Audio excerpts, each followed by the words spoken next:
Yo Shinobi fam, welcome back to Just a Shinobi. Today, we're diving into one of the wildest what-ifs. What if Naruto Conqueror of the Shinobi world? Part 6. Check the playlist. More to come. So buckle up for some serious action and twists. If you're new here, smash that subscribe button for more mind-blowing Naruto scenarios. Check out the other videos on the channel, share them with your ninja squad, and don't forget to drop your thoughts in the comments. Your support keeps this Shinobi going strong. As Gaara stood there, trying to process the foreign word that Naruto had just said to him, he couldn't help but feel a sense of confusion and curiosity wash over him. Hang out, he repeated slowly, testing the word on his tongue and trying to understand its meaning. Although he had heard the phrase before, no one had ever used it with him before, not even his own siblings. Gaara had always been an outcast, a loner who kept to himself, and the thought of spending time with someone else was both terrifying and exhilarating. He wondered what it would be like to have a friend, to share experiences and make memories with someone who accepted him for who he was. The idea both excited and scared him, but he knew deep down that he wanted to try. As the first rays of sunlight gently illuminated the quiet and peaceful morning, Gaara had already left the confines of the hotel room much earlier than he usually did. He moved silently, careful not to wake his siblings or sensei, who were still in deep slumber. The seal on his forehead, which had caused him countless sleepless nights, had finally been fixed, and he could finally get the rest he deserved. Gaara knew that it would only be a matter of time before his siblings and sensei would notice the change, but for now, he relished the fact that he could enjoy the tranquility of the morning. As he walked through the streets, he felt a sense of calm wash over him. The dark circles under his eyes, a constant reminder of his past struggles, had all but disappeared, and he felt like a weight had been lifted off his shoulders. Gaara couldn't help but smile as he thought about how far he had come. Despite the fact that he was looking forward to the day when he would be able to sleep without any disturbances, Gaara was also a little apprehensive. He knew that with the disappearance of his dark circles, his siblings and sensei would become curious and start asking questions. But for now, he was content with the thought that within a week or so, his dark circles would disappear completely, and he would finally be able to sleep like a normal human being. Temari, the astute elder sister of Gaara, had been the first to discern the apparent change in her brother's countenance. She noticed that his usually stoic face had transformed into one of contentment, and his overall demeanor was more buoyant than ever before. Intrigued by this unexpected metamorphosis, Temari attempted to inquire if something had altered in his life that had resulted in this newfound joy. However, her inquisitive nature was swiftly rebuffed by Gaara, who curtly instructed her to refrain from prying into his private affairs. Despite her brother's admonition, Temari couldn't help but wonder what had caused this sudden shift in Gaara's disposition, and if there was anything she could do to contribute to his happiness. As Gaara stepped out of his cozy hotel room, he was struck by the tranquility of the early morning in Konoha. The sun was just beginning to rise, casting a warm glow over the city and painting the sky in shades of pink and gold. With a sense of adventure in his heart, he decided to take a leisurely stroll around the streets, his feet tapping against the pavement as he breathed in the fresh air. The sunlight illuminated the winding alleys and charming storefronts, making the city come alive before his very eyes. As he walked, he marveled at the beauty of the world around him, feeling grateful for the simple pleasures in life that often went unnoticed. As Gaara strolled down the streets, he couldn't help but notice the numerous homeless cats and dogs roaming around, their eyes filled with hunger and desperation as they searched for food scraps to feed themselves and their offspring. The scene was heart-wrenching, and Gaara felt a pang of sympathy for the animals' plight. As he continued his walk, he could hear the faint sound of shops opening up, their metallic doors creaking as they welcomed the first few customers of the day. The sound echoed throughout the otherwise silent streets, creating an eerie ambience that only added to the desolate atmosphere of the area. As Gaara walked down the street, he heard the sound of a rustling lock as the shop owner opened their doors for the day. The morning sun was just beginning to peek over the horizon, and the warm, golden light spilled onto the pavement, casting long shadows behind Gaara. The shop owner let out a long, tired yawn, stretching his arms as he stepped outside and locked the door behind him. Glancing over to the shop, Gaara observed that it was a quaint little food shop with a simple yet charming exterior. The sign hanging above the door was faded and worn, but it added to the shop's rustic charm. As Gaara approached, he could already smell the delicious aromas wafting out of the shop's open windows, freshly baked bread, sizzling sandwiches, and other delectable dishes that made his mouth water. Gaara's eyes caught sight of a small, frail cat pacing back and forth, meowing in desperation. Upon closer inspection, He noticed that the cat had 3 small kittens huddled around her, and it was evident that they were all famished. Gaara's heart sank as he observed that the cat's fur was matted and unkempt, revealing her bony frame. It became quite apparent that the poor creature hadn't had a decent meal in days. Gaara was determined to help the feline family and provide them with a much-needed meal. As Gaara made his way toward the shop, his eyes scanned the exterior with curiosity, admiring the quaint, rustic charm of the building. He pushed open the door with a gentle force, the handle cool against his skin. The tinkling sound of the doorbell echoed throughout the shop, announcing his arrival. The interior was warm and inviting, with shelves stacked high with an array of delectable treats, and a long counter stretching from one end of the wall to the other. Gaara's eyes were instantly drawn to the glass display case, which showcased a tantalizing array of baked goods. He took a deep breath, inhaling the sweet aroma of freshly baked cookies, which made his mouth water in anticipation. The aroma of warm, gooey chocolate chips and buttery goodness filled the air, making his mouth water even more. Without hesitation, Gaara made his way to the counter, eager to try everything the shop offered. Gaara could feel his stomach grumbling with hunger. The thought of cookies made his mouth water, especially those with chocolate chips.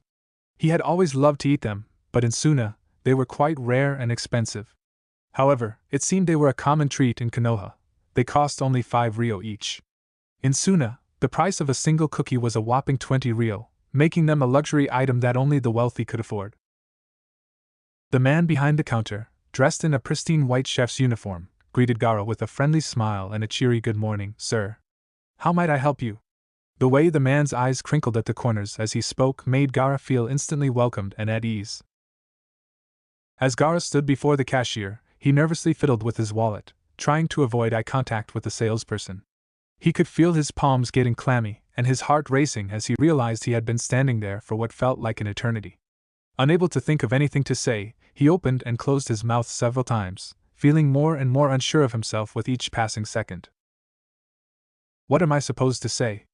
Gaara asked himself, feeling the urge just to leave the shop and not embarrass himself any further than he already had. The simple act of buying something from a store had always been uncomfortable for him, but today it felt almost unbearable. He glanced around the shop, hoping for some inspiration, but his eyes kept darting back to the cashier, who was now looking at him expectantly. Gaara could feel his face growing red with embarrassment, as he realized he had been standing there silently for too long. Gaara quickly remembered the hungry cat and her kittens. Knowing he needed to buy something for them, he lifted his head up and looked at the shopkeeper, and pointed at the 3 sandwiches behind the glass. "You want 3 of them, young man?" Gaara's stomach growled in response, but he was hesitant to speak to this stranger. Nonetheless, he couldn't resist the temptation of sinking his teeth into the mouth-watering sandwich that the shopkeeper was holding out to him, his hands covered with transparent gloves. With a nod of his head, Gaara signaled his approval, his mouth already salivating at the thought of indulging in the savory feast before him.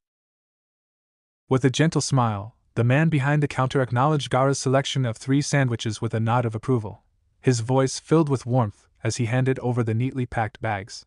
"Good choice, sir, here you go," he said kindly, his hands moving deftly to ensure each sandwich was securely tucked away. Noticing Gaara's gaze lingering on the glass display of cookies, the man gestured towards it, inviting him to indulge in the delectable treats. With a grateful nod, Gaara reached out to retrieve the bags, his eyes still fixed on the array of cookies that beckoned him with their enticing aroma. With a smile as bright as the sun and a pair of tongs in his hand, the man behind the counter asked Gaara, "How many do you want?" As Gaara contemplated his answer, the man deftly grabbed 2 delicious-looking cookies and placed them gently into a small paper bag, his eyes fixed expectantly on Gaara's face. The smell of freshly baked cookies wafted through the air, tempting Gaara to ask for more, but he hesitated, unsure of how many he should take. 20 cookies, Gaara answered with enthusiasm before he could stop himself. The mere thought of indulging in such a delectable treat all by himself made him smile in a way he had never smiled before. The sweet aroma of the cookies wafted toward him, causing his stomach to growl in anticipation as he imagined the soft and chewy texture of each cookie.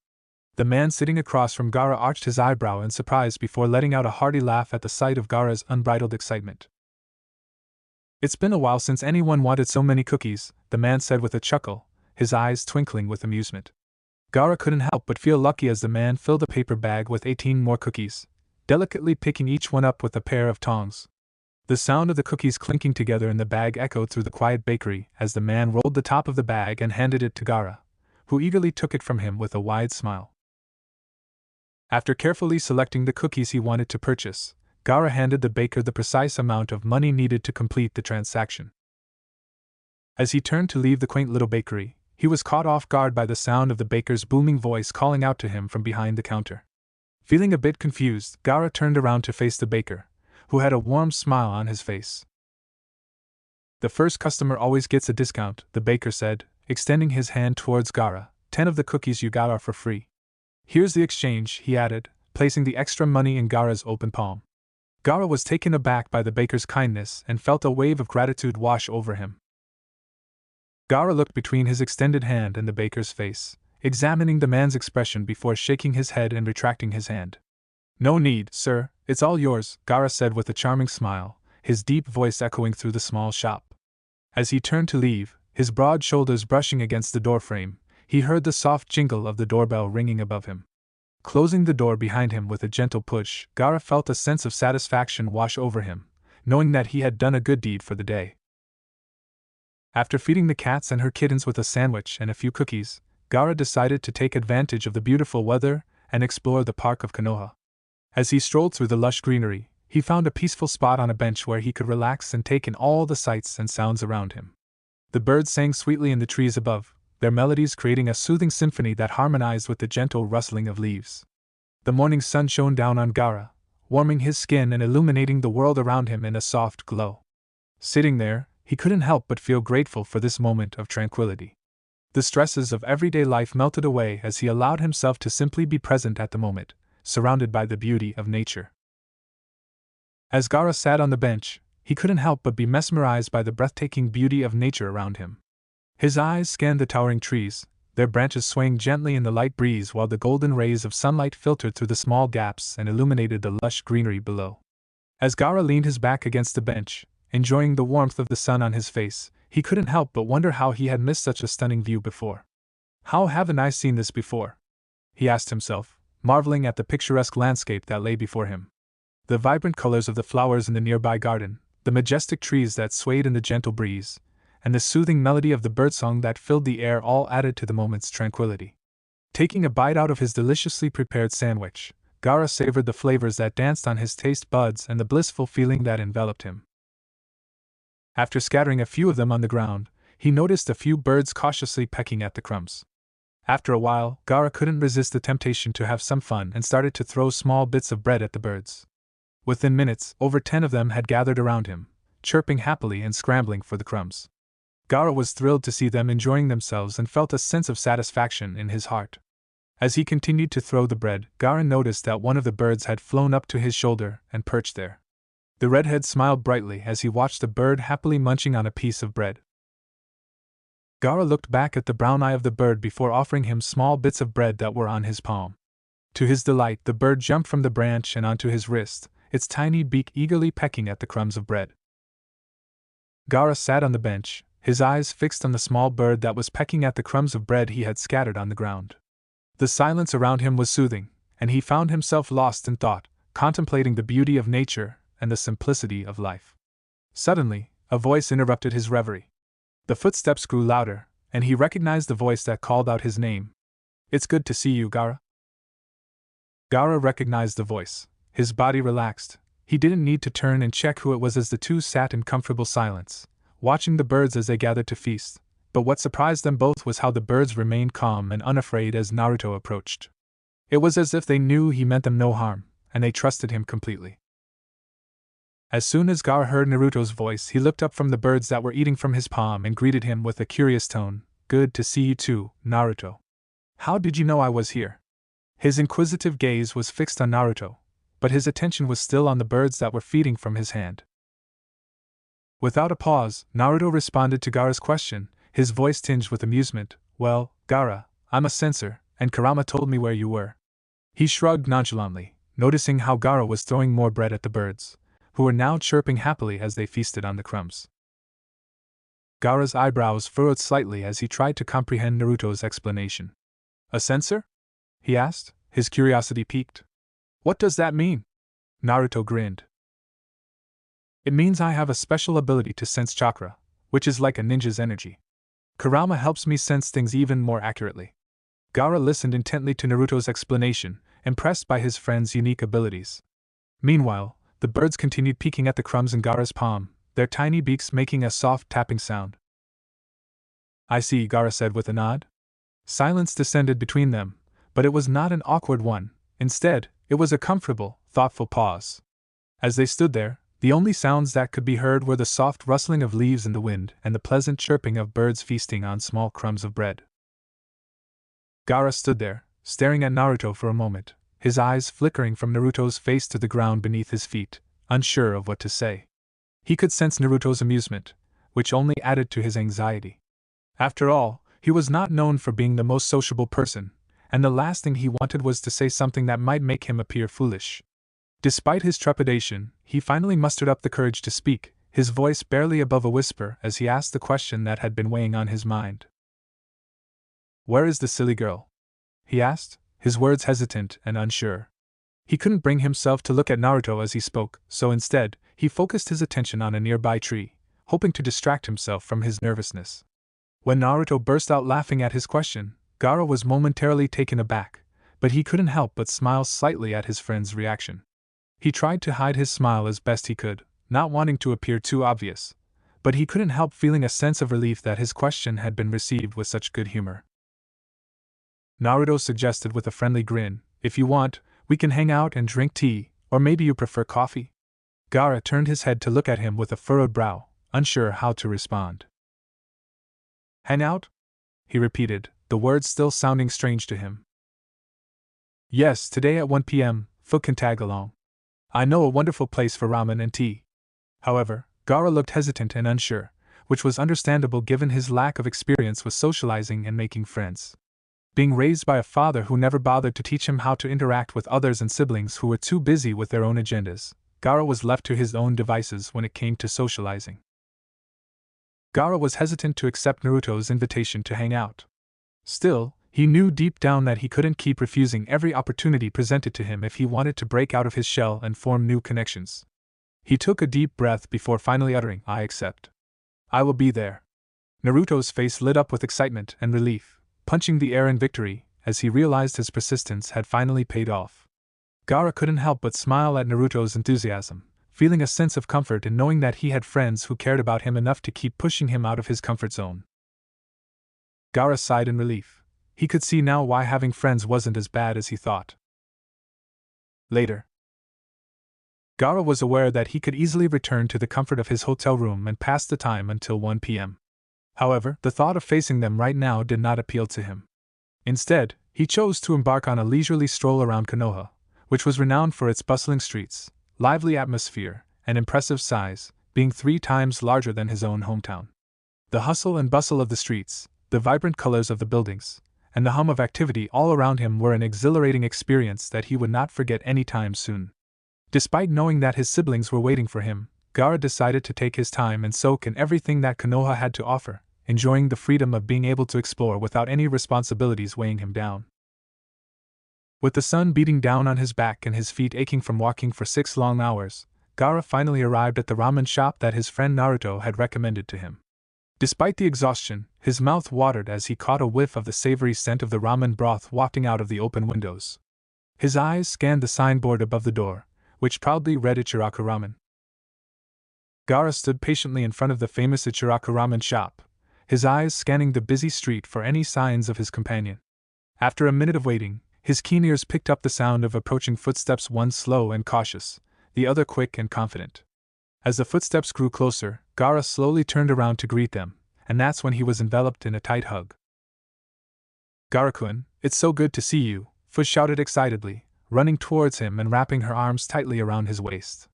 However, she didn't expect the cold and angry growl that escaped from his lips as he tried to pull back from her embrace. Get off of me, you silly girl, Gaara warned, his voice laced with frustration and anger. But Fu didn't give up easily. She knew that deep down, Gaara was a kind and caring person who had been through a lot of pain and suffering in his life. As she held on to him tightly, she noticed that his voice didn't sound as serious as it used to before, and Gaara seemed to relax a little in her arms. Smiling brightly, she refused to break away from the hug, knowing that it was the only way to show Gaara that he wasn't alone anymore. Despite the strange looks they were receiving from passers-by, Fu refused to let go of her friend, Gaara-kun, as she shouted out her declaration of friendship. "Never," she exclaimed, her voice ringing out with conviction as she clung to him tightly. "We are friends, Gaara-kun, and as friends this is how we show our love." The red-haired ninja rolled his eyes, clearly annoyed by her over-the-top behavior, but he couldn't deny the warmth that spread through him at her words. "Fu, I think that's enough," Naruto's voice rang clear in the street, his tone serious yet laced with a hint of amusement as he addressed the two individuals before him. Fu's arms were still wrapped tightly around Gaara's waist, lost in the comfort of his embrace, until Naruto's words brought her back to the present. With a sheepish grin, she slowly loosened her grip and stepped back, her eyes darting between Naruto and Gaara. The latter's gaze was fixed on her, his expression unreadable, but as Fu studied his features, she noticed a subtle shift. The once icy glare that used to send shivers down her spine was now tempered with a mischievous glint, as if he was daring her to challenge him. Gaara turned to Naruto with a relieved expression on his face and said, "Thank you, Naruto. I thought I would get suffocated." His voice was slightly hoarse from the tight embrace he had just received from Fu. Gaara rubbed his neck gingerly, trying to ease the soreness that had developed from the prolonged hug. He turned to Fu, who was standing beside him, and saw her chuckling nervously while rubbing the top of her green hair. Naruto couldn't help but emit a soft chuckle of amusement before extending his hand to Gaara, who hesitantly shook Naruto's hand, a small smile gracing his lips. The trio walked side by side towards the Ichiraku Ramen, a famous spot in the village known for its mouth-watering delicacies. Upon entering the establishment, Fu, Naruto, and Gaara took their seats on the familiar stools, the same ones they had sat on countless times before. As they awaited their orders, the tantalizing aroma of the freshly cooked ramen wafted through the air, causing Naruto's stomach to grumble in anticipation. The savory scent was so overwhelming that it seemed to envelop the entire room, making it difficult for Naruto to resist the urge to drool.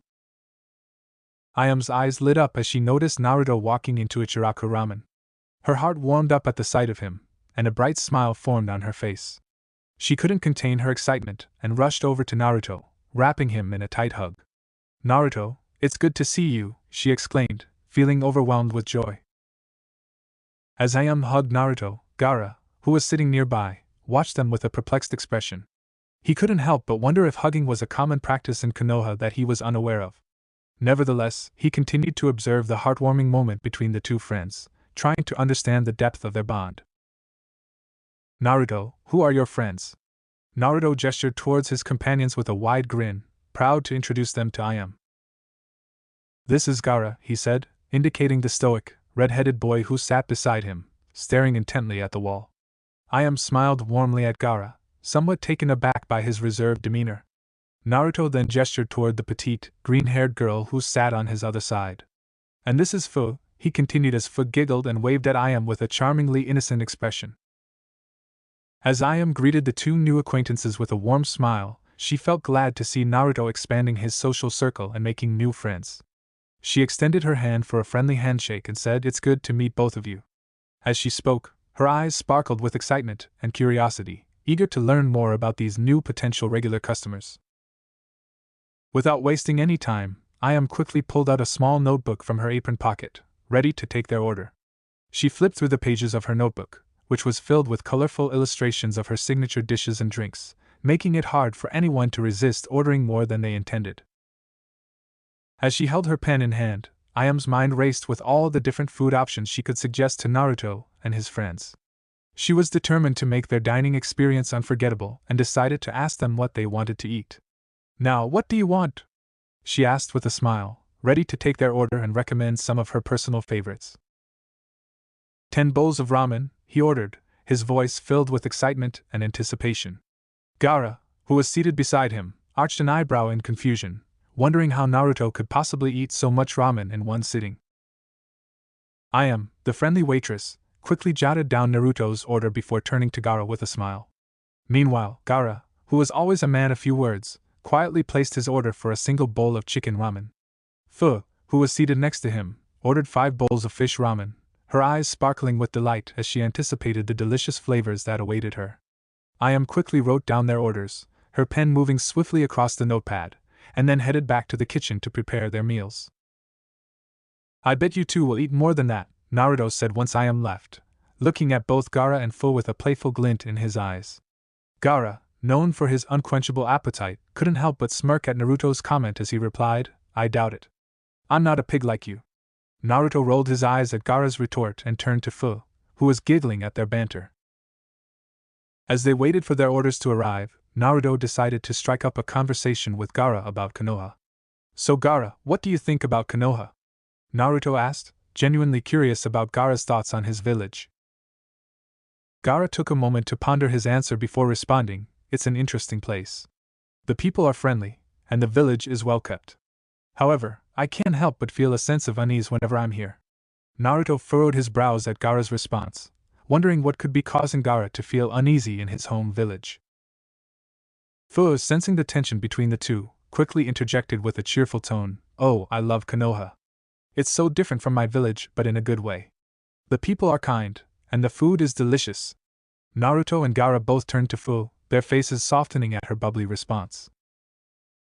As Gaara stood there, his gaze fixed on the towering Hokage monument, his lips delicately pursed into a thin line, he pondered the question that Naruto had just posed to him, his thoughts drifting back to the familiar streets of his own village. After a few moments of contemplation, he finally turned his head to look at Naruto, his piercing eyes locking onto the blonde's own curious gaze. It's all right, I guess, he responded with a shrug, his mind still preoccupied with memories of his home. But I've never stayed in another village for so long. It's strange, being in a place so different from what I'm used to. As he spoke, Gaara's eyes scanned the bustling street around them, taking in the sights and sounds of the unfamiliar surroundings. From the vendors hawking their wares to the throngs of people hurrying to and fro, there was a sense of vibrant energy that permeated the air. You should one day visit Taki. It might not be the most welcoming village. Still, it has beautiful sights. Fu went on and explained everything beautiful about her home village, even bringing out the fact that her village was built around a tree that was 1 kilometer tall, the largest tree known in the world. As Gaara spent more and more time with Naruto and Fu, he found himself reflecting on the past and couldn't help but be reminded of a time when he rarely used to spend time like this with his siblings, Temari and Kankuro. Before, even his siblings were scared of him. As they ventured into the opulent master bedroom, a realm that exuded elegance and tranquility, a sense of anticipation filled the air. With a simple motion, they closed the door behind them, effectively sealing off the outside world and immersing themselves in their own private sanctuary. Naruto shed his jacket and shirt, revealing a glimpse of his sculpted physique that spoke volumes about his dedication to his craft. Drawing Samui closer to him, their faces found themselves mere inches apart, as if time itself had momentarily frozen in reverence. In this intimate proximity, their connection deepened. Samui couldn't help but feel the rhythm of Naruto's heartbeat beneath her fingertips as he tenderly ran his fingers through her silky locks, sending shivers of delight cascading down her spine. Samui's slender fingers delicately grazed the fabric of her top, her touch sending a shiver down her spine. With a mischievous smile playing on her lips, she undid the buttons one by one. The tantalizing anticipation filled the room as the top slipped off her shoulders, gracefully descending to the floor like a fallen petal. Revealed before the mesmerized eyes of Naruto were her ample, yet tastefully enticing, breasts that seemed to defy gravity itself. A playful wink from Samui sent a surge of desire coursing through Naruto's veins as if she held power to ensnare him effortlessly. With an intoxicating allure, Samui retreated towards the inviting embrace of the bed, her every movement exuding confidence and allure. Naruto, unable to resist the magnetic pull she exerted, followed her lead, his heart pounding with a mixture of excitement and anticipation. As their bodies drew closer, their connection intensifying, Naruto's trembling hands found their way to the zipper of his pants, their purpose clear. With a single motion, he unzipped, unleashing the unleashed desire that had been building within him. As his legs wriggled restlessly, his pants gradually lost their grip and effortlessly slipped off, leaving him clad only in his vibrant boxers that fluttered with each movement. With a mischievous glint in his eyes, he gently tilted his head downward, directing his attention towards Samui's soft and alluring stomach. A tender smile played upon his lips as he began to shower her abdomen with gentle kisses, savoring the delicate sensation against his own skin. Meanwhile, his hands, nimble as serpents, embarked on a tantalizing journey, making their way upwards to gracefully caress and fondle the curves of her bosom, their light pressure eliciting a symphony of pleasure. Yes, more Naruto. In response to this intoxicating intimacy, Samui's voice escaped her lips in a breathless moan of satisfaction, her desire for more Naruto-themed passion evident in her every sound and movement as she reveled in the exquisite delight of his tender lips against her skin. In a tantalizing display of affection, his lips embarked on a seductive journey up her supple stomach, leaving a trail of warmth and anticipation in their wake. With a delicate touch, his tongue traced a sensuous circle around her delicate navel, igniting a fiery desire within her core. As their bodies entwined, his mouth found solace at her neck, where he indulged in the sinful pleasure of tracing her collarbone with his eager tongue. But the intensity of their passion only grew. Naruto's skilled tongue, now guided by an insatiable hunger, ventured further, finding its mark on the tender peaks of her breasts. With a gentle touch of his fingers against the soft flesh, he awakened every nerve, sending shivers of pleasure coursing through her body. Lost in the intoxication of their connection, she pulled him closer, their bodies entangled in a passionate embrace. As they surrendered to their desires, she nestled herself on her firm buttocks, granting him the perfect vantage point to balance himself on his left arm and knees. With each caress, he expertly fondled her bosom, cherishing the way it melded against her chest, a testament to their shared desire. With each passing moment, the intensity grew, and she couldn't help but surrender to the connection that bound her to Naruto's touch. As their eyes locked, an electric current surged between them, igniting a flame of desire within her. Samui's hand instinctively found its place on the back of Naruto's neck, pulling him closer while her chest rose and fell with each intoxicating breath. In the midst of this intimate dance, Naruto's hands skillfully explored the contours of her breasts, sending waves of pleasure through her entire being. The air crackled with raw passion as Samui's womanhood awakened, yearning for the union that awaited them. As Samui's fingertips made contact with his pulsating desire, a rush of anticipation surged through her veins, causing her breathing to quicken and become erratic. With a delicate touch, she placed her other hand on his throbbing erection, her palm gliding sensually along the mesmerizing curve of his undeniable pleasure. Deliberately, she caressed the teasing bulge beneath his clothing, relishing in the tantalizing sensation that sent shivers down her spine. As her hand ventured inside his boxers, she felt the full length of his masculinity in her palm, a thrilling discovery that ignited a fiery passion within her. With a confident grip, she began to skillfully pleasure him, her movements becoming a symphony of ecstasy, orchestrating a dance that propelled them both into the depths of pleasure and desire.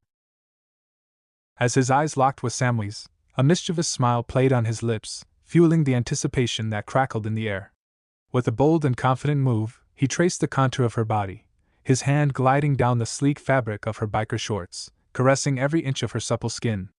As his fingertips delved deeper, they discovered the warmth and wetness that beckoned him, her entrance already beginning to soak up the desire that pulsed within her. The room seemed to tremble with their shared craving as her moans escaped in a symphony of pleasure, each sound a testament to the ecstasy that consumed her. Yes, yes, please Mori Naruto, she fervently pleaded in her voice, a beguiling melody that echoed in his ears, fueling his passion even further. With expert precision, his finger embarked on a tantalizing journey, gliding along the contours of his lover's delicate folds, each touch igniting a symphony of pleasure. Samui's moans intensified, harmonizing with the rhythmic strokes that sent waves of ecstasy coursing through her being. The intoxicating dance continued, their desires intertwining until she skillfully guided Naruto's members to descend down his legs, a mischievous smirk gracing his lips in response to her bold move. In the blink of an eye, Naruto and Samui found themselves in an intriguing and exhilarating position. As time trickled by, their bodies gracefully intertwined, forming a captivating tableau.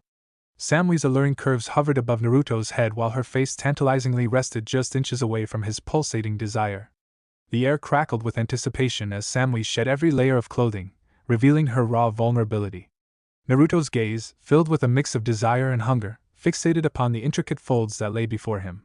With a gentle touch, he delicately used his thumbs to part the entrance, revealing the tantalizing results of his playful teasing, a testament to the sensual dance they were about to embark upon.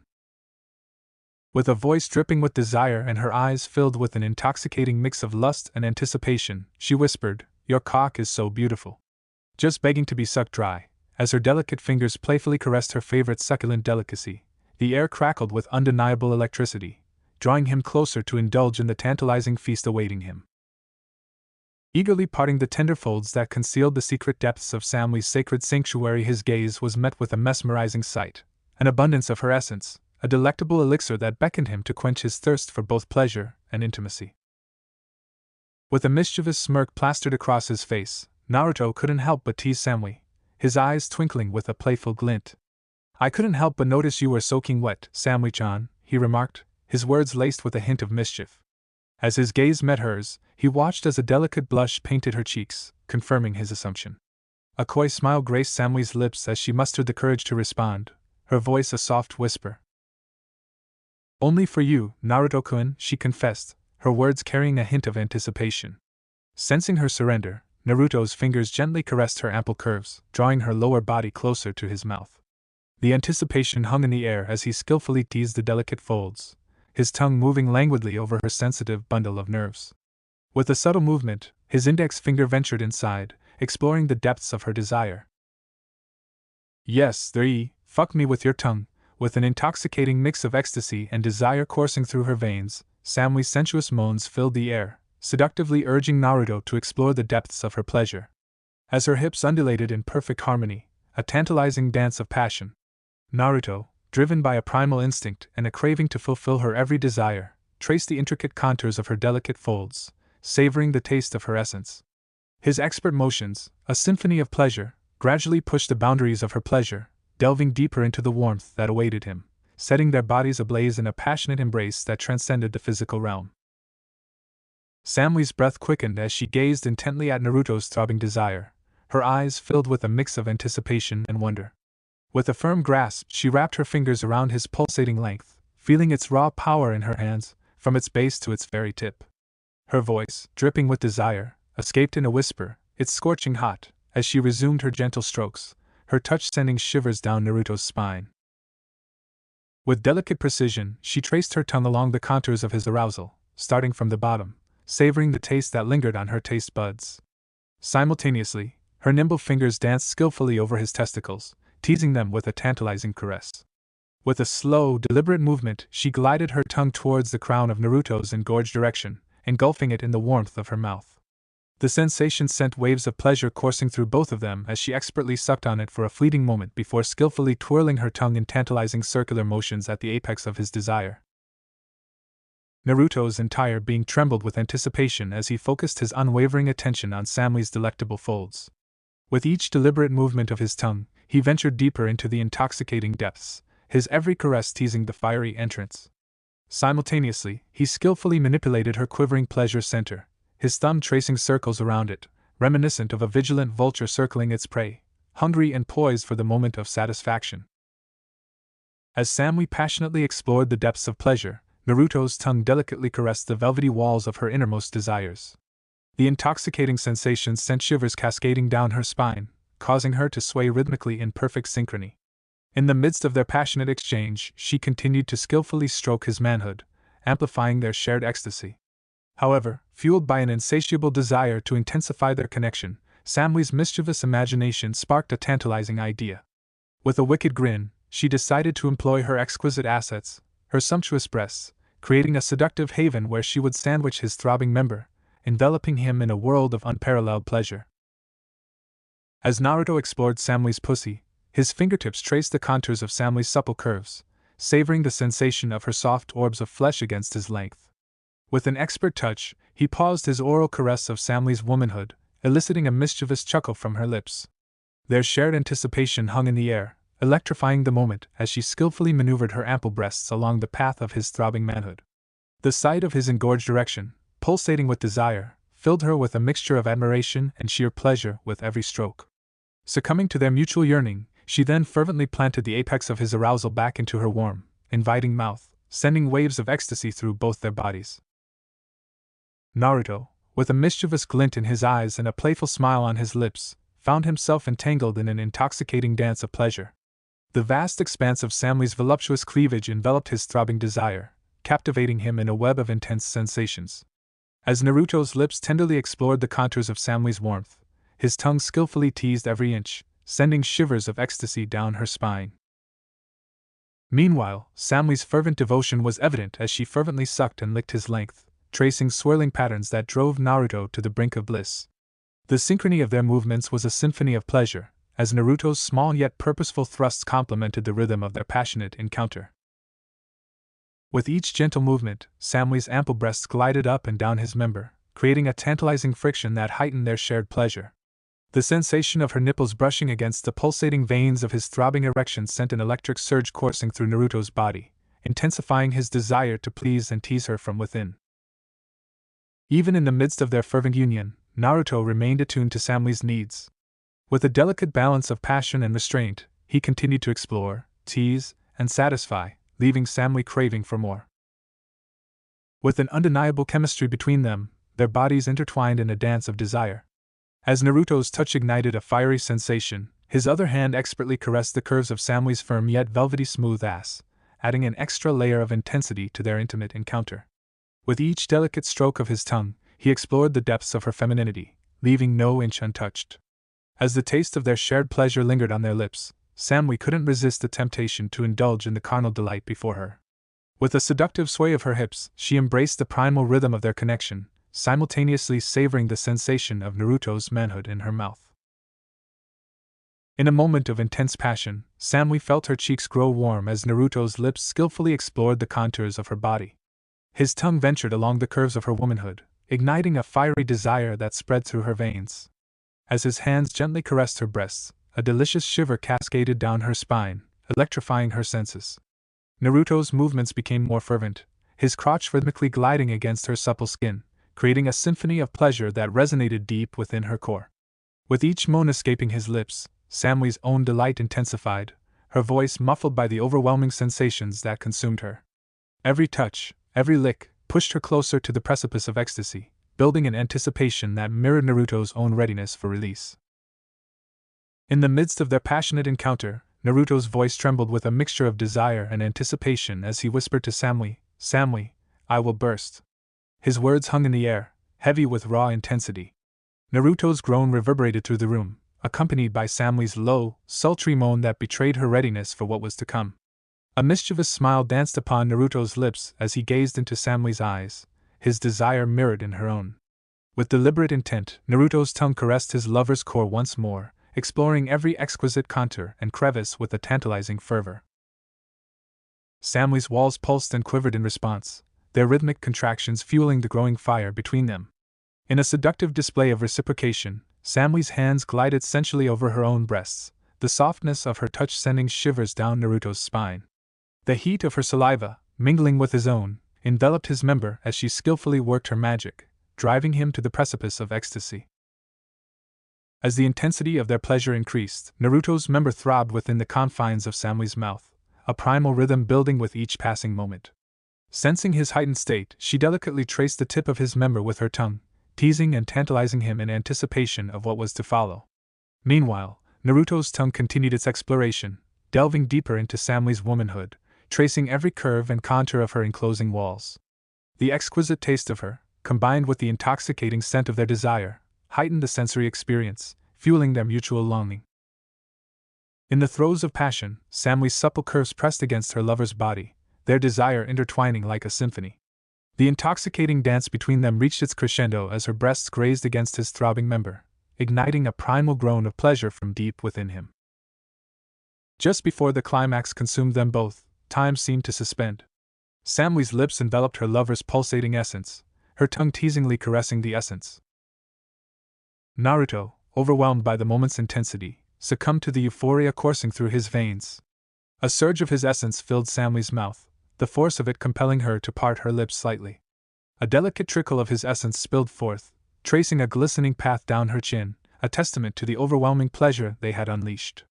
Lost in the rapture, Naruto's devotion knew no bounds. With tender reverence, he tenderly lapped away the remnants of their fervent union, savoring the sweetness of her essence mingling with his own. As their bodies gradually returned to a state of blissful calm, a residue of their ardor remained. Naruto's essence had found its way to Samly's neck, a silken trail of desire that adorned her delicate skin, gently cascading down to the summits of her breasts. Gasping for breath, beads of sweat glistening on her forehead, Samly collapsed onto her chest, her body sprawled across the bed. She lay on her stomach, her rear enticingly elevated, while Naruto, his heart racing with desire, extricated himself from beneath her weight. Sitting up behind her, he positioned himself with his legs spread apart. His eyes fixated on the alluring sight of her captivating curves. It was her seductive rear, coupled with her pussy, that fueled the intensity of his arousal, keeping his passion aflame. A mischievous smile played upon Naruto's lips as he rose to his feet, his hands firmly grasping Samui's shoulders. "Naruto-kun?" Samui called out, her voice filled with a mix of surprise and curiosity as she turned her gaze back to him. At that moment, a mischievous twinkle danced in Naruto's eyes. With a playful smirk tugging at the corners of his lips, he ventured closer. In a daring move, Naruto placed his throbbing manhood between the soft, inviting curves of her supple-ass cheeks. A rush of anticipation coursed through Samui's veins, her body responding to the electrifying touch. She couldn't help but release a fervent moan, the sensation of his hardness pressed against her rear, sending shivers down her spine. Finding her balance, Samui propped herself up on her arms, elevating her upper body. He skillfully maneuvered his firm member along the contours of her curvaceous derriere, tantalizingly close to her womanhood, until it positioned itself perfectly beneath her eager folds. With a deliberate and sensuous rhythm, he began to glide it against her delicate petals, each stroke caressing her sensitive clit with an electrifying touch. "Oh yes, Naruto-kun," in response to this intoxicating sensation, the blonde enchantress couldn't contain her pleasure and released a symphony of moans, surrendering herself to Naruto's commanding presence. With a bold and confident move, she impaled herself on his length, enveloping it within the depths of her core. Naruto let the moistness of her pussy surround his length before sending it ramming into Samui, and her body followed the friction between their bodies while her ass hit his crotch repeatedly. She blushed from the feeling Naruto gave her and moaned as she bit the sheets in front of her. At the same time, Naruto snaked his hands underneath Samui's chest and caressed her constantly swaying breasts by squeezing them and lightly pressed his fingers into her nipples, which were starting to get hard. Naruto lowered his head over Samui's shoulders and started kissing her cheek. His manhood rocketed into Samui, making it difficult for him to kiss her lips. As Naruto's hand enveloped Samui's ample bosom, he couldn't help but revel in the sheer delight it brought him. The sensation of her soft, pliant flesh pressed against his palms sent waves of pleasure coursing through his entire being. Meanwhile, Samui, overwhelmed by the moment's intensity, clenched her fingers tightly around the bed sheets, desperately trying to anchor herself amidst the whirlwind of sensations. Samui's voice erupted in a symphony of pleasure, her cries of ecstasy echoing through the air.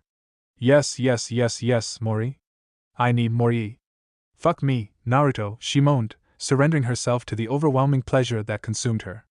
Naruto thrust himself into her with a force that left her breathless. Their bodies moved in perfect harmony, a dance of desire and fulfillment. With every powerful thrust, he delved deeper into her tightening walls, igniting a fire within them both. And yet, amidst the fervor, he couldn't resist the magnetic pull of her lips, capturing them in a passionate kiss that sealed their connection. Naruto squeezed the huge orbs in his palms, and his thumbs flicked and toyed with her rough nipples before she let her upper body fall forward by putting her hands over her lover's hands and assisting him in caressing her heaving mounds. She moaned from his smooth and heat-covered tongue while he focused on kissing the back of her ear while he drove his crotch forward into her rear.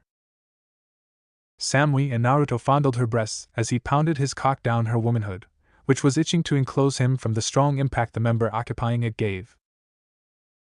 Naruto held onto Samui's breasts with all his might, and he molds them in his palms while they both felt the orgasm happen inside of them. Her inner muscles gripped his cock, and the flesh wrapped around him and pulled on his groin, causing him to shoot a blast of semen that went deep into her body. Her upper body arched enough for her to turn her head to face him, thus allowing her to kiss him and explore each other's mouths while bright blue eyes stared into blue eyes. As Naruto gracefully retreated from the embrace of Samui, he positioned himself behind her, effortlessly molding his body against hers. With tender precision, his left arm encircled her supple waist while his other arm secured her chest, cradling her ample bosom. The warmth of their entangled bodies created a cocoon of intimacy, a sanctuary where time seemed to stand still.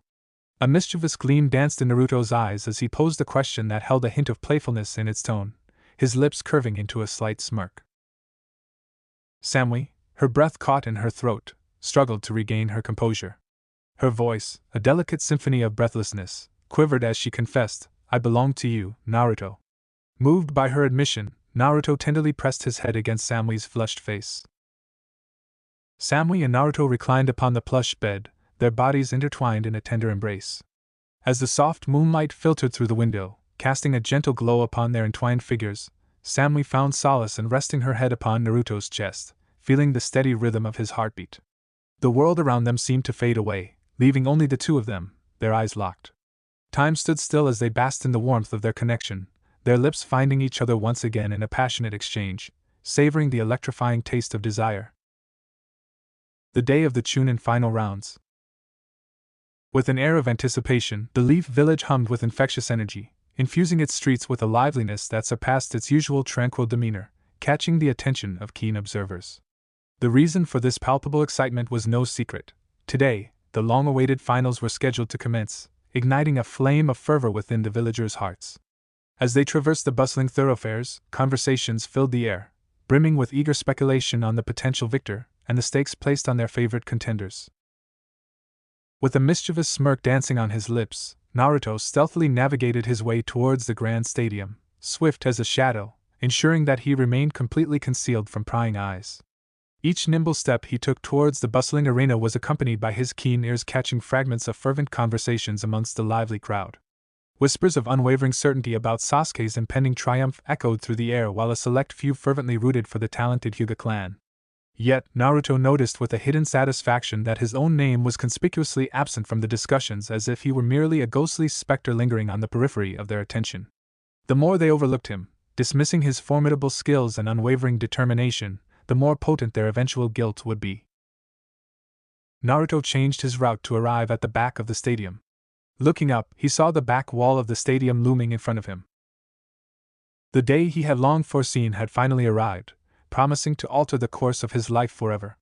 As if on cue, the wind whispered a premonition of change as Pakura gracefully descended from the sky and landed beside him. With a respectful genuflection, she knelt before him, her eyes gleaming with loyalty and trust. And then, another woman emerged from the shadows, her long locks of crimson hair cascading like a fiery waterfall. Like a flame dancing in the wind, she, too, knelt before Naruto, her gaze a mix of reverence and curiosity. "Naruto-sama," they both intoned, their voices filled with a reverent tone that matched the weight of the moment, their heads humbly bowed in deference to the power and significance he held. "Your job is to ensure that every Orochimaru student is captured. Pakura, your job is to ensure that Gaara will come with us. If any of his siblings try to stop him, simply knock them unconscious. As for everyone else from Suna, you can do whatever you want," Naruto ordered with a commanding voice that made it clear he wouldn't allow failure. Acknowledging their orders with a solemn nod, both dispersed swiftly, their minds focused and determined, fully prepared to execute their assigned tasks with precision and unwavering resolve. Once they left, Naruto decided to walk inside the stadium.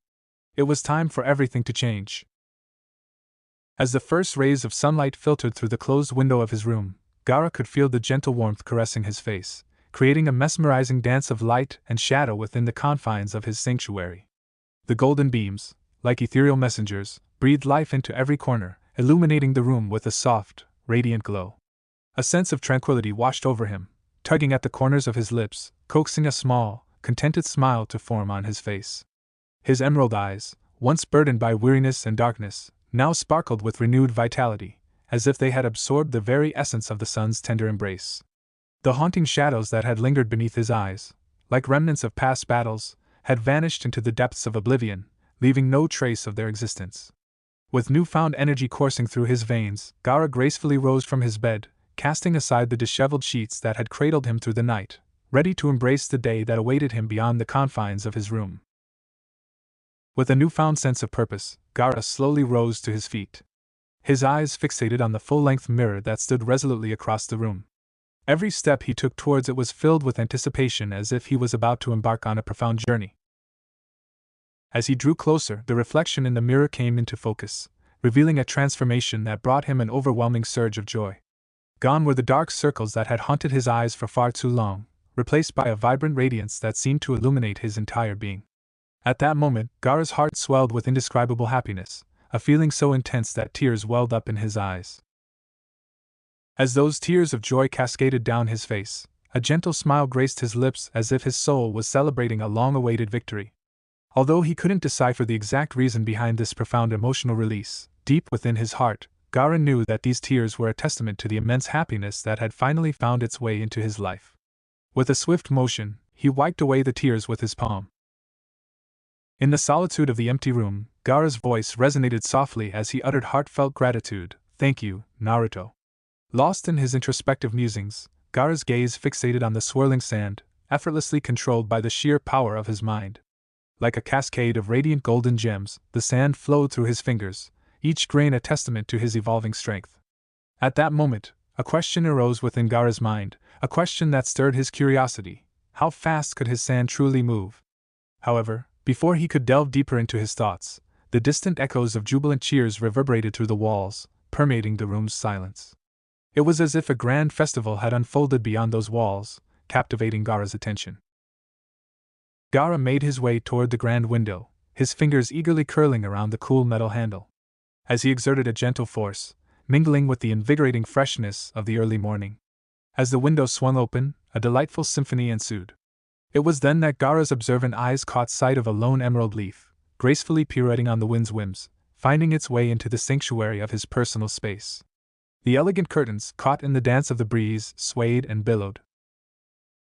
As Gaara's gaze swept beyond the confines of his sheltered room, his eyes were met with a breathtaking sight.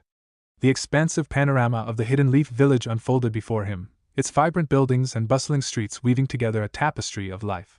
From his vantage point, the village seemed to dominate the horizon, occupying the majority of Gaara's field of vision. Yet, as his eyes wandered further, they stumbled upon a colossal barrier standing tall in the distance, a formidable 25-meter wall encircling the entire village. And beyond this formidable fortification, a verdant expanse of emerald greeted his gaze, a lush forest that extended its leafy embrace for 100 miles around Konoha. The serenity of nature's embrace juxtaposed with the bustling vitality of the village. As Gaara's gaze drifted towards the sprawling stadium that housed the prestigious Chunin exams, his entrancing emerald eyes absorbed every captivating detail. Nestled amidst the bustling village, this architectural marvel effortlessly commanded attention, standing tall and proud amidst its brethren. A symphony of anticipation played out before its grand gates as a seemingly endless procession of eager individuals formed a line that stretched for what appeared to be a never-ending kilometer. The radiant sun, casting its luminous glow upon the village, breathed life into every leaf of the surrounding foliage, transforming them into iridescent gems that shimmered and danced in harmony with nature's masterstroke. Gaara found himself pondering with a hint of bewilderment how these resilient individuals could endure the seemingly interminable wait in the serpentine queue.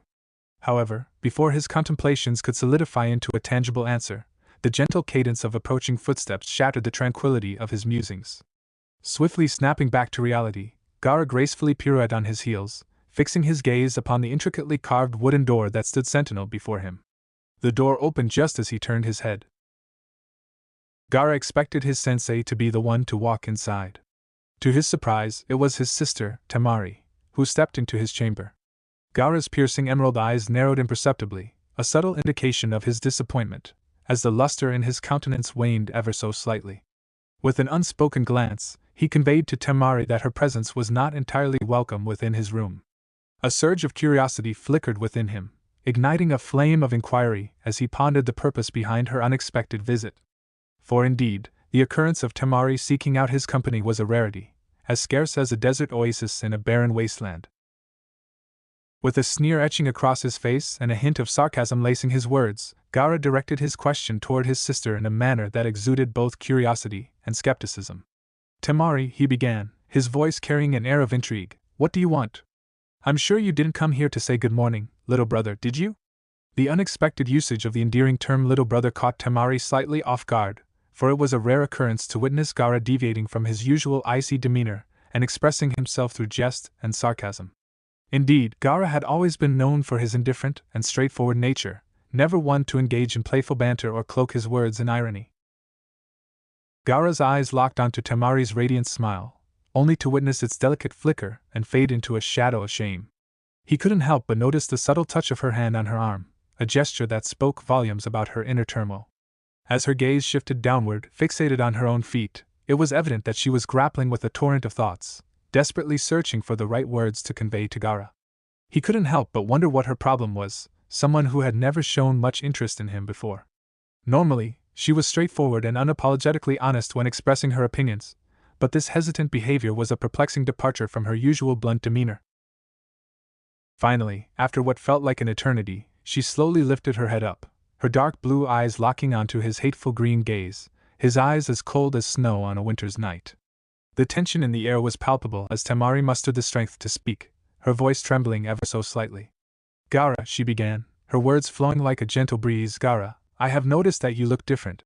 With a deliberate gesture, she delicately moved her finger to her own eyes, emphasizing her observation. It was clear that she was referring to the disappearance of Gaara's dark bags under his eyes. As the weight of her words hung in the air, she couldn't help but wonder what had caused this transformation in her brother. "How different?" he mused, the wheels turning in his mind as he digested the inquiry. He knew what she was talking about, but he didn't care to answer. A part of him wanted to tell her to mind her own business as she had done their whole life until now. "Your eyes," Temari pointed out, a little perplexed, wondering why Gaara was obviously hiding something. Gaara was never someone to hide something since he rarely had anything to hide at all. "Why does it matter to you?" Intrigued by Gaara's sudden inquiry, Temari found herself caught off guard as his demanding tone cut through the air. Slowly, with deliberate steps, Gaara closed the distance between them, his penetrating gaze fixed upon her. Feeling her heart quicken, Temari instinctively took a step backward, her eyes widening as she watched Gaara's approach.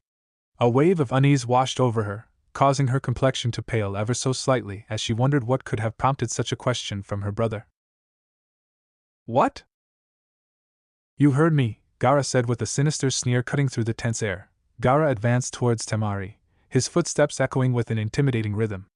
As his piercing gaze locked onto her, her once vibrant complexion drained away, leaving her face as pale as a lifeless corpse, caught in the clutches of fear.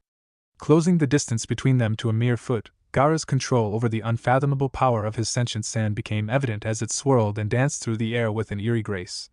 A slight tremor ran through Temari's body as she involuntarily swallowed, her anxiety mounting with each passing moment, for she knew all too well the destructive potential of Gaara's sand.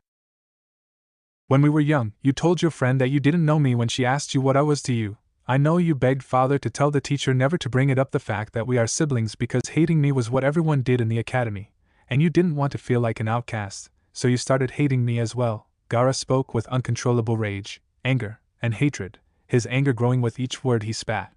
Yet, he didn't try to attack Temari, who was sweating, her whole body shaking like a leaf. For a moment, Gaara wondered if she would actually fall unconscious on the floor. Temari opened and closed her mouth several times, trying to find the right words to say, but she closed her mouth just as the words were coming out of her mouth. She wanted to say something, anything, to defend herself or to apologize, but she knew she couldn't do that. Temari knew what Gaara was saying was true. She had truly acted like everyone else and ignored him as if he wasn't real.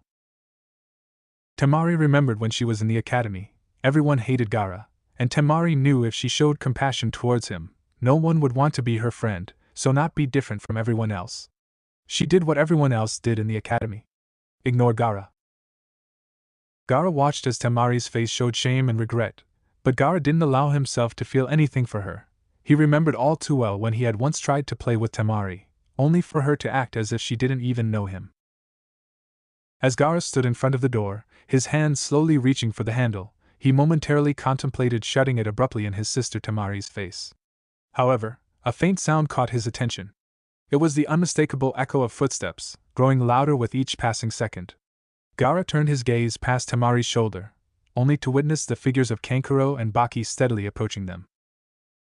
Gaara watched as Kankuro quickly noticed Temari's hurt expression.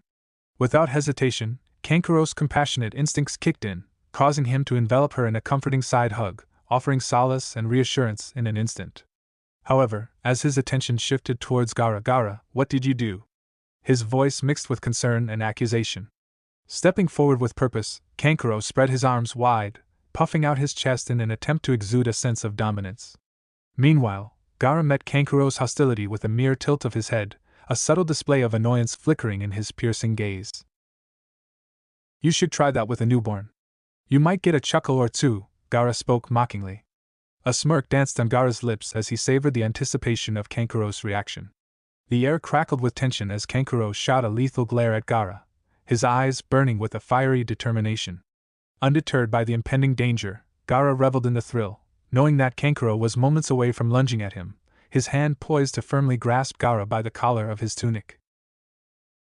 With an ominous, low voice that sent chills down Kankuro's spine, Gaara abruptly interrupted Kankuro's hand, frozen midair, just inches away from his tunic, cautioning him, "Don't try that." The suddenness of Gaara's warning halted Kankuro in his tracks, his entire body tingling with a bone-chilling shiver. It was as if Gaara's intense gaze held power to reduce Kankuro to the size of an insignificant ant standing before an indomitable monster. Gaara's sand materialized, swirling around in the air, transforming into sharp, ethereal knives, poised and waiting for their master's command. Gaara's words carried a weight of undeniable certainty, as he issued a chilling warning, his voice laced with an eerie calmness that sent shivers down Kankuro's spine. "Touch me with that hand," Gaara's voice resonated with a commanding authority, "and you lose the hand." The air around them seemed to grow heavy with tension. Kankuro's trembling hand, once poised to make contact, now faltered in hesitation, his fingers recoiling as if pulled by an invisible force, retreating slowly from Gaara's outstretched palm. "Enough!" In a burst of frustration and intensity, Baki's voice erupted from behind Kankuro, reverberating through the vast expanse of the room and echoing down the dimly lit corridor.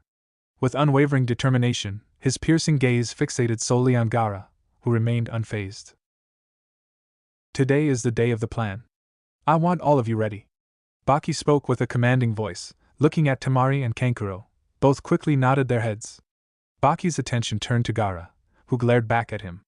"Especially you, Gaara," Baki ordered as he took a step toward Gaara challengingly. Gaara bluntly rolled his eyes to the point that he felt as if his eyes would go to the back of his head. "I'm ready to fulfill the plan. I won't betray those that I consider family," Gaara answered with an emotionless voice. Both Kankuro and Temari couldn't help but be taken aback.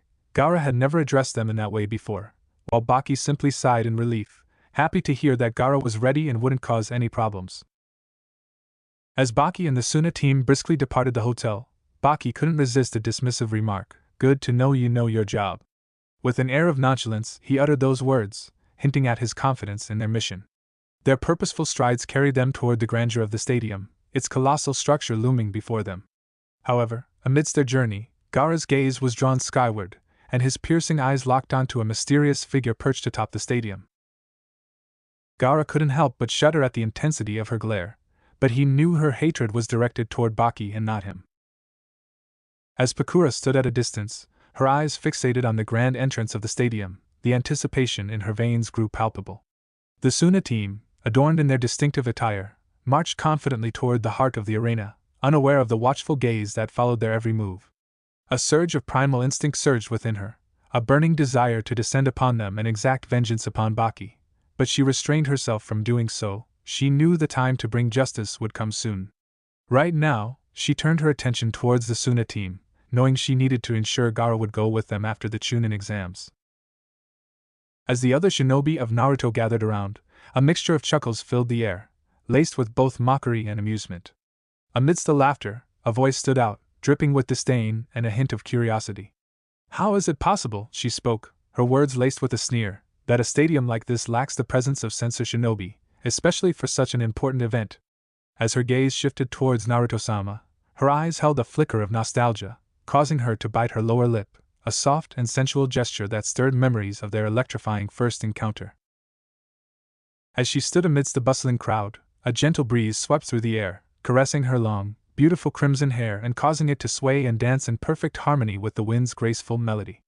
The golden sunlight, pouring down from the heavens, bestowed a radiant glow upon her locks, transforming them into cascading strands of precious gems that glistened with every twist and turn. Her attention, momentarily captivated by the whimsical dance of her hair, swiftly shifted toward the grand Hokage podium that stood proudly at the heart of the stadium. As her gaze scanned the surroundings, she could sense a symphony of diverse chakra types permeating the atmosphere, each pulsating with its own unique energy. Among them, a potent surge of wind chakra surged forth, its strength palpable, while the tantalizing fusion of water and wood chakra embraced her senses with tempting allure. A mischievous smile played upon her lips as she savored the delectable possibilities that lay before her. She wondered if she had time for some fun. She was sure Naruto-sama wouldn't mind. Her eyes went to her leader once again. She couldn't help but feel excited, knowing soon everyone would know just how powerful he was. She herself had a chance to show her abilities, especially her awakened abilities. Sarutobi. The stadium reverberated with the deafening roars of countless spectators, their collective voice echoing through the air like thunderclaps. Perched upon his seat, at the heart of the electrifying atmosphere, he found himself immersed in the pulsating energy that surged through the crowd, their voices blending into a symphony of anticipation. Each spectator shared a common desire, their cheers and chants serving as a resounding plea for the final rounds of the Chunin exams to commence. Without the midst of this exhilarating scene, Sarutobi, adorned with a knowing smile, observed the unfolding spectacle below. Naruto emerged into the sprawling arena. With measured steps and unwavering determination, he made his way towards the very center of the arena, where his fellow warriors awaited him. As Sarutobi's weary eyes fell upon Naruto, a flicker of concern caused his once bright smile to falter. The memory of Jiraiya's words echoed in his mind, recounting how Naruto had adamantly rejected the legendary Shinobi's offer for training, displaying a complete disinterest in forging any sort of connection with him. An undeniable throbbing sensation began to pulsate within Sarutobi's temples, prompting his aged fingers to instinctively pinch the bridge of his nose. Reluctantly, he found himself grappling with a disconcerting thought. Was Naruto secretly engaged in clandestine activities, hidden from Sarutobi's watchful gaze? This suspicion weighed heavily upon the wise leader, as he despised even entertaining the notion of harboring such doubts about Naruto.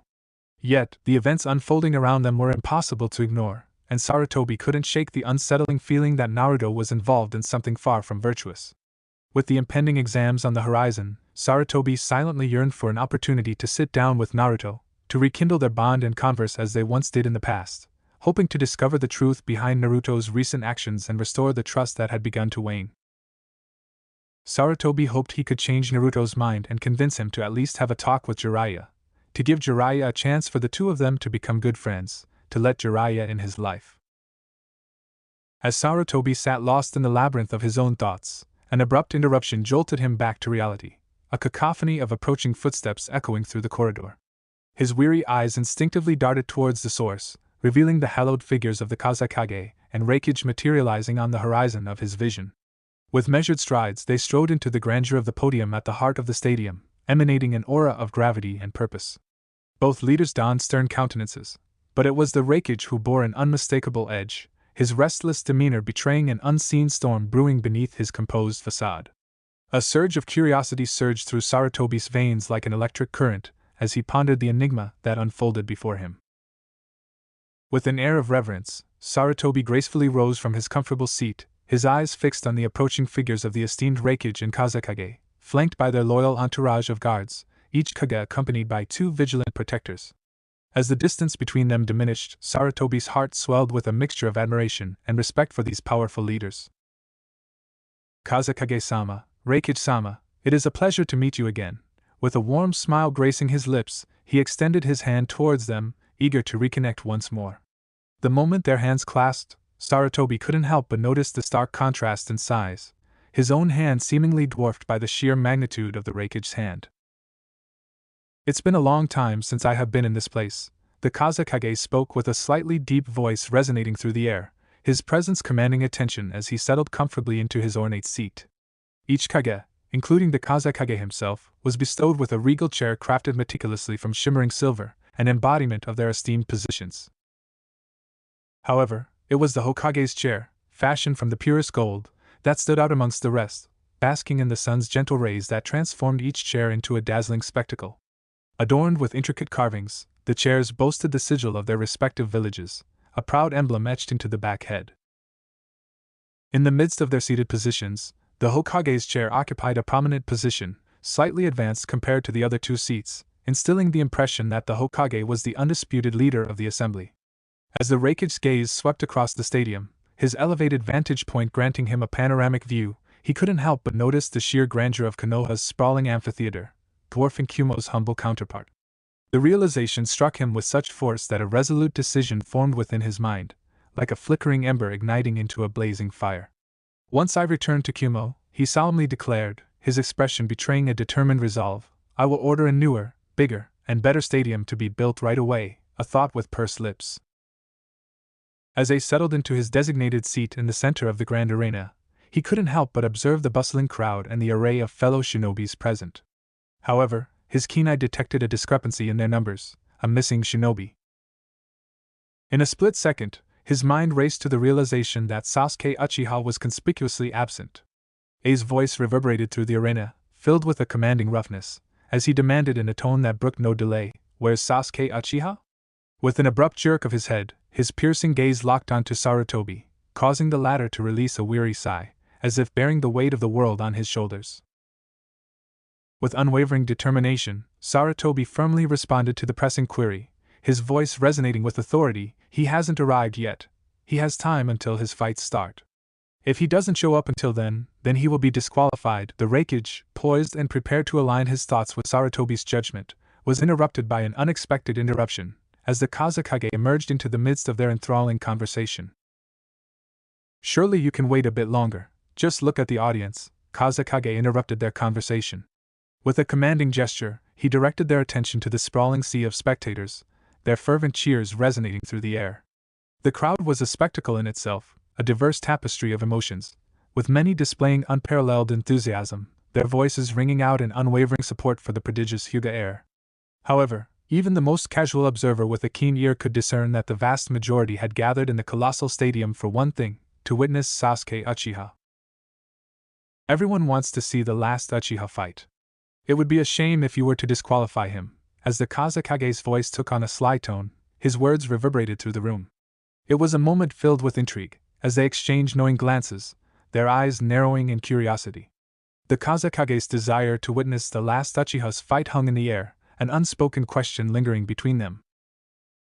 With a raised eyebrow and a hint of suspicion in his eyes, Sarutobi couldn't help but agree with the questioning gaze of A. The vibrant atmosphere of the final showdown was palpable as the crowd erupted in cheers. 2 of your children are in the final, A continued, his voice laced with intrigue. But why, may I ask, do you care about a shinobi from another village? The intensity of the moment was heightened as all eyes turned to the enigmatic figure of the Kazekage, who stood before them with an air of unshakable composure, seemingly unaffected by the inquisitive glances fixed upon him. Suna and Konoha have been allies for decades now. Even the people in Suna have heard of the talent of Sasuke Uchiha, and being the only one left of his clan. I'm quite intrigued to see what some say is the future of Konoha. The Kazekage answered slyly, waving a dismissing hand. Sarutobi couldn't help but feel that there was more to that, but before their conversation could continue, the echo of cheers and excitement reverberated through the arena, interrupting their intriguing exchange. 3 pairs of eyes turned as one, their gaze fixed on the spectacle unfolding below. The arena now held only 2 shinobi poised for battle. Round 1, Rock Lee vs. Neji Hyuga. With an abrupt halt to the friendly match between his 2 talented genins, Guy swiftly exclaimed, "Enough!" Neji emerges victorious yet again. Neji, wearing a smirk of superiority, couldn't help but scoff at the predictable outcome, leaving his training partner Lee sprawled on the ground, adorned with numerous bruises and a trickle of blood escaping from his nose. As Lee gasped for air, his breath heavy and labored, he clenched his teeth in a mixture of frustration and fury, unable to conceal his burning anger at yet another defeat. As beads of sweat trickled down Lee's flushed face, a testament to his tremendous physical exertion, he couldn't help but feel a wave of exhaustion wash over him, threatening to engulf his weary body. However, it was the overwhelming sense of humiliation that pierced his heart the deepest. Lee had been so sure, so utterly convinced, that this time he would emerge victorious in his long-standing rivalry with Neji, finally showcasing to him and the world that sheer determination and relentless effort could triumph over innate talent. Alas, the bitter reality unfolded before his eyes once again, as he found himself sprawled on the unforgiving ground, defeated and shattered, while Neji stood tall, seemingly untouched by the grueling battle they had just endured. With an air of disdain hanging in the atmosphere, Neji cast his piercing gaze downward upon Rock Lee, his eyes brimming with a potent mixture of mockery and superiority. It was as if Neji regarded Rock Lee as nothing more than an insignificant speck beneath his lofty stature. Why do you bother with this?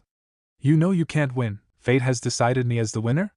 Neji's voice dripped with condescension as he questioned, his tone laced with a cruel certainty. His eyes remained fixed on Rock Lee, who defiantly lifted his head in response, a simmering fire of suppressed anger burning fiercely within his determined gaze. Lee's voice dripped with contempt as he echoed Neji's words, emphasizing the irony with a sly sneer that danced on his lips. "Ah, fate," he drawled, his eyes flashing with a mix of defiance and determination. "There's no such thing as fate. My life would be quite sad if I simply decided to lay down and do nothing, because if something happens, it is the fate that saw it that way." Slowly, like a phoenix rising from the ashes, Lee pushed himself up, his legs trembling with exertion but his spirit unwavering. In that fleeting moment, a spark of anger flickered in Niji's eyes, a testament to the clash of their opposing philosophies. But as swiftly as it appeared, the fury melted away, leaving Niji's gaze calm and composed, as if veiled by an impenetrable facade of tranquility. Lee, his voice filled with a resolute determination, reflected on the pivotal role that defying fate had played in shaping his destiny. The journey towards becoming a genin, the lowest rank in the world of Shinobi, had been anything but easy. Every teacher he encountered along the way had echoed the same discouraging sentiment, urging him to abandon his dreams, yet he remained steadfast in his unwavering commitment. Against all odds, Lee stood proudly, his eyes burning with an indomitable spirit, as he proclaimed, "If I allowed fate to control my life, I would have never become a genin. Now I'm a genin because I didn't give up." "Yes. You're a genin," Niji agreed, much to Lee's shock. "But you're a terrible one, Lee. How many times so far you have needed either me or Gai-sensei to pull you out of a genjutsu?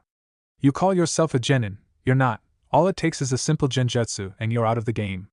This is why you rely so much on genjutsu counter seals," Niji added with a sneer as if he was speaking to a toddler on how to walk. "Every shinobi out there has a weak point, Niji," Lee was quick to counter, defending himself. He knew he was horrible when it came to genjutsu. They were his weakest point, which is why Tenten always made a seal for him. Sadly, the seal she made was of level 1.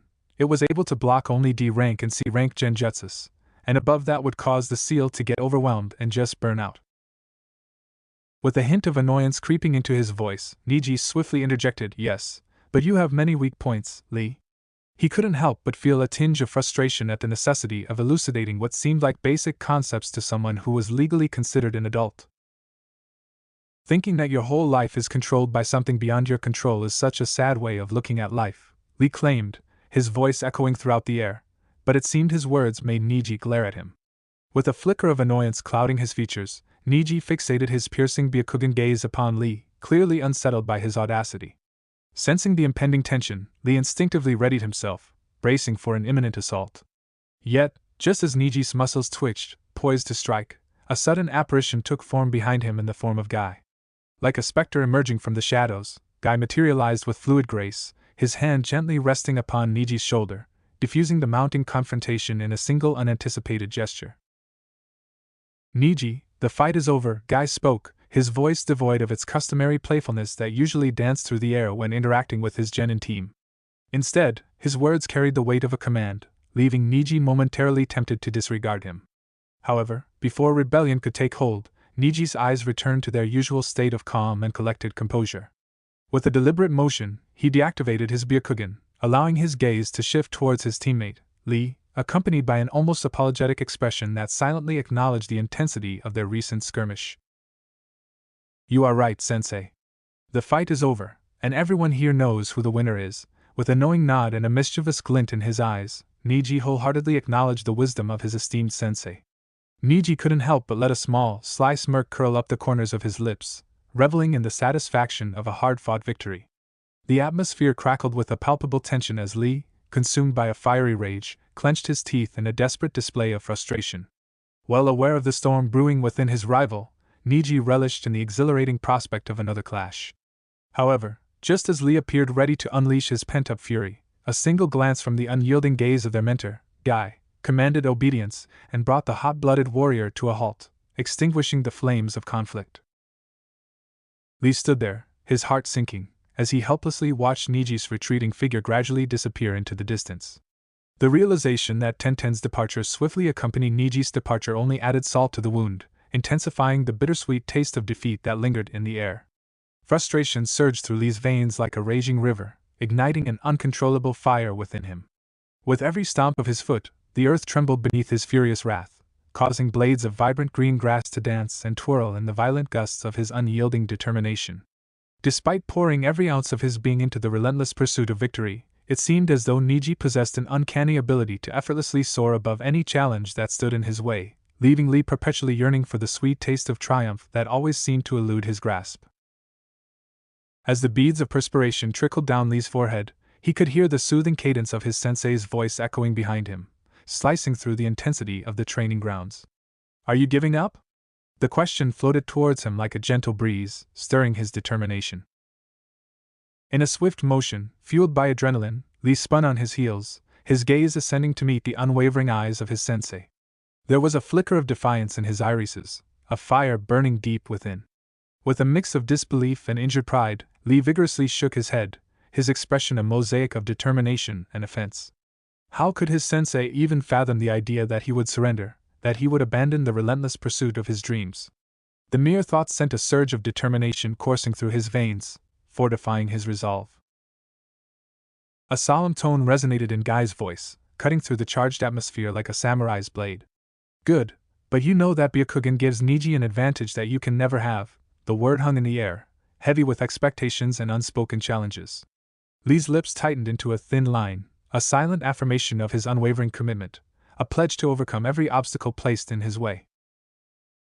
With an air of skepticism and a tinge of wounded pride, Lee directed his question toward his revered sensei, his eyes searching for answers. Are you saying I should give up? His voice held a subtle accusation as if challenging the very foundations of his training. Yet beneath his wounded facade, a hint of vulnerability lingered, a flicker of hurt in his tone that betrayed his true emotions. A warm, encouraging smile danced upon Guy's lips as he met Lee's gaze, his eyes radiating unwavering belief. What kind of sensei would I be, he pondered aloud, his voice brimming with unwavering confidence, if I were to ever utter the words give up to my devoted geniuses? The corners of his mouth stretched into one of his renowned wide grins, showcasing a set of pearly white teeth that seemed to shimmer with resilience and determination, mirroring the spirit he instilled in his students. So what should I do to counter Niji's Byakugan? With a determined gaze, Lee stood tall, his muscles straining against the pain that engulfed his body as if every bone had been shattered. His mind raced with strategic possibilities. Ignoring the throbbing ache that threatened to cripple him, Lee's burning determination fueled his resolve to find a countermeasure. Guy began his advice with a hint of reluctance in his voice, a mix of wisdom and caution. Usually, I would tell you to just train, he paused, his gaze fixed on Lee's determined face, but I will be honest, to surpass Niji might take years, or even a decade for you, Lee. As Guy's words hung in the air, heavy with the weight of an uphill battle, a flicker of determination ignited within Lee's eyes. He refused to let doubt seep into his heart.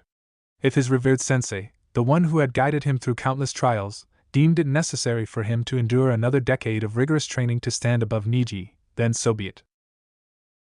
But I know something that can give you a boost, something that not even Niji has, Guy promised, placing his hand on Lee's shoulder. The words Lee just heard made him look up at Guy with more determination than he ever had. Really? Yes is called. As Lee immersed himself in anticipating the forthcoming battle, his mind fixated on the 8 gates, a formidable technique that held the promise of victory. Desperate to escape the whirlwind of doubts and uncertainties swirling through his thoughts, he found solace in the electrifying atmosphere of the stadium, which reverberated with a symphony of enthusiastic cheers and palpable excitement. Positioned at the heart of the arena, Lee stood tall, a figure of unwavering determination, his gaze locked upon Niji. It was as if Niji possessed an unshakable confidence in his abilities, disregarding the imminent clash that awaited him and Lee. With a confident smirk playing on his lips, Lee took a sturdy fighting stance, his eyes gleaming with a mix of determination and anticipation. Prepare yourself, he declared, his voice resonating with the echoes of a lifetime's worth of anticipation. The air crackled with energy as he locked eyes with Niji, who couldn't help but scoff, a hint of amusement dancing in his gaze, while he shook his head in mild disbelief. I hope you're ready, because I have been waiting for this moment my whole life. Fate has already claimed me as the victor, why should I be ready? Niji questioned with a sneer. His piercing gaze momentarily wandered to the corner of the stadium where the remaining contenders were sequestered, their faces a mosaic of determination and anxiety. Amongst them, his eyes fixated on Hinata, her presence stirring a turbulent surge of emotions within Niji's core. He couldn't fathom how someone as fragile as her had defied the odds and made it to the final rounds of the esteemed Chunin exams, a notion that both perplexed and ignited an undercurrent of resentment in his veins. But he figured she would probably humiliate herself whenever her turn started. Niji knew well that Hinata had been lucky to reach this far, but today, her luck would run out. You know, Niji, I have never seen someone as simple-minded as you. For someone who is called a genius, you sure love talking nonsense. As the words effortlessly flowed from Lee's lips, the corners of Lee's mouth curled into an amused smile, amplifying the effect of his teasing comment, especially when Niji, in response, scoffed in good-natured defiance. But I have known you long enough to know that your mind cannot be changed through words. No, my only choice is to prove it to you with my kicks and fists, Lee proclaimed. The gaze of the entire stadium fixated upon him, their eyes brimming with anticipation and admiration. Lee's heart swelled with a mixture of nerves and excitement. Every muscle in his body coiled like a tightly wound spring, ready to unleash an explosion of power and resilience. This would be the perfect opportunity to defeat Niji, and show him that hard work can defeat natural talent. Perched on a distant vantage point, Guy found himself amidst the illustrious assembly of jonins who had congregated from various villages. Engrossed in animated conversations, they exchanged thoughts and insights with one another. Meanwhile, Asuma, his eyes alight with enthusiasm, engaged in a lively discourse with Darui, a jonin hailing from the village of Kumo. Guy surmised that their discussion revolved around a stupid topic, a friendly wager on the outcome of the Chunin exams. Betting on these momentous trials had become an iconic tradition, akin to a beloved sport, embraced by many who viewed the exams as a thrilling display of skill and talent. Thus, the act of placing bets had become an integral part of this enthralling sport. Guy stood unwavering, heedless of the cacophony of voices that enveloped him. Even Kakashi, nonchalantly propped against a sturdy column, failed to capture his attention. Before Guy's very eyes, Kakashi's famous orange book beckoned. Yet, it was evident to him that his comrade's focus was undeniably fixated on the intense battle that was about to unfold before them. With a subtle play of deception, Kakashi cleverly masked his rapt interest by feigning absorption in the pages of his book, a masterful charade that Guy skillfully deciphered. As Guy stood among his fellow jonins, a burning desire to engage in conversation with them flickered in his heart. However, his attention was completely captivated by the incoming intense battle, a clash between Niji and Rock Lee. Being their mentor, Guy possessed an intimate understanding of their deepest aspirations, their every longing and ambition. With an unwavering gaze fixed upon Lee, a surge of anticipation surged through him, for he was aware that his pupil had yet to unleash his fabled ultimate technique upon any opponent. Guy found himself in a precarious position. Deep down, he yearned to utter the words that would assure them of his unwavering objectivity. He desperately wanted to convince himself that he viewed each of them with an equal measure of admiration. However, a wave of honesty washed over him, revealing a truth he couldn't deny. He cared, oh how he cared, about the outcome of this competition. Despite his best efforts to suppress his favoritism, Guy knew that if he were to claim indifference, it would be a flagrant lie.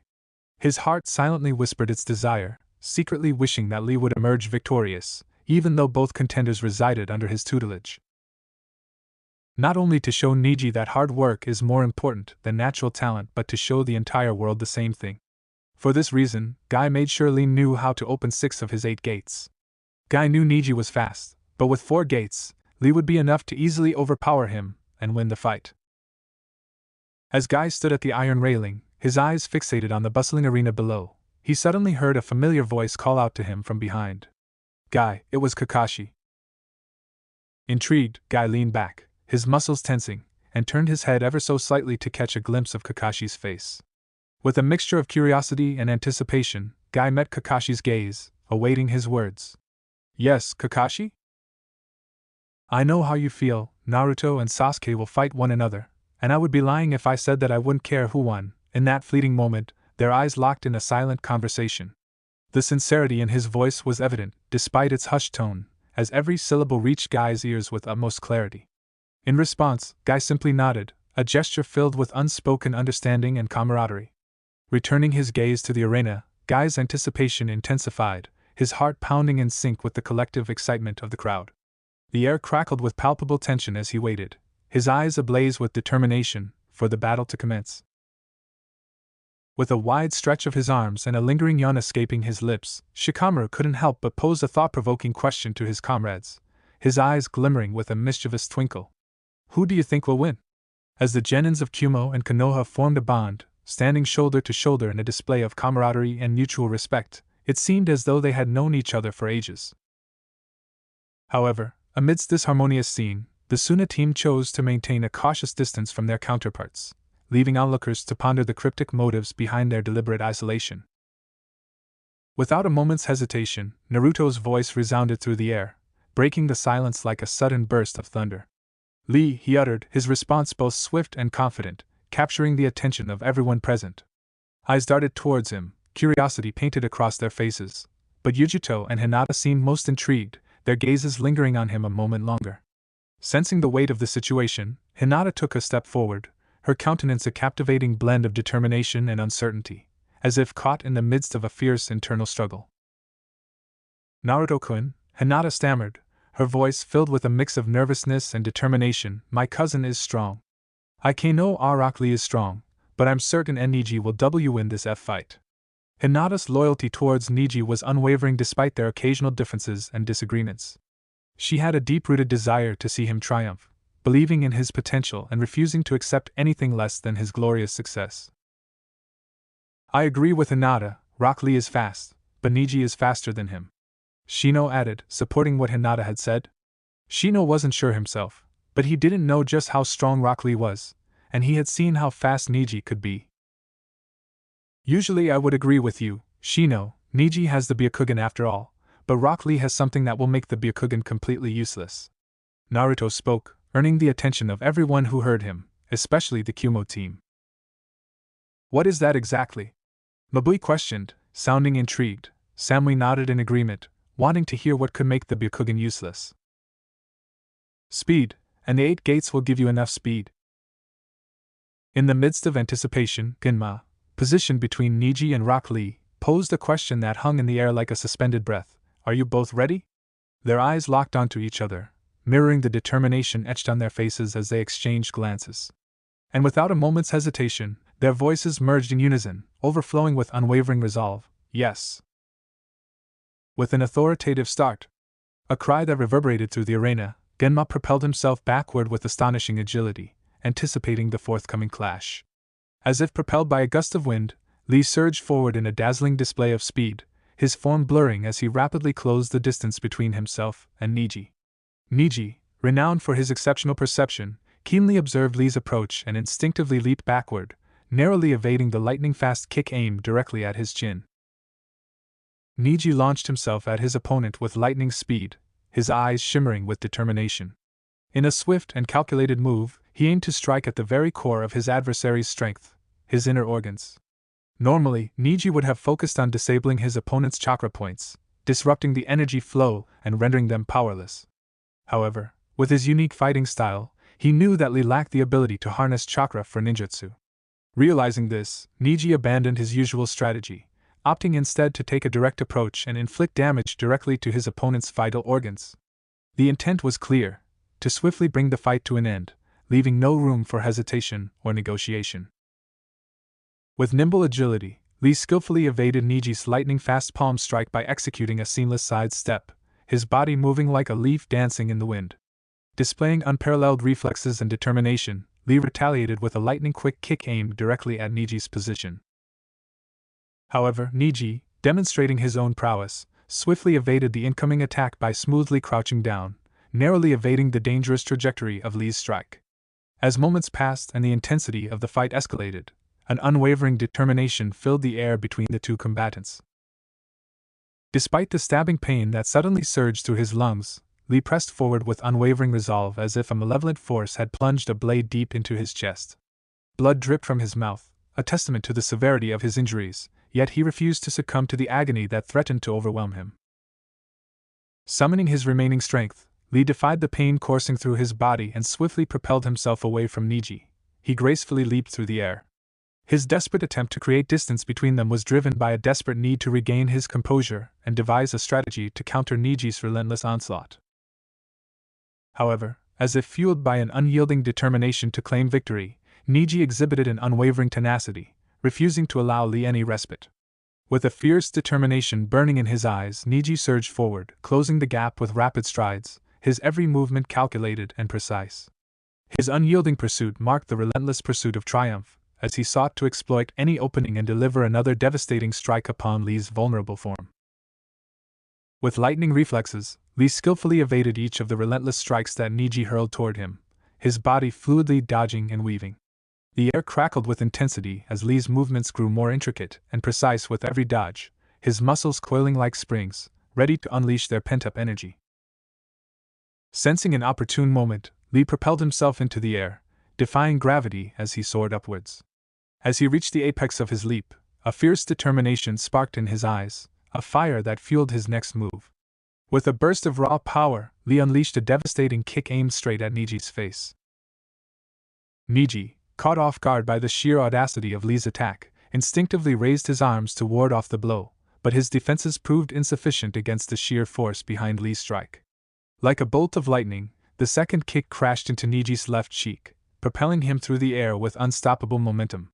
The world momentarily held its breath as Niji's body arced through the sky, a fleeting figure against the backdrop of an indigo twilight. Gravity reclaimed its hold on Niji, and he descended with a resounding crash, the impact reverberating through the earth beneath him. As Lee descended gracefully from the air, his heart pounding with anticipation, he prepared to charge towards Niji. However, just as the fiery determination ignited within him, an unexpected adversary emerged, attacking him from the shadows. With an agonizing jolt, a searing pain surged through his left shin, leaving him disoriented and vulnerable. His body wavered precariously, threatening to collapse onto the unforgiving earth below. The pain, sharp as a dagger's edge, coursed through his veins, tormenting him beyond measure. In a futile attempt to suppress his mounting anger, Lee clenched his teeth, his furious determination undeterred, but his once nimble leg was rendered virtually useless, hampering his every move. When did that happen? Lee asked himself when he suddenly remembered that Niji had hit his leg before Lee had kicked his face, resulting in his shin getting hurt badly.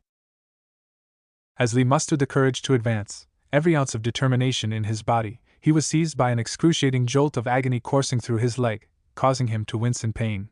Gripping his teeth tightly together, he fought against the waves of discomfort, refusing to let it hinder his progress. Meanwhile, Niji, who had been lying on the ground moments before, slowly rose to his feet, his face betraying the evidence of a brutal encounter. His nose was visibly broken, blood trickling down his face, creating a crimson stream, yet he appeared unperturbed by the injury. In fact, a mischievous smirk of triumph gradually tugged at the corners of Niji's lips, hinting at the satisfaction he derived from their intense confrontation.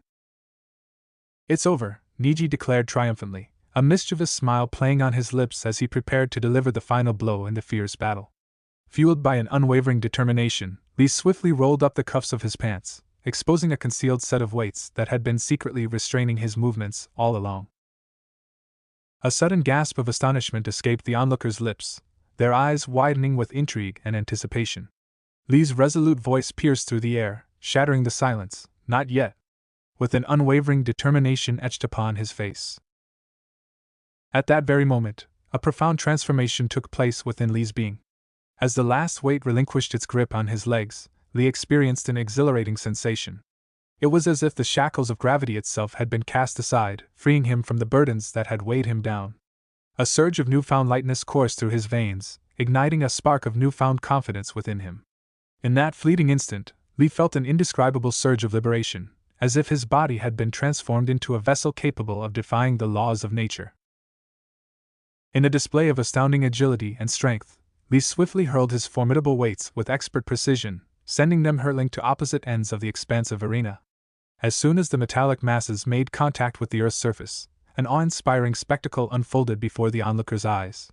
The sheer force of impact caused the ground beneath to splinter and fracture, giving rise to billows of dust and swirling plumes of smoke that danced in the air as if an immense and weighty entity had forcefully descended upon the scene.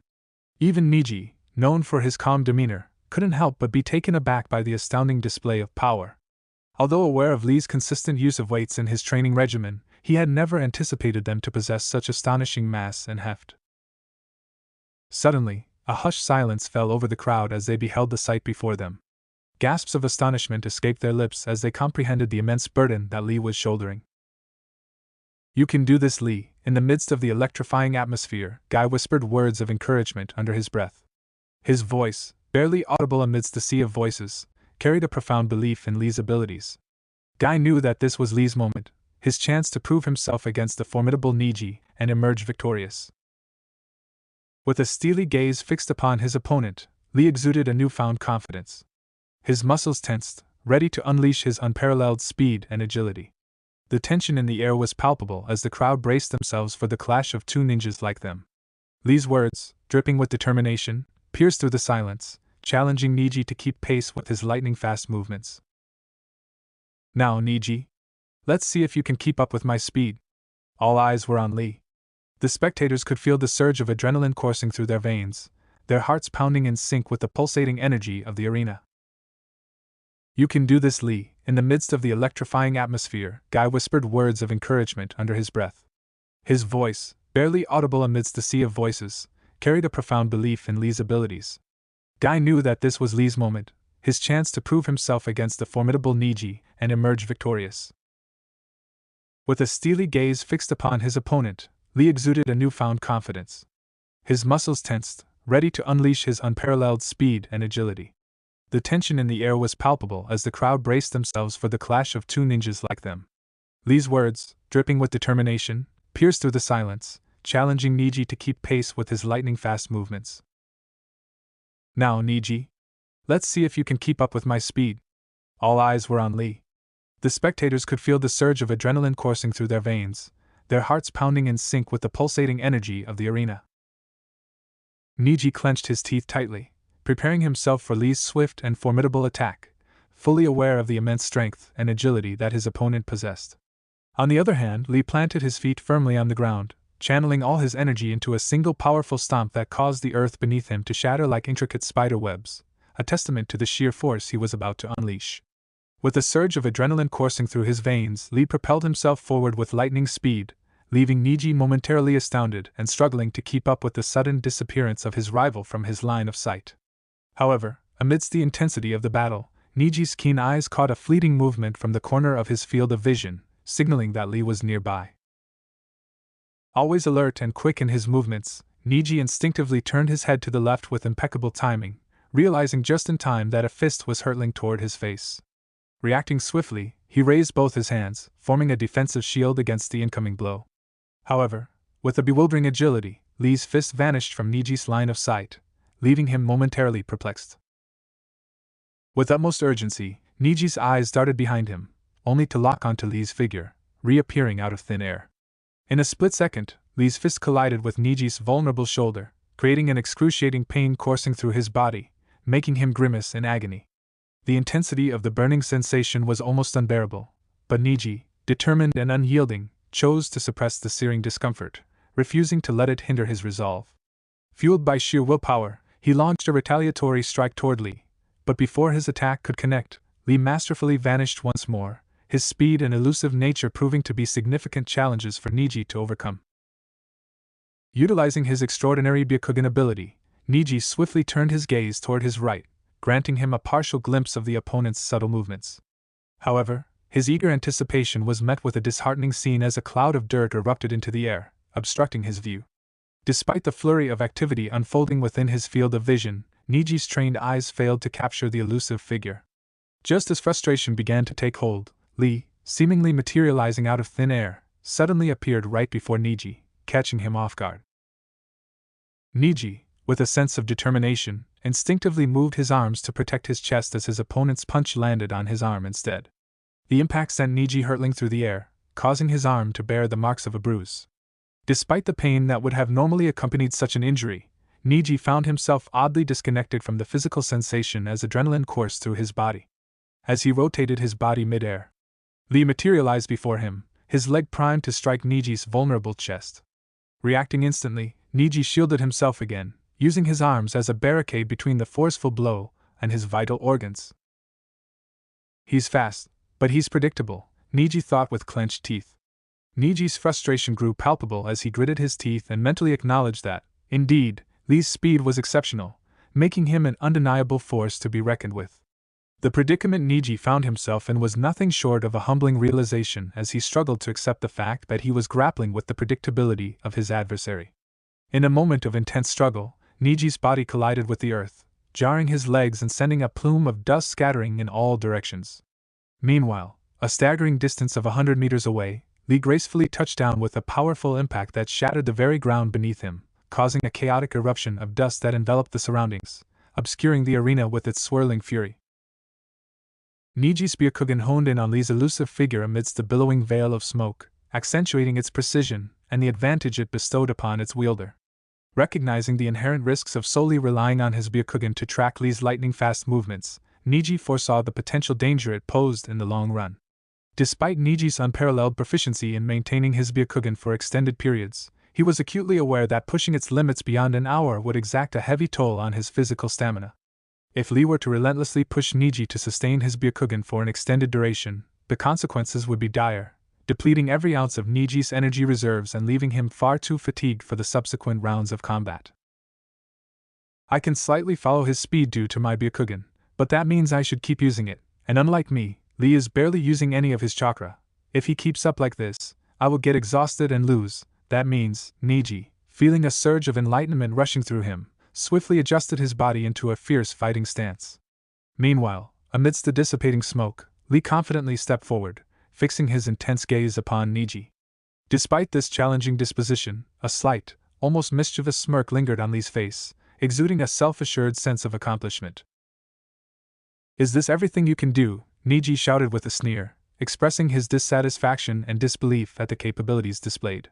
His words hung in the air, causing a wave of confusion to ripple through the audience. Those watching couldn't comprehend the extent of what had just been shown, leaving them perplexed and uncertain. As their confusion grew, Lee's once genuine and unwavering smile began to falter.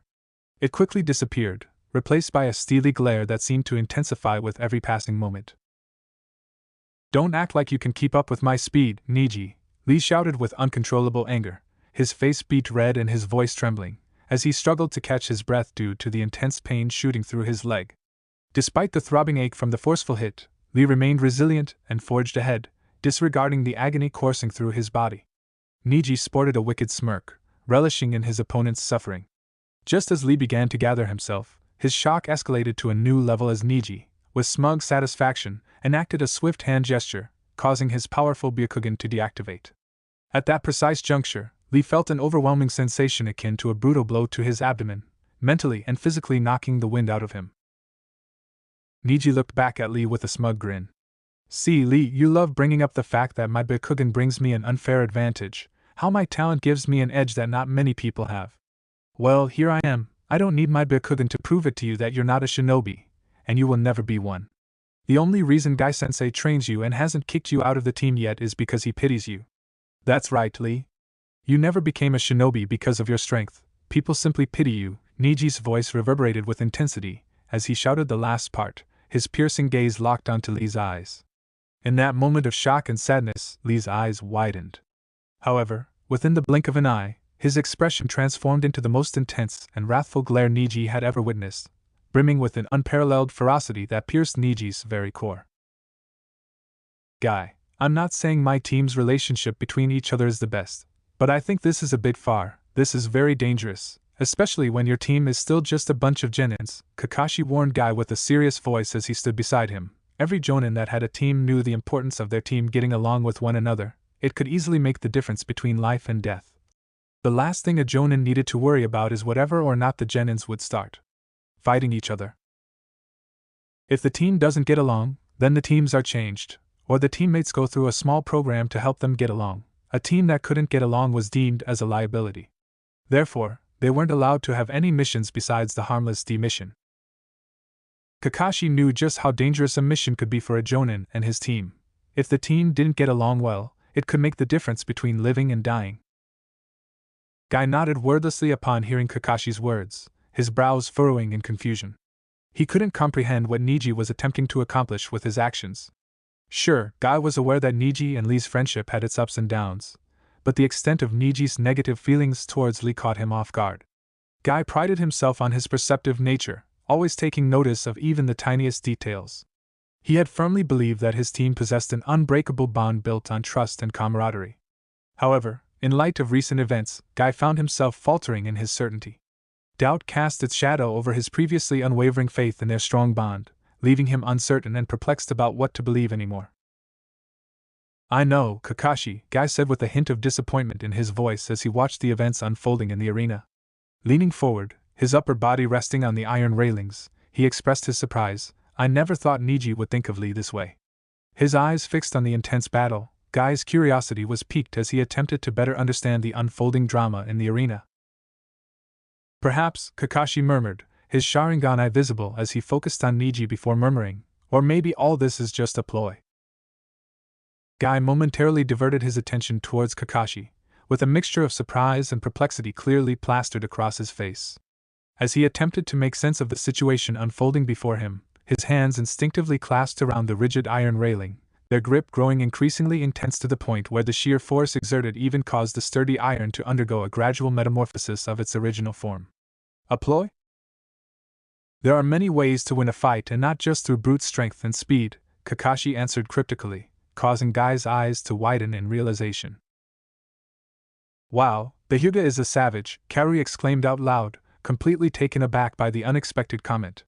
This was the first time she had witnessed a teammate speaking in such a hurtful manner towards another teammate. Despite her not having the strongest bond with Omoi, she prided herself on never resorting to such insulting words.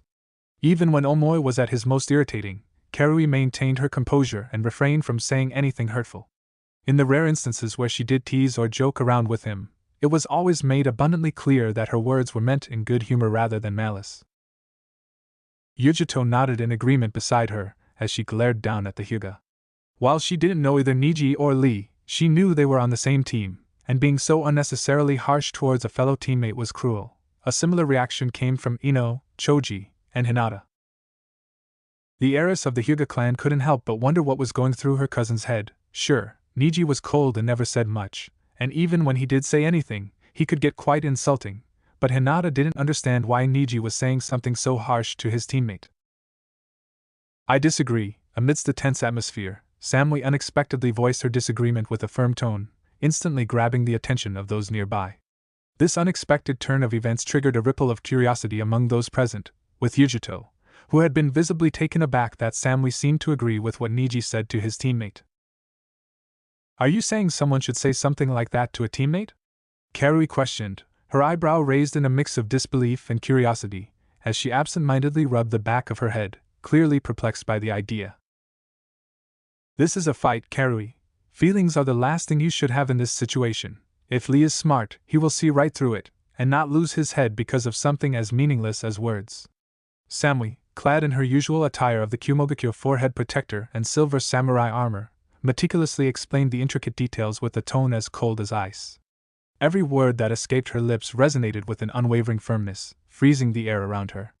Her piercing blue eyes shimmered like glaciers as she spoke, conveying an icy intensity that matched her unwavering resolve. In response to her frigid demeanor, those present couldn't help but cast disapproving glances her way, their eyebrows furrowing and lips pursing in silent criticism. However, amidst the disapproval, a select group of individuals stood unwavering in their support. Naruto acknowledged Samui's words with a firm nod. Shino, his gaze hidden behind dark sunglasses, silently showed his agreement. Oma, his expressive face reflecting a mixture of emotions, realized the importance of Samui's words and nodded in acknowledgement. Lastly, Shikamaru understood the pragmatic reasoning behind Samui's statements and expressed his agreement with a decisive nod. How can words be meaningless? Choji pondered aloud, his eyes fixated on the bag of chips that rested untouched on his hands. It was a peculiar sight for those who knew him well. Choji's affinity for devouring snacks was nearly insatiable, making this sudden cessation of his munching ritual all the more noteworthy. Words are winds, without action or proof, they're naught but a waste of oxygen. Her statement garnered a nod of approval from Naruto, signifying his agreement with her viewpoint. On the other hand, Hinata couldn't help but inwardly cringe, feeling a sense of discomfort towards the Kumo girl. Samui appeared distant and unapproachable to Hinata, exuding an icy demeanor that clashed with her warm nature. However, despite Hinata's reservations, Naruto's clear alignment with Samui's perspective indicated that he shared the belief in the insignificance of empty rhetoric. I'm nothing, Lee murmured under his breath, a hint of despair in his voice as he expressed his deep sense of worthlessness. Feeling the weight of his emotions, he couldn't help but release his anger and frustration by forcefully stomping on the ground before him.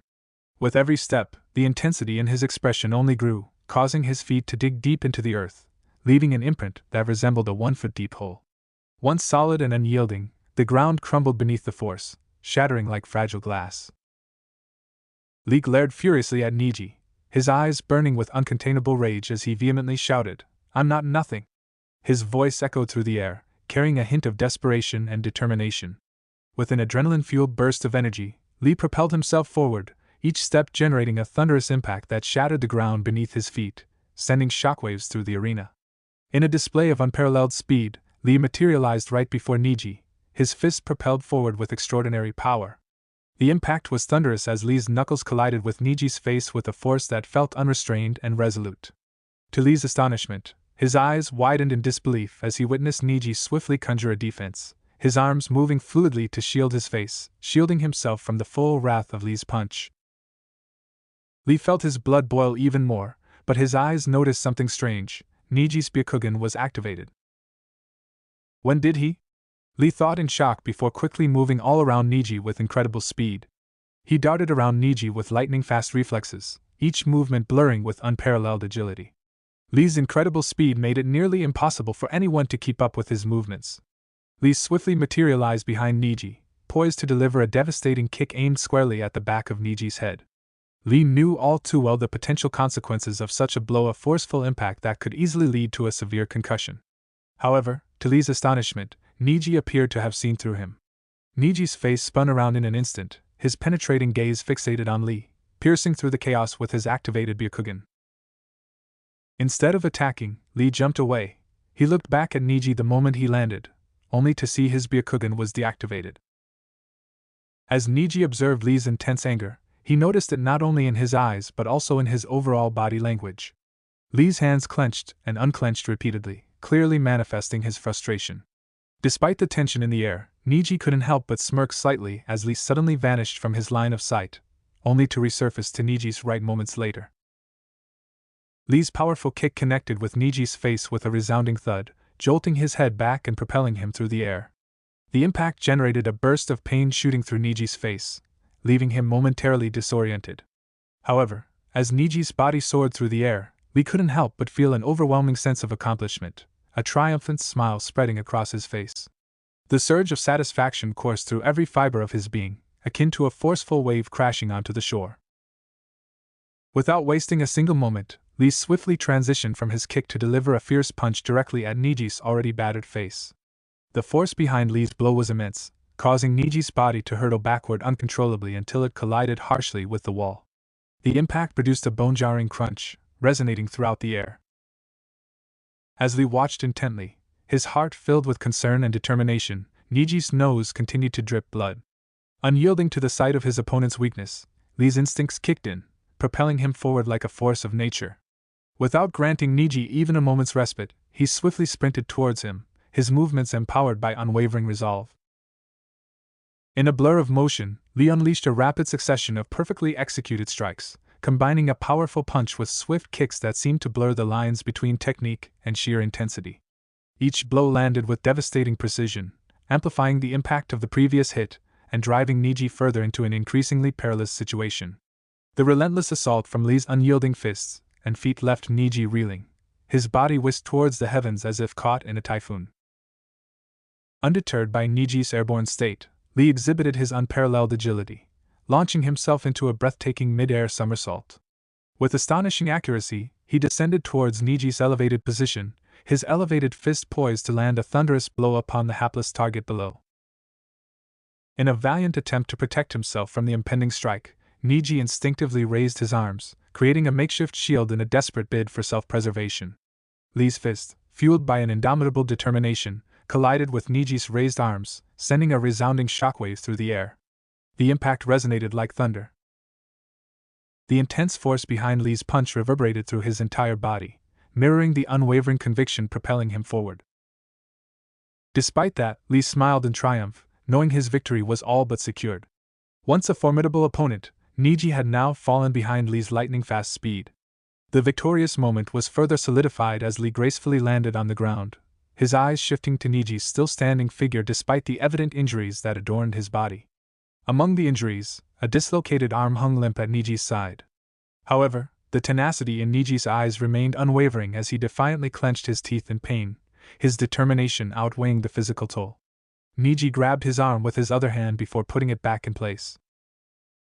Fueled by an adrenaline rush, Lee propelled himself forward with an unrivaled swiftness that showcased his incredible agility and determination. His focused mind honed in on his target, Niji, as he unleashed all his physical prowess with an animated punch directed specifically at Niji's chest. Lee's fist was strong enough to shatter his bones and rupture organs. However, to Lee's astonishment, Niji sprang into swift action just as he closed the gap between them with a remarkable display of agility. Niji skillfully activated his chakra, spinning with mesmerizing grace, conjuring a protective shield that crackled with an ethereal glow. This barrier materialized directly before him, forming an impenetrable wall of energy, effectively thwarting Li's impending strike.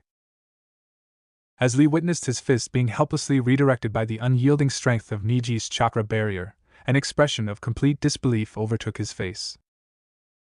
As soon as Li's body forcefully collided with Niji's unyielding barrier, a ceaseless onslaught of sudden blows erupted in every direction, pummeling his defenseless form.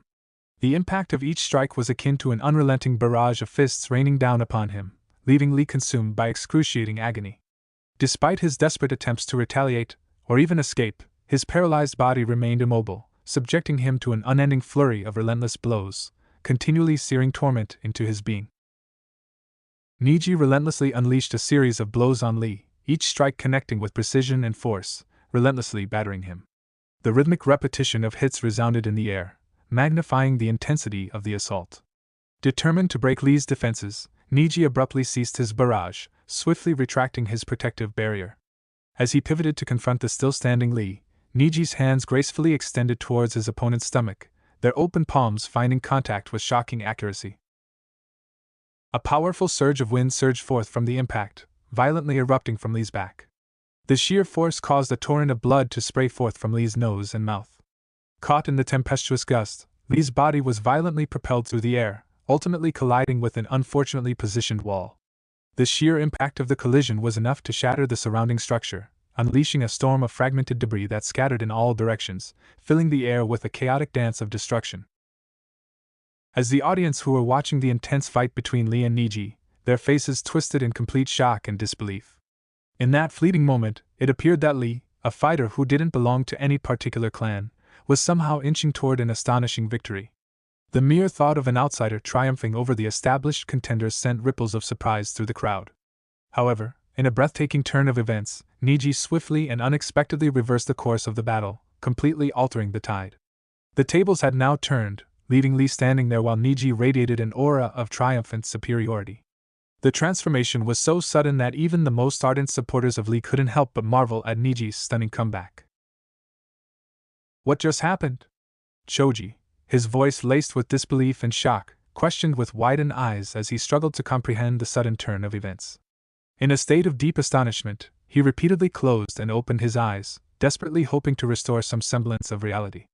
However, no matter how many times he blinked, the speed at which things had transformed remained unfathomable to him. Caught in the same shock vortex, Hinata stood beside Choji, her mouth agape. The gravity of the situation further heightened her astonishment, as she realized the tremendous danger of the two-palm attack compared to a single-palm attack. Nonetheless, Hinata's keen observational skills saved her from further distress. In the midst of Niji's relentless onslaught, she astutely noticed that his attack wasn't directed towards Li's vital organs, ultimately providing a glimmer of hope in an otherwise dire situation. Li allowed his anger to take control. Niji fooled him into thinking that he could no longer follow Li's incoming attacks. Li got careless and allowed himself to be in the best position for Niji's the 8 trigrams, palm rotation. Li is lucky to still be alive, Naruto explained emotionlessly while shaking his head. He had expected more from Li. Instead, he had allowed himself to lose control, for all his hard work to turn into dust. No wonder you lost against him, Karui, Omo commented carelessly, his nonchalant tone dripping with a hint of superiority and amusement. The derisive remark seemed to ignite a fierce fire within Karui, her eyes narrowing into slits as she resisted the urge to launch herself at him in a fit of righteous anger. Determined to make him pay for his audacity, she clenched her fists tightly, her knuckles turning white under the strain. With lightning-fast reflexes, she lunged forward, unleashing a flurry of rapid punches and kicks directed towards Omoi, who effortlessly stepped and weaved, gracefully evading each and every one of her assaults. His nimble footwork and agile movements exemplified a seasoned warrior, skillfully evading her attacks with a relaxed confidence that only seemed to enrage Karui further. Naruto couldn't help but wonder something else. Did he miss? Why did Niji hit his stomach instead of his chest? Naruto asked himself, knowing that the fight would have already been over if Niji had exploited the opportunity he had to the fullest. One hit in the chest, and Li would be naught but a corpse. Instead, Niji, despite his coldness and harsh words, had purposely avoided Li's vital organs. Guy. With an assertive tone ringing in his voice, Kakashi urgently called out to Guy, firmly clutching his wrist as if restraining him from entering the arena and coming to Lee's aid. The firmness of his grip conveyed a strong message Guy was not to pass through and safeguard his protege at that moment. Guy was ready to tell Kakashi to mind his own business. His eyes diverted from the silver-haired shinobi and focused on the arena before him, where a thick veil of smoke and dust cloaked Lee's injured form. In anticipation, the crowd held their breath, their collective gasp nearly audible as the particles settled to reveal an astonishing sight. Despite the severity of his wounds, Lee remained upright, defying all odds. The sight was both shocking and mesmerizing, for blood trickled from his mouth, nose, and ears, creating a harrowing spectacle. Even his eyes, seemingly weeping crimson tears, conveyed the depth of his pain and determination. "Do it, Lee, you still have one more move to use," Guy thought desperately, hoping that Lee could somehow hear him. Guy had no doubts that Lee could win the fight. If he opened two of his gates, he could easily win against Niji and prove once and for all that hard work can win over natural talent. Niji could hardly believe his eyes as he saw Lee still standing tall despite the merciless attack he had endured. The overwhelming shock left Niji astounded and amazed by Lee's unwavering determination. Though inflicted with numerous wounds, Lee's indomitable spirit and resilience allowed him to transcend the boundaries of pain and physical limitations. Niji had always been aware of Lee's tenacity, but witnessing it firsthand in such a life-threatening situation was truly remarkable. It became evident to Niji that Lee's unwavering persistence drove him to push his body to unfathomable limits, jeopardizing his own life just to continue fighting. "Lee, give up, just rest, you have already pushed yourself too far," Niji shouted with a mix of anger and a small hint of concern, his voice strained from the intensity of the battle. He stared steadfastly at Lee, his eyes scanning the wounds that adorned his battered body, a testament to the tremendous effort Lee had already exerted. Despite his injuries, Lee refused to back down, maintaining his fighting stance and continuing to inch closer to Niji, displaying an unwavering determination that both amazed and worried his opponent. "Lee," Niji confessed with a smile of acknowledgement, "I will admit that in this fight, you have been closer to defeating me than ever before." Tenten, observing the exchange from her seat, couldn't help but smile in anticipation, expecting Lee to surrender in the face of Niji's humble admission. To her surprise, however, Lee let out a weary sigh, his determination unwavering despite Niji's words. "Niji, I gave you my word that one day I will win," Lee began speaking, his voice displaying not only exhaustion but also a hint of determination. He took slow, deep breaths, attempting to alleviate the intense pain coursing through his entire body. Despite the excruciating torment, Lee remained resolute, disregarding the anguish. He positioned his arms in the shape of a cross, protecting his face, while an extraordinary transformation took place. The veins surrounding his entire physique started pulsating, gradually throbbing with a vibrant blue chakra, slowly enveloping Lee's body. The ground around the colossal arena began trembling vigorously, resembling the effects of a small but potent earthquake. As the vibrations intensified, cracks emerged perilously close to where Lee stood. Miraculously, a vibrant emerald aura effortlessly materialized around Lee's physique, cocooning him with a protective force akin to a second skin. Niji wasted no time as he swiftly activated his Byakugan, his eyes widening in pure shock and a small hint of fear gripping his heart. Beads of cold sweat cascaded down his face, painting a portrait of utter astonishment as he instinctively shielded his face with his arms in a feeble attempt to protect himself from the fierce onslaught of the howling wind. The gale's unrelenting force was powerful enough to test even Niji's steadfast balance, making it an arduous task to remain on his feet amidst the chaos it brought. "He can open the gates, but the only one that can teach him." Niji's eyes widened in shock, realizing that his sensei had taught Lee something that he hadn't taught either Niji or Tenten. "The gate of opening, open!" With a furious shout that echoed through the stadium, causing a surge of chakra to flow from his body like a blazing torrent of blue flames. As the intense energy engulfed him, the very air surrounding the arena seemed to simmer with an escalating heat, raising the temperature and electrifying the atmosphere. "The gate of healing, open!" Not content with just one display of his formidable abilities, Lee continued his onslaught, his voice resolute and determined, summoning yet another burst of chakra. This time, the towering wall standing 50 meters behind him quivered under the immense force, cracks spiderwebbing across its surface with a resounding boom. The fracture snaked its way upwards, reaching the pinnacle of the barrier as debris rained down in a chaotic symphony, punctuating the magnitude of Lee's power. "Not anymore," Niji thought as he mustered every ounce of determination and urgency, his mind racing as he desperately lunged toward Lee. His sole purpose was to halt Lee's rapid progress in opening the gates that could potentially unleash more immense power. However, to his astonishment, Lee's sharp perception allowed him to effortlessly anticipate Niji's intentions, and in an instant, he vanished from Niji's line of sight. It was as if Lee's lightning-fast movements blurred into the ether. Niji's intuition warned him that the impending attack would originate from his left, and his premonition proved correct. However, this time, he realized that his own speed was insufficient to defend against the impending strike. With lightning-like precision, a devastating punch connected with Niji's vulnerable cheek, sending shockwaves of excruciating pain through his face and fracturing his delicate nose in an agonizing shatter. As Niji's body forcefully collided with the solid concrete wall, the impact caused a devastating effect. His delicate nasal capillaries ruptured, resulting in a crimson stream flowing down his upper lip. Simultaneously, an excruciating surge of agony surged through his entire being, originating from the point of impact and radiating outward. Niji displayed remarkable resilience, bravely clenching his teeth in an attempt to mask his suffering, for he understood all too well that his nasal bone had been fractured. Refusing to succumb to pain, Niji tapped into his extraordinary power, activating his Byakugan. Just as he activated this formidable ability, another intense surge of pulsating chakra emanated from Lee's body, creating an aura of heightened energy in the vicinity. The gate of life, open! The gate of opening, open! With a furious shout that echoed through the stadium, causing a surge of chakra to flow from his body like a blazing torrent of blue flames. As the intense energy engulfed him, the very air surrounding the arena seemed to simmer with an escalating heat, raising the temperature and electrifying the atmosphere. The gate of healing, open! Not content with just one display of his formidable abilities, Lee continued his onslaught, his voice resolute and determined, summoning yet another burst of chakra. This time, the towering wall standing 50 meters behind him quivered under the immense force, cracked spiderwebbing across its surface with a resounding boom.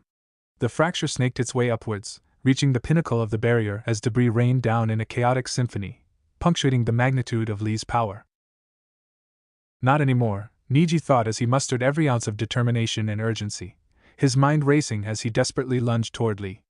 His sole purpose was to halt Lee's rapid progress in opening the gates that could potentially unleash more immense power.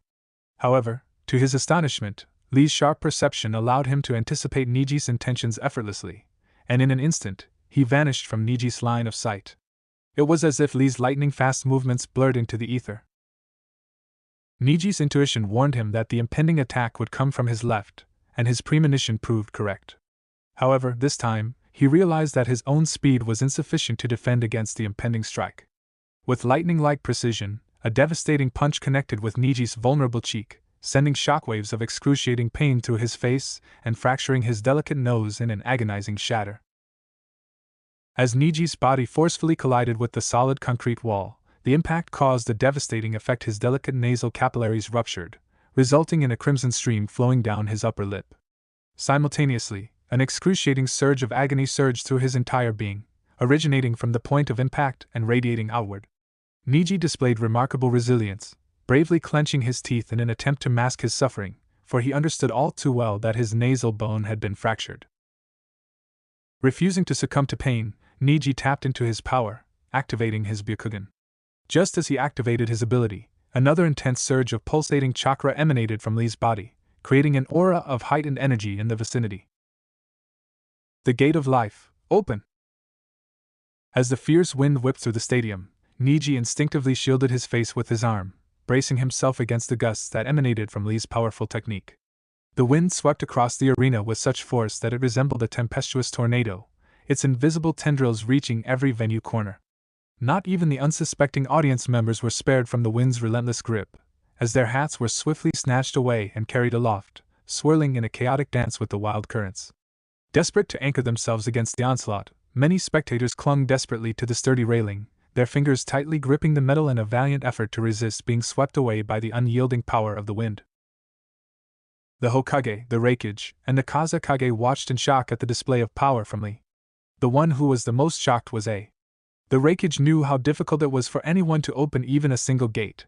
That's why shinobis don't run around opening gates whenever they are cornered to save themselves. But to see such a young shinobi being able to open not one but 3 gates was outstanding. Learning how to open one single gate was difficult, let alone open more than one. But the worst part was the price one had to pay every time they used the gates. While someone dies after opening all 8 gates, opening the gates was dangerous for the health. And the worst part, every time someone opens the gate, their lifespan shortens. I remembered one Sannin of Kumo who was a master of opening the gates, but due to relying so heavily on them, by the age of mid-20s, his hair had turned white, losing its color. He had aged decades within a few years. The Sannin had looked like an old man by the time he reached his 30s, and died on the age of 31. I couldn't help but acknowledge the young genin. Despite being from a different village and a potential enemy in the future, I still valued hard work, and he knew that Lee had reached this level through hard work. There was no shortage of learning how to open the inner gates. I hoped whoever had taught him how to open the gates had told him to know not to rely on them all the time. Relying on them could lead to a very short life. The Kazekage couldn't help but lick his lips at the sight, his eyes glittering with glee. While Sasuke was still his main priority, Orochimaru couldn't help but smile in delight. This genin was a potential test subject. Orochimaru always wanted to see how the curse mark worked on the 8 gates.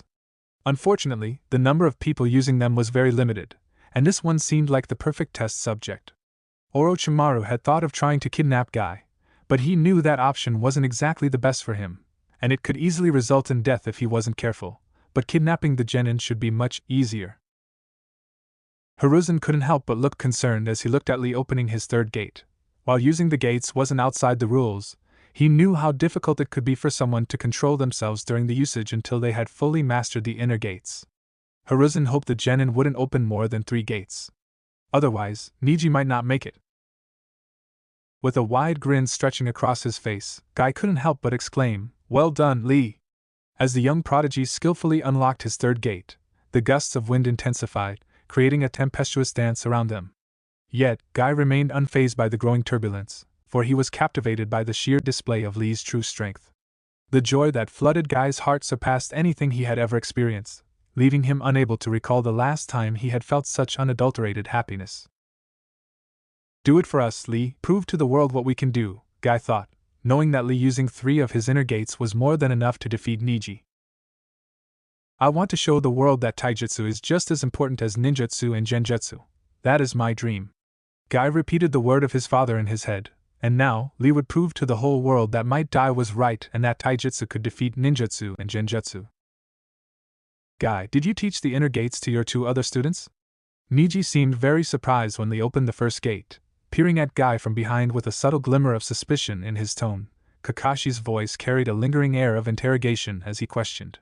The piercing gaze of his Sharingan had granted him an unprecedented glimpse into the depths of Niji's astonishment, when Lee unleashed the raw power of the 1st gate, leaving Kakashi awash with contemplation. Deep within the recesses of his thoughts, a profound curiosity lingered, prompting him to ponder if his best friend had perhaps shown favoritism towards one of his students. Kakashi waited, but the only answer he got from Guy was silence as he watched the fight. Kakashi sighed wearily, placing his hands on the iron railing next to Guy. Guy, I just hope you don't regret it. Perched atop the iron railings, his arms leisurely relaxed, Omo intently observed the ongoing battle in the arena below. The gusts of wind barely caressed his face and were nothing more than a gentle breeze, a mere whisper compared to the tempestuous gales that had once assailed him atop the towering peaks of the Twin Mountains in Kumo. Those winds possessed an unforgiving might, capable of toppling even the most skilled climbers into the abyss, forever sealing their fate. Amidst this serene scene, Omo couldn't help but comment, "It seems Bushy Brows had a trump card up his sleeves this whole time." As Karui marveled at the sight before her, the words slipped out of her mouth in a mixture of surprise and curiosity. Indeed, I never thought I would see someone else use the inner gates. Her mind wandered back to the countless times she had underestimated shinobi from foreign villages, always regarding her own village, Kumo, as the epitome of strength. However, a harsh lesson had been learned after her intense battle with Niji, causing her to reconsider her preconceived notions. The memory washed over her, causing her to wince slightly as the lingering pain in her body served as a constant reminder, even after a month had passed since the fight. Bushy Brows will win this. The Hyuga stands no chance, Yujito cheered. She didn't like Niji because of what he did to Karui during the preliminary rounds. Yujito couldn't wait to see the ass-whooping Niji would have very soon. but her words weren't shared by Samui, who kept a stoic look, her blue eyes watching the fight closely. Maybe, but the inner gates are for a short period of time. Lee should not play around trying to show he's stronger like he did last time. If he goes for finishing blows right away and kills Niji, then he will win. With a voice as icy and calculating as a winter breeze, Samui offered her comment, causing Naruto to acknowledge her words with a solemn nod of agreement. However, as Samui's words settled into the air, they seemed to prick at Hinata's conscience like thorns on a rose, compelling her to interject in defense of Niji and Lee. Her voice, though gentle in nature, held a firmness that revealed her unwavering loyalty and concern for her comrades. They are still comrades. They are both from the same team, they have fought together. How can you say that Lee should kill Niji? They are friends. Filled with genuine concern, Hinata's voice crescendoed in volume with each word she spoke, its cadence free from the usual stutter that often plagued her. Fixing her gaze directly upon Samui, her eyes held a flicker of determination as if issuing a challenge. With an air of indifference, Samui didn't bother to spare a single glance in Hinata's direction, her words dripping with disdain as she spoke. "Ah, Hinata Hyuga," she drawled, her voice laced with a potent mix of mockery and curiosity. "From the way you fought during the preliminary round, I take it you have never killed anyone?" Her question, though posed with a hint of inquiry, held an undertone of condescension as if she were merely stating an undisputed truth, leaving no room for doubt. Hinata's face turned as pale as freshly fallen snow, her widened eyes reflecting a mix of shock and disbelief. A sharp gasp escaped her trembling lips, rending the silence that hung heavy in the air. With an intense gaze fixed upon Samui, her anger blazed like wildfire, fueled by a seething frustration. "Of course I haven't," Hinata's voice pierced the stillness, her words laced with a vehement determination. "I'm not a monster!" Her outburst echoed through the air. However, her impassioned declaration did not garner the expected support or understanding. Instead, her words were met with glares and disapproving stares from those surrounding her, their eyes laden with judgment and disdain. The weight of their collective disapproval bore down upon her like an oppressive burden. Yet, amidst the sea of scornful gazes, there was one figure who stood apart. Shino. "Monster!" With a mischievous twinkle in her eyes, Samui let out a contagious giggle that echoed through the air. Her amusement was evident as she cast a playful glance at Hinata, who couldn't help but flinch and instinctively take a step back, overwhelmed by the sheer presence of the buxom Kumo Kunoichi. Every inch of Samui exuded confidence, especially as she took a determined stride forward toward Hinata, making the young Hyuga feel even more intimidated. Samui couldn't resist the urge to taunt Hinata with a sly smile playing on her lips. Her mocking words dripped with disdain and challenged Hinata. "Tell me, Hyuga," she questioned, her voice laced with a taunting tone, "why are you even a kunoichi?" Samui's audacious remark pierced through the air, capturing the attention of every genin within earshot. Hinata opened and closed her mouth several times, trying to find the right words. She looked at Naruto as if waiting for him to support her, but he simply stood there and did nothing. "It's clear that you're afraid to harm anyone. During the preliminary round, you almost begged your enemy to surrender because you didn't want to kill him, you didn't want to get your hands dirty. That's admirable but foolish. How long before someone takes advantage of your softness and kills you?" Samui questioned with an air of taunting mockery underlying every word that escaped her lips, her tone dripping with a venomous blend of disdain and amusement as if relishing the thought of what she was about to say next. "Tell me, you entered this exam knowing there's a chance that you will become Chunin. You know Chunins are often sent in solo missions, without any backup?" The weight of Samui's cutting words hung heavily in the air, casting a shadow over Hinata's already pale complexion, causing her delicate frame to quiver ever so slightly with a mixture of fear and uncertainty. "You said those that kill are monsters, but look around you," with an icy tone, Samui's words sliced through the air. As her accusatory finger extended toward the vast expanse of the stadium surrounding them, Hinata's spine tingled with a sudden chill. Obliging Samui's command, her gaze swept across the grandeur of the arena, taking in the myriad of Chunins, Jonins, and ANBU operatives who filled the stadium and the Kages sitting on the podium. Amidst the sea of powerful warriors, Hinata's eyes gravitated towards the figure of Kurenai engrossed in a fervent conversation with the Suma. "All those people killed other people. It's part of who we are as shinobi. If someone that kills is a monster, then we all are monsters. But let me ask you something. How do you think all these were built, Konoha and all the other villages? How do you think the Senju clan, Hyuga clan, and all the other clans survived long enough not to die out like countless other clans?" Samui's words, like a chilling gust of wind on a frigid winter's day, swept over Hinata with an icy force that drained the warmth from her cheeks, leaving them as pale as freshly fallen snow. Her breath quickened, each inhalation a desperate gasp for composure, while her eyes mirrored the scarlet hues of a smoldering sunset rimmed with a delicate tint of crimson. As emotions surged like a turbulent sea, her eyes welled up with a shimmering cascade of tears. How do you think Konoha and other villages were able to put themselves as the ones in charge of their respective territories, as the main military structure? Because they slaughtered the other smaller villages that had smaller armies. Like the village of the river, the clans making that village refused to join Konoha. What happened next was the second Hokage sent an army of 1,000 to make them join forcefully. Those that refused were all slaughtered like sheep, Samui said with no emotions on her face. Hinata was trembling as she gasped in shock. Hinata didn't want to believe Samui's words, they had to be lies. She knew what the job of a shinobi was, she knew it was brutal, but she didn't want to believe that the history of Konoha was just a river of blood, that the second Hokage had done such horrendous things to ensure Konoha was the only military structure in the Land of Fire. Naruto understood the reason behind the second Hokage's decision. Having too many military structures in the Land of Fire could cause problems in the future, and the most important was the income. Konoha would have wanted to be the only military village in the Land of Fire to ensure all the missions would go to them, to increase the money and the funding, and third reason. Whatever bloodline that the clans from the village of the river had would belong to Konoha if they joined. This world is built by killers, so you better get used to them. There's nothing wrong with not wanting to kill people, some might even call it admirable, but you can't become a shinobi and expect all to be sunshine and rainbows. So the next time you fight, remember that hesitation is death in our world. If you don't fight, you will die. Samui finished her speech, looking away and focusing on the arena below. Silence fell over the genin podium, and no one said anything. Shikamaru looked to be in agreement with Samui's words to a degree, while Naruto nodded in full agreement. As Hinata's eyes welled up with an overwhelming wave of emotions, a searing sensation surged within her, causing her vision to blur and her cheeks to be drenched in a cascade of tears. She couldn't contain her sadness any longer, and as her sobs echoed through the air, a comforting touch gently landed on her trembling shoulder. Desperate for solace, she glanced upward, yearning to find Naruto standing steadfastly by her side, ready to offer his unwavering support.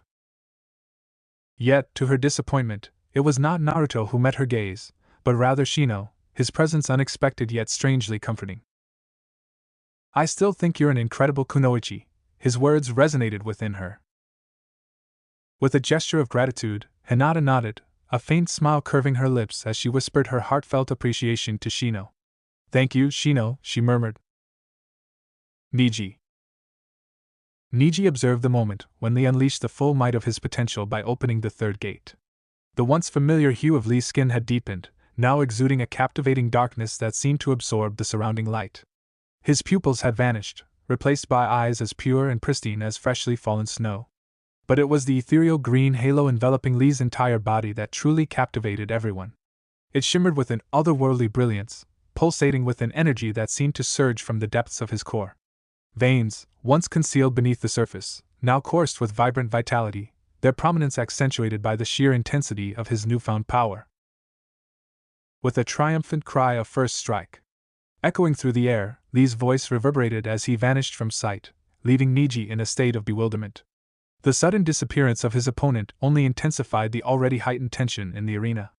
Like a phantom, Lee materialized in different locations, his lightning-fast speed rendering him virtually indiscernible to Niji's eyes.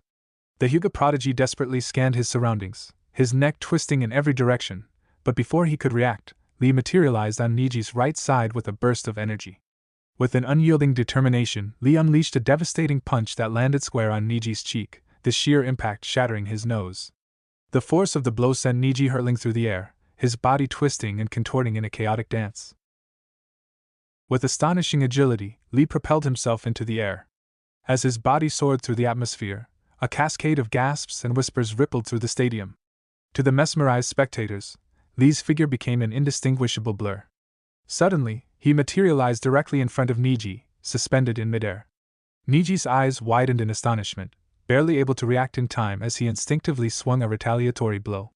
But before his strike could land, Lee vanished into thin air, leaving Niji bewildered and vulnerable, only to reappear seamlessly beneath him, poised for his next move.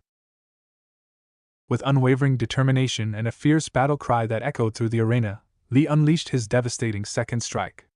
A symphony of swift movements and calculated precision ensued as his feet connected with Niji's stomach, causing a resounding impact reverberating through the air. Niji let out a guttural scream of agony. Yet Lee's assault did not cease there. Like a relentless hurricane, he unleashed 3 more thunderous strikes upon Niji's chest, each blow punctuating the intensity of their clash. Lee materialized before his disoriented opponent, his fist arcing through the air with blistering speed, finding its mark with unerring accuracy. Niji's face absorbed the brunt of the blow, a crimson spray of blood accompanying his descent to the earth below. Lee landed on the ground as he started rushing toward Niji, who, despite the searing agony that coursed through every fiber of his being, resolutely rose to his feet, his steely resolve eclipsing the physical torment. As blood trickled from his nose, ears, and mouth, Niji's unwavering focus remained fixed on the imminent onslaught from Lee. Fully aware of the impending clash, Niji ignored the pain, knowing Lee would soon attack him. The last attack of his combo was slower than the other ones. If I can get one good hit on his chest, I should be able to block the flow of chakra from his inner gates completely, Niji thought, as Niji's teeth clenched tightly, his eyes fixed on the incoming attack that came from his right side. With lightning speed, a powerful punch struck Niji's chest, causing a surge of pain to surge through his body. However, the relentless onslaught from Lee didn't cease, as he continued to launch attacks from every conceivable direction, each blow inflicting more agony upon Niji. Despite the mounting pain, Niji gritted his teeth and summoned his determination, refusing to be defeated. With a swift and forceful kick, Niji was forced to meet the ground, but his indomitable spirit propelled him to his feet in an instant. Unyielding, he braced himself as Lee charged toward him, eager to conclude his devastating combo. Niji's eyes widened, seeing Lee's speed had slowed down a tiny bit, and much to the surprise of everyone in the stadium, Niji rushed forward with his palm forward, straight to Lee's chest where his first inner gate was located, which would automatically block all the others since they were all connected.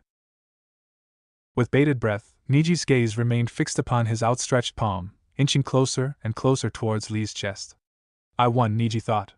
However, just as triumph was within his grasp, Lee's hand clasped firmly around Niji's wrist, halting the motion of his palm in its tracks. At that moment, a deafening hush descended upon the vast stadium. Niji's eyes widened in astonishment, fixating with unwavering intensity upon Lee's resolute gaze. With a fiery glare burning in his eyes, Lee's voice erupted like a volcano, filled with a mixture of fury and determination, as he boldly declared, "You're not the only one capable of deceiving another, Niji." In an instant, his hands clenched around Niji's wrist like a vice, eliciting a sharp intake of breath and a wince of pain from Niji. With an unstoppable force, Lee propelled Niji forward. And then, like a lightning bolt of raw power, Lee's legs surged forward, delivering a formidable kick that struck Niji directly in the arm, sending a reverberating shockwave of pain near his shoulder. Niji's eyes widened in sheer disbelief and agonizing torment as a surge of immense pain coursed through his body.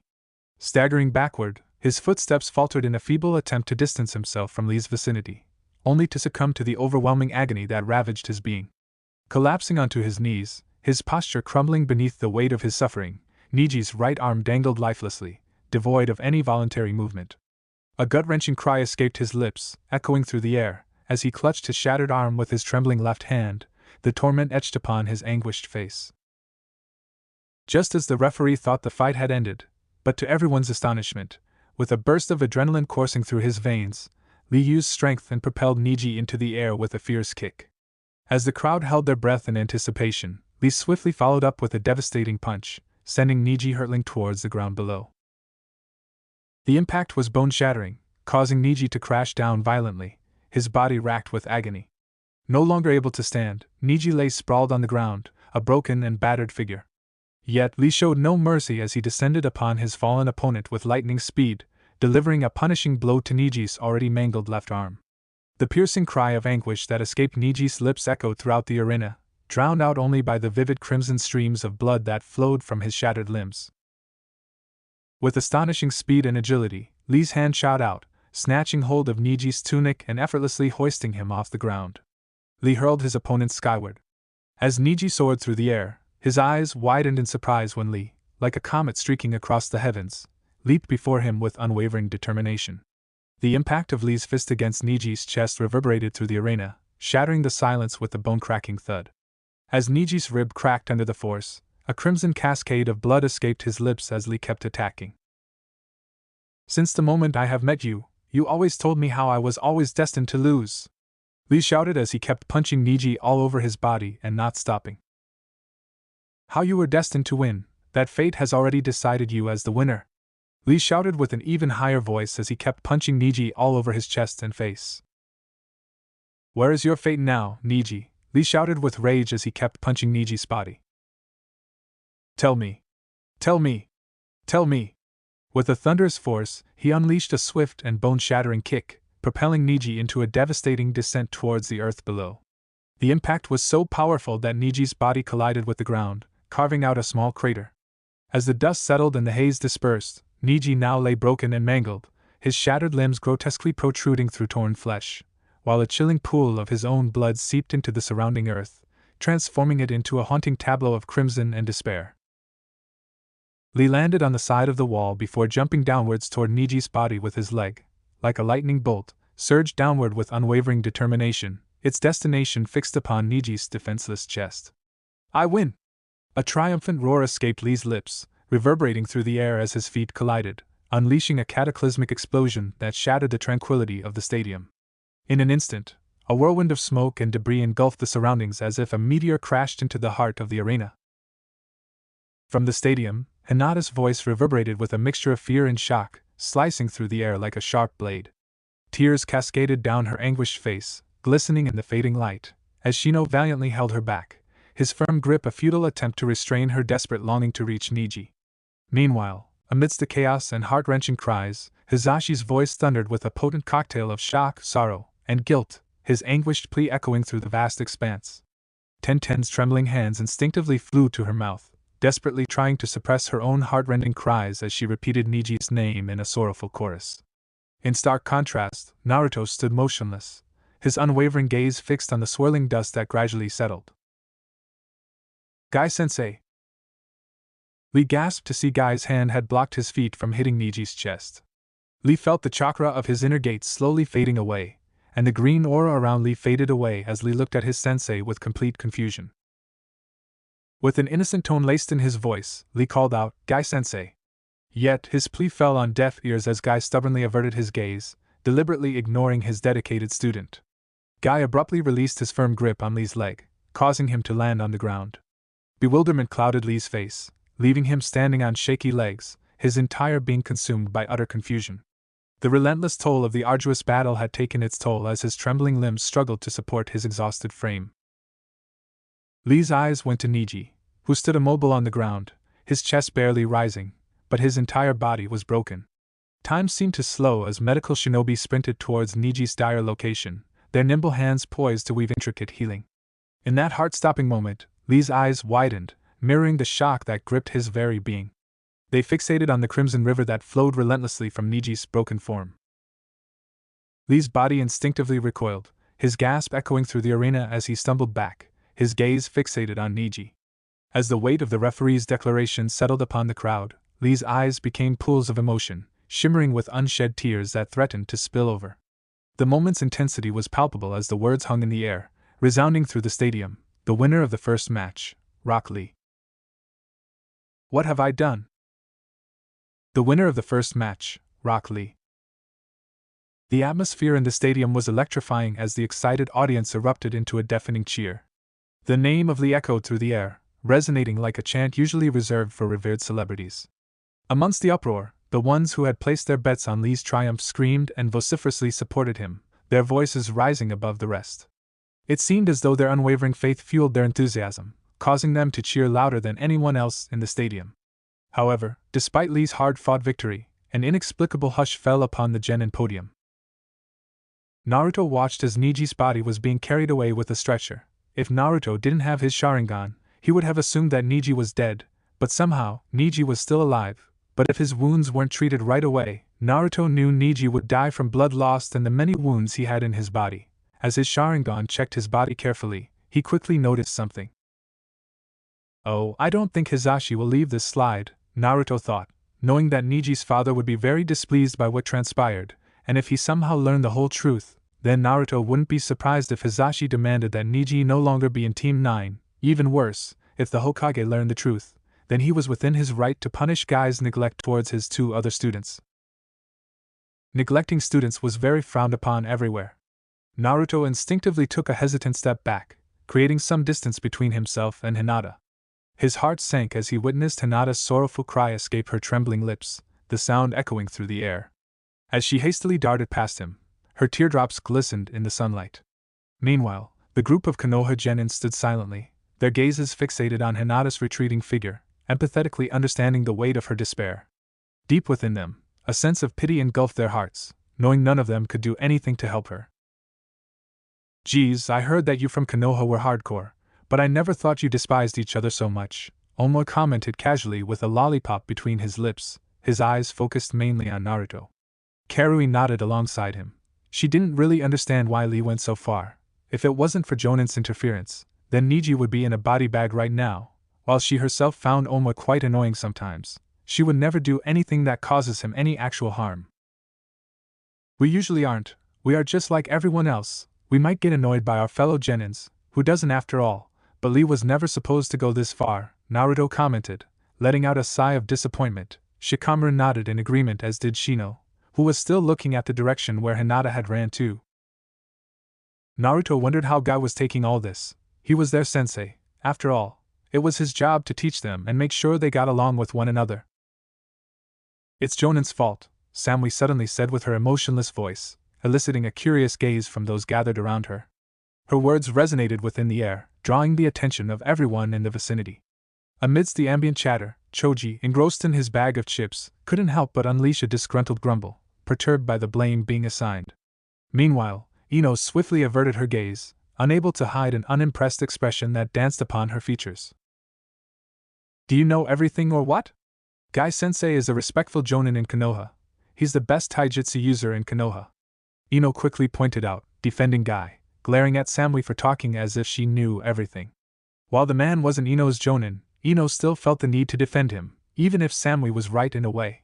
After all, if 2 Genins that are on the same team tried to kill each other, then the Jonin should have done something to prevent it from ever happening. "I don't know how it is done here in Konoha, but in Kumo, every Jonin reports about his team every month, their improvement, or lack of it, and most importantly, if they are going well with each other. Jones always makes sure their Genins are friendly and cooperative with one another. A team that can't do that much is worthless. In Kumo, if Genins are at each other's throats, they are unable to do missions until they are more cooperative with one another. If not, then the team is disassembled, they will be put in new teams with other Genins, or they can decide to do solo missions. Nonetheless, the Jonin should have seen the signs and acted accordingly instead of praying that everything would fix itself." Samui explained her point, her blue eyes as cold as ever, looking straight at Ino without a hint of fear. Ino glared at her even more furiously and looked ready to hit her. Ino tried to think of saying something, to defend Guy, when the announcer spoke again, his voice booming throughout the stadium. Round 2, Choji Akimichi vs Shikamaru Nara. Team 9.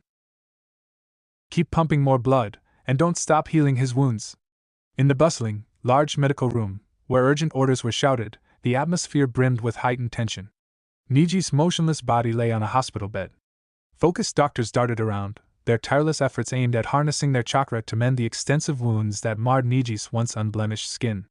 Each pump of his heart echoed through the room, desperately striving to replenish the rapidly depleting blood supply. As his life force diminished, the white sheets beneath him transformed into a haunting display of crimson. Drops of scarlet liquid silently fell onto the polished floor. Tenten was sitting outside, her body consumed by deep anguish and despair. Tears streamed relentlessly down her cheeks, tracing invisible rivers of sorrow. As she tightly embraced herself, seeking solace from the misery within, she couldn't help but notice an inexplicable chill in the air. Despite the lack of any discernible cold, it felt as if icy tendrils were encircling her, permeating her very being. The trepidation intensified, causing her body to shudder uncontrollably as if she had been thrust into the midst of a bone-chilling blizzard. Each beat of her heart echoed loudly in her throat. Whenever she mustered the courage to shut her eyes, the haunting image of Niji's wounded form pierced through her thoughts. "Niji, please, you are strong, you can come back from this. I know you can," Tenten fervently prayed, her voice filled with desperation, as she tightly hugged her legs. She found herself sitting in a cold, metallic chair situated in the dimly lit corridor of the hospital. The hustle and bustle surrounding her was chaotic. The urgent shouts of doctors resonated through the hallway while a myriad of nurses rushed by, their arms laden with pillows and jars filled with various medicines. Tintin, although unfamiliar with the purpose of each medication, could sense the gravity of the situation from the deeply concerned expressions adorning their faces. Clearly, Niji's condition was critical, and this realization only fueled her determination to hope for his recovery. Tenten knew Hisashi was sitting beside her, waiting for the news just like her. He, too, was quiet as he simply stared at the floor below, his hands going through his long dark hair in frustration. Tenten thought that she should say something to the man, but her head throbbed intensely as though it were on the brink of shattering. The weight of concern consumed her, rendering her incapable of generating coherent words or taking any decisive action. Helpless and emotionally drained, she sought solace in simply remaining seated, tears streaming down her face in a torrent of despair. Fervently, she offered up fervent prayers to the powers above, desperately pleading for the swift and complete recovery of Niji. Every fiber of her being clung to the hope that as the doctor emerged from the confines of the room, his countenance would radiate with unadulterated positivity, bringing news of Niji's gradual recuperation. Her deepest wish was for Niji to swiftly regain his physical health. Tenten suddenly became aware of the unmistakable sound of hurried footsteps growing increasingly louder, resonating ominously along the desolate corridor. In spite of this, she steadfastly kept her focus directed downward, avoiding any eye contact with the outside world. Just as the echoes of footsteps reached their climax, Tenten's ears discerned the distinct sound of knuckles rapping patiently against the door, the gentle tap-tap resonating within her consciousness. "How is Niji?" "Hinata, huh?" Tenten thought, a little taken aback that she had completely forgotten about her, but Tenten didn't look up at the Hyuga heiress. Instead, she kept looking down the floor as she heard more footsteps approaching. "Hinata-sama, please sit with your uncle. The doctor will tell us when Niji is well. You won't help anyone by knocking on the door. You might even bother them." Tenten quickly lifted her face upwards upon hearing Gai-sensei's voice. Her eyes briefly flickered at Lee, who stood behind their sensei, keeping his head down. Tenten anticipated a chance to address her sensei. With a swift movement, Tenten stood up, her body lithe and ready to engage in conversation with Gai-sensei. Her mouth opened slightly, prepared to articulate her question. However, before she could utter a single word, another person in the corridor interjected without hesitation. "Gai-san, might I have a word with you in private?" Hisashi questioned, his voice calm and collected despite what happened to his son. He almost seemed like he didn't care, but Tenten was certain that he cared. Hisashi was simply very good at hiding it. "Of course," Gai said right away with a voice that seemed somehow hushed, his tone filled with a hint of defeat. However, before he could make a move to leave alongside Hisashi, Tenten unexpectedly intervened. She stepped confidently in front of her sensei. "Sensei, Niji will be alright, right?" Tenten asked, her voice trembling with anxiety as she turned to face Gai-sensei. Her brown eyes glistened with desperation, wet trails of tears evident on her flushed cheeks, which were now puffier than usual due to the traces of dried salt water. "I don't know," Gai answered, his voice barely audible as he avoided making eye contact with Tenten. It was evident that fatigue had taken a toll on him, as his usually vibrant and energetic voice had now grown weary, devoid of any semblance of its usual liveliness. Tenten's heart pounded in her chest, her eyes widening in shock as she let out a low gasp. However, despite her curiosity, she decided not to ask any more questions. With each step she took backward, a heavy silence surrounded her, amplifying the hollowness she felt within. The corridor of the hospital seemed to grow eerily quiet, as if the air itself held its breath. The only sounds that pierced the stillness were the muffled noises of dedicated doctors tirelessly working within the nearby room. In the distance, Tenten could make out faint whispers emanating from Hisashi's mouth as he engaged in a conversation with Gai, their voices so softly spoken that she strained to decipher their words. She tilted her head down, but she couldn't make out what they were saying. Tenten, feeling the weight of the somber atmosphere, reluctantly approached the cold, metallic, uncomfortable chair nearby. As she lowered herself onto its surface, she couldn't help but notice Hinata's presence, sitting alone just a few feet away. The silence between them was deafening, and Tenten struggled to find the right words to say to her, who seemed lost in her own world of sadness. Overwhelmed by the heaviness of the situation, Tenten's only response was to lower her gaze and retreat into her own thoughts. She remained silent, not wanting to disturb Hinata's fragile state any further. However, the melancholic sound of Hinata's quiet sobs occasionally pierced the air. Hearing footsteps approaching once again, Tenten didn't look upward. Instead, she kept looking down at the floor. Hinata, you don't have to stay here. You should go out there and watch them fight and learn how they fight and their techniques. Hayashi's assertive voice resonated throughout the corridor as he towered above his daughter. Gazing upon her tear-stained face, Hinata turned her gaze away, unable to meet her father's eye. The streams of tears continued to cascade down her cheeks. But Niji, you are not helping him by being here. Niji is being treated by the best healers in Konoha right now. You being here won't make him feel better either. Now go. Tenten kept her head down as she heard Hinata let out a sob before standing up quietly, her footsteps getting further and further away as she walked away. Tenten looked upwards again. She saw Lee leaning against the wall, his eyes as wide as plates, his face showing shock, almost like he couldn't understand what was happening anymore, but from the redness in his eyes, Tenten knew he had cried. Tenten was tempted to ask him who taught him how to open the inner gates.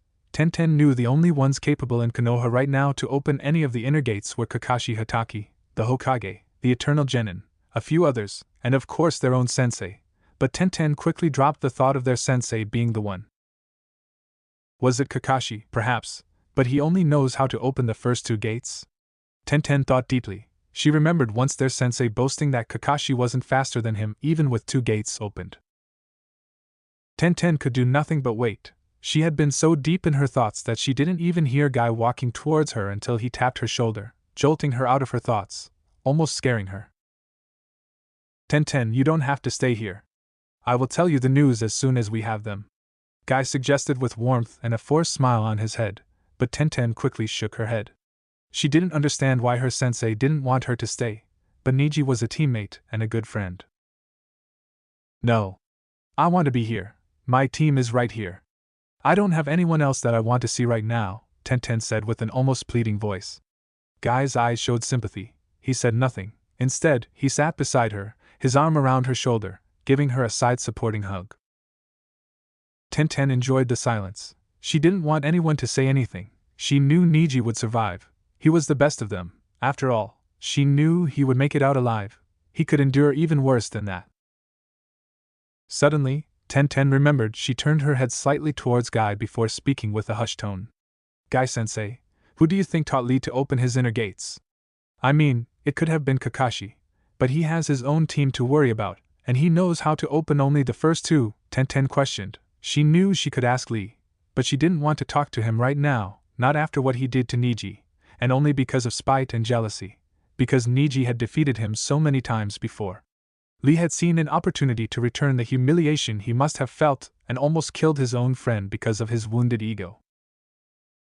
Guy stopped mid-sentence, his words abruptly cut off by the resonating sound of a door swinging open, captivating the attention of everyone present in the corridor.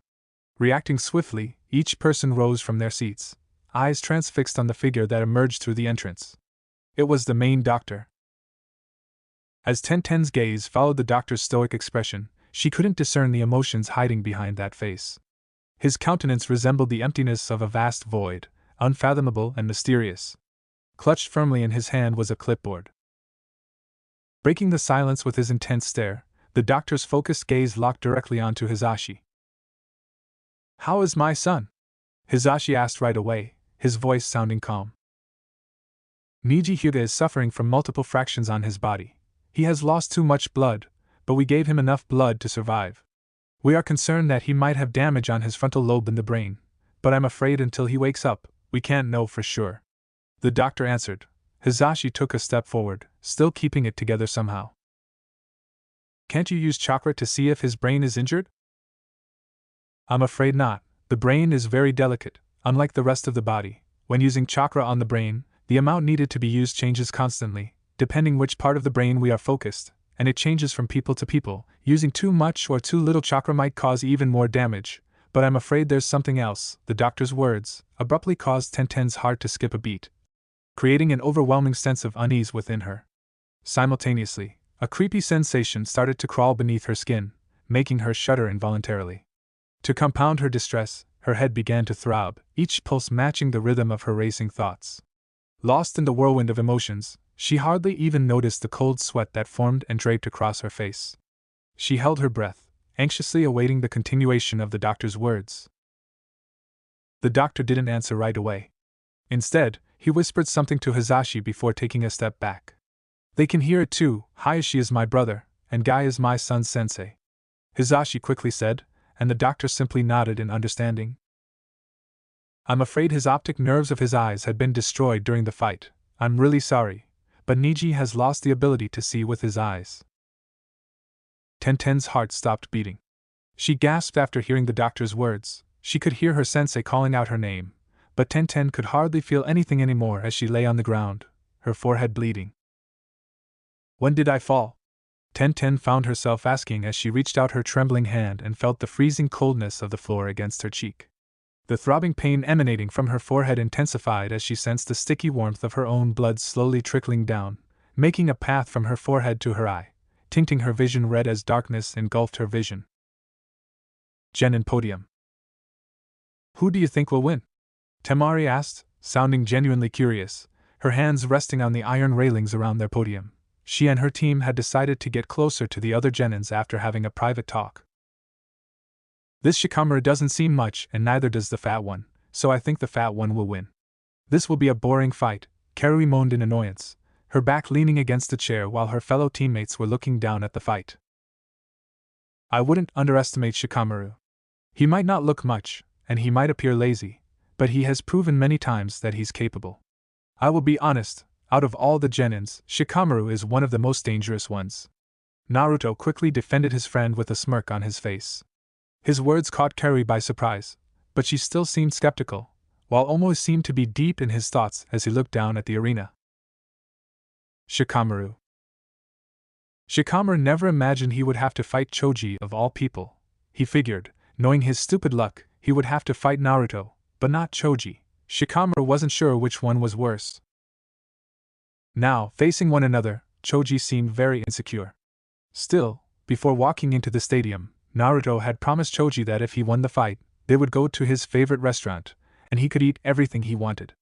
Naruto would pay all. The deal was more than enough for Choji to set aside his personal friendship and face Shikamaru like he was an enemy. When Shikamaru asked what his reward would be if he won against Choji, Naruto simply said, Naruto Uzumaki is your friend, that's more than enough of a reward. Shikamaru had rolled his eyes but still found it amusing. Start. The arena fell silent, and despite the fight officially starting, Shikamaru stood there looking at Choji with a growing smirk on his face. Give it your best, Choji.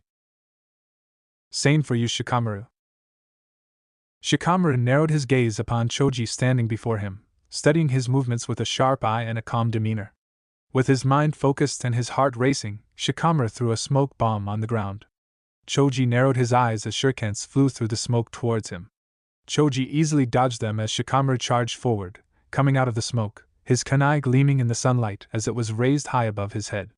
Choji attempted to evade the swift and deadly strike, but his efforts were in vain as the razor-sharp blade sliced through his flesh with the ease of a hot knife through butter, leaving a trail of crimson behind. As Choji leaped away from his opponent's kunai, he could feel the searing pain coursing through his arm. Though the wound was not deep, it was still enough to cause him to clench his teeth in agony. Crimson blood began to trickle down his arm, staining his shirt and leaving a trail of red droplets behind him. Despite the pain, Choji knew he could not afford to show any weakness in front of his opponent. He gritted his teeth and ignored the throbbing pain, knowing that it was only a temporary setback. With a fierce determination in his eyes, Choji readied himself for the next attack, determined to emerge victorious no matter the cost.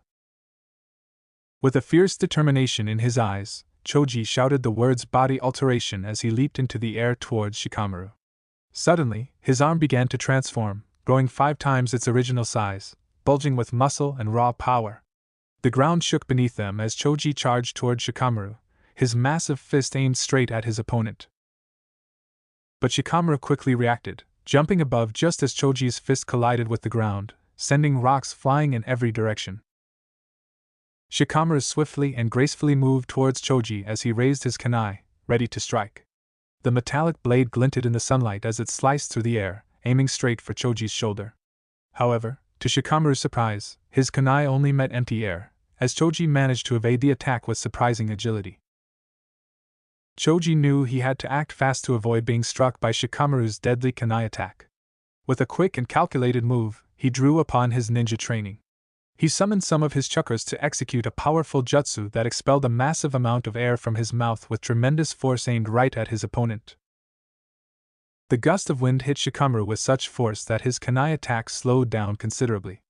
Meanwhile, Choji's own body was propelled backward by the sheer force of the jutsu, causing him to fly several feet away from the epicenter of the attack. He landed gracefully on the ground with grass. Shikamaru was confident that he could exploit his weak point, his body. Without hesitation, Shikamaru charged toward Choji, his heart racing with adrenaline as he gripped his kunai tightly. The wind whipped past his face as he moved like water, his eyes never leaving his target. As he reached Choji, his kunai raised high, Shikamaru knew this was his moment. He swung his kunai with all his might, aiming for the weak point he had identified. With a swift movement, he aimed his blade at Choji's limb. But Choji, quick on his feet, had anticipated the attack. In a split second, he called upon his earth-style jutsu, causing his skin to harden and become more durable.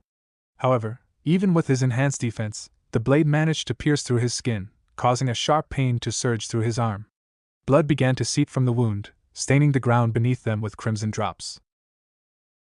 Shikamaru couldn't help himself but commented on Choji's weight. "Not bad, fat boy," he spoke with a smirk. Choji's reaction was expected as he turned to face Shikamaru furiously. His face turned red with anger, and his eyes seemed to have turned red from anger. "No one calls me fat!" he screamed, his voice echoing through the arena. Choji had always been sensitive about his weight, and Shikamaru's comment had struck a nerve. With a fierce determination, he focused his chakra and began performing the complex hand signs required for the jutsu. Jutsu, body change, sweat dripped down his forehead as he uttered the incantation under his breath, feeling the power beginning to pulse within him. Suddenly, he let out a thunderous roar as he completed the final hand sign, and his entire body began to grow at an alarming rate.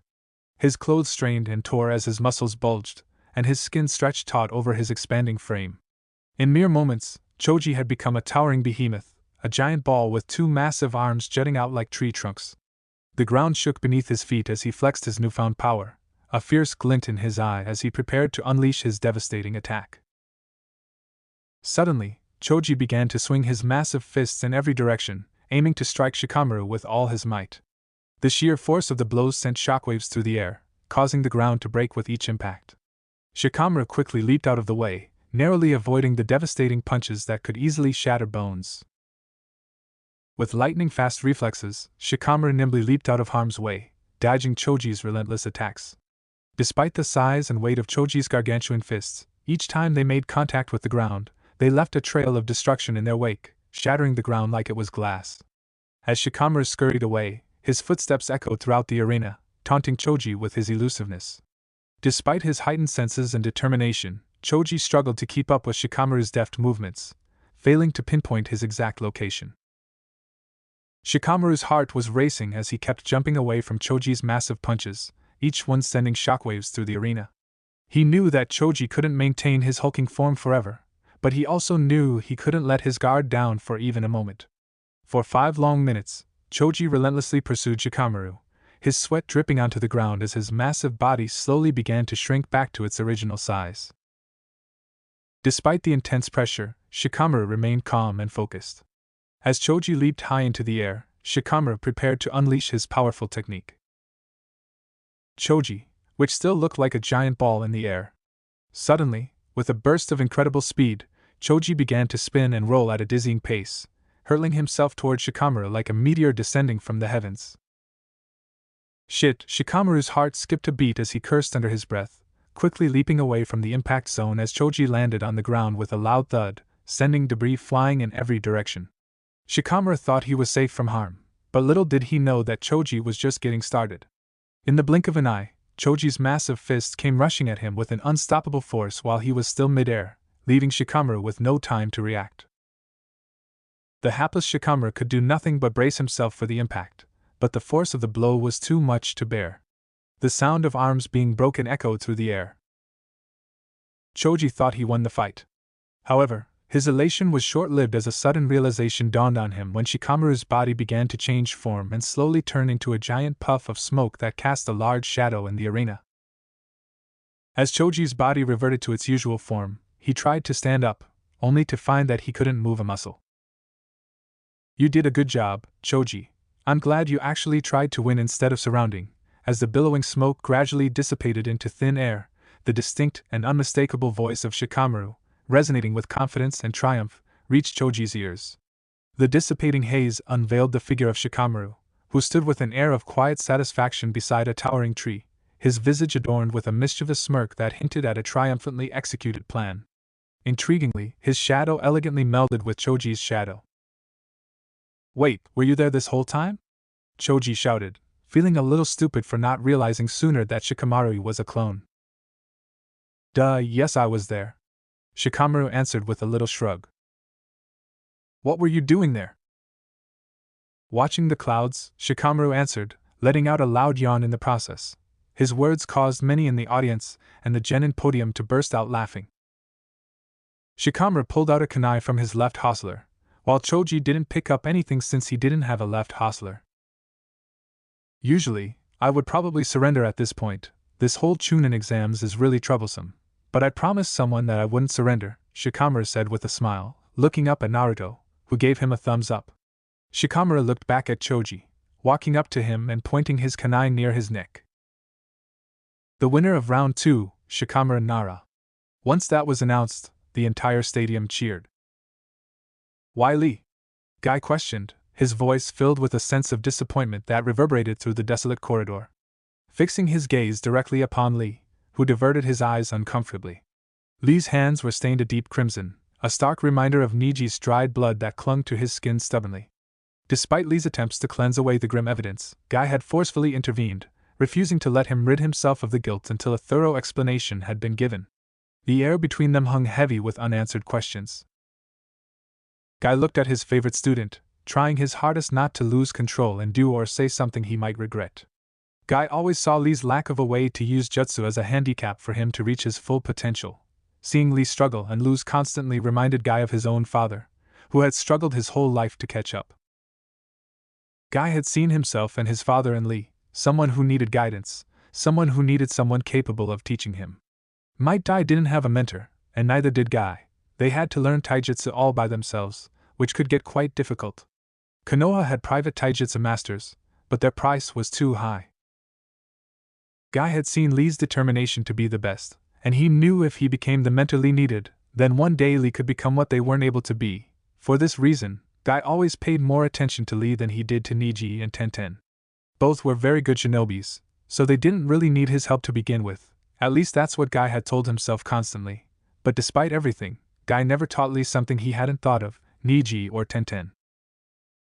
Until the day Lee lost for the 100th time against Niji, Guy had understood that no matter how much Lee trained, Niji trained as well, and because of his Byakugan and him being a prodigy, the gap between Lee and Niji not only did not get smaller, but it got bigger as the time went on. For this reason, Guy had decided that the only way for Lee to be in equal footing with everyone else, he needed the inner gates. That's the excuse Guy had used in his head when he taught Lee about the inner gates and not his other students. He was simply making it fair, between Lee and everyone else.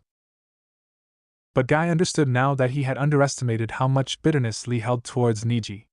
Guy had always known they weren't exactly best buddies, but he had never predicted that it would go this far, and now, Guy wasn't sure what to even think anymore.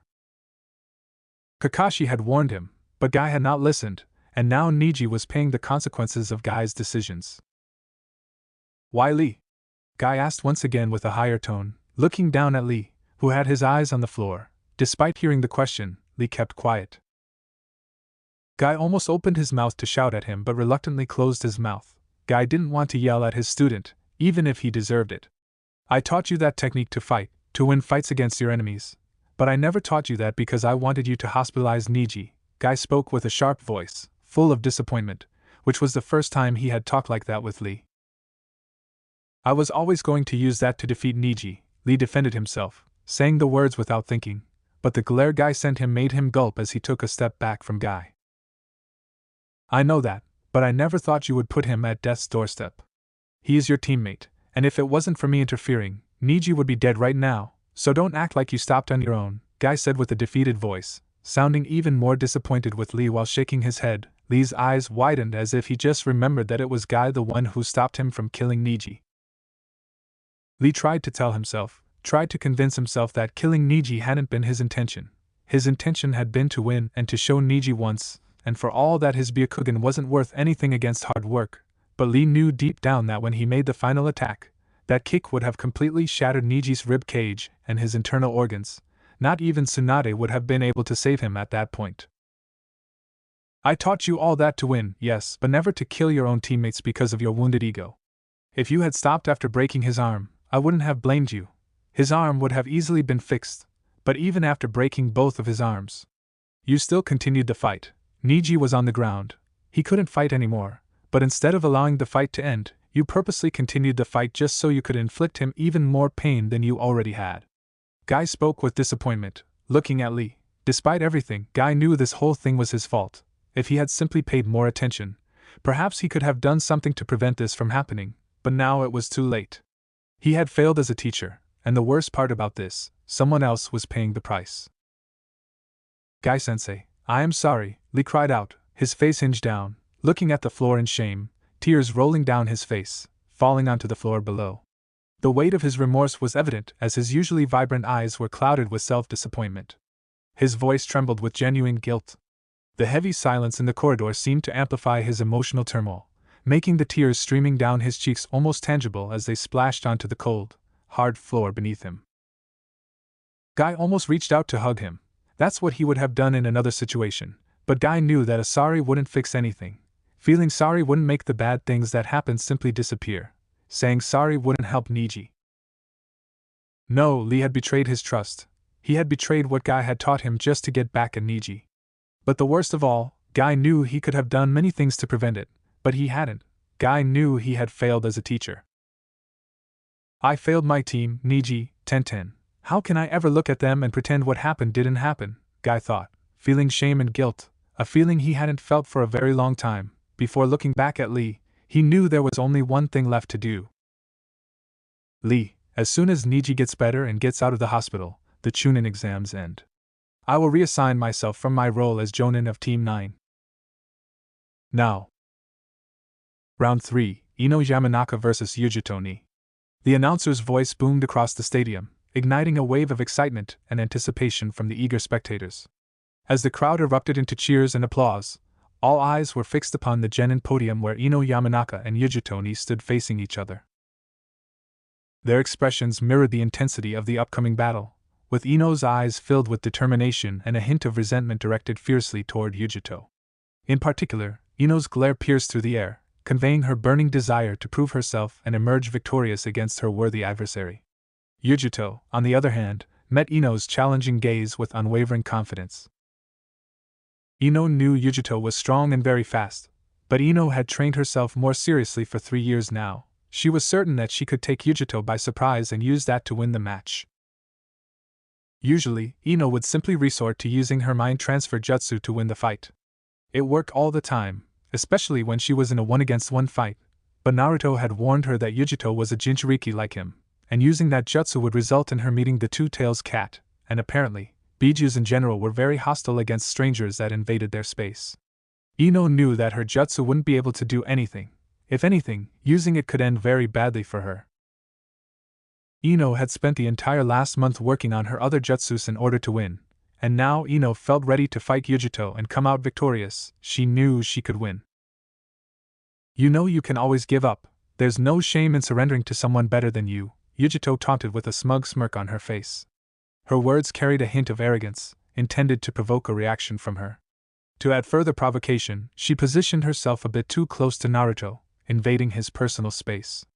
In a brazen display, she pressed her assets against his body shamelessly, clearly relishing in the discomfort caused. The intensity of Yujito's actions inevitably irritated Ino, who watched the scene unfold with growing annoyance and a mix of disbelief and disapproval. Ino's gaze intensified as she fixed her eyes on Yujito and Samui, effortlessly capturing their striking beauty. Compared to her, they exuded an ethereal charm with their radiant features and captivating grace. What truly vexed Ino, however, was their unabashed flirtation with Naruto. The way they shamelessly flirted with Naruto annoyed her. They didn't even try to hide it. There was no denying that they possessed an alluring allure, particularly Samui, whose choice of attire amplified her ample cleavage, leaving Ino feeling a tinge of envy. This envy stemmed not only from their physical attractiveness but also from the fact that both Yujito and Samui possessed formidable combat skills. They were not mere gorgeous kunoichis devoid of combat prowess but rather formidable fighters who possessed both beauty and battle prowess. I will not surrender. I will beat you.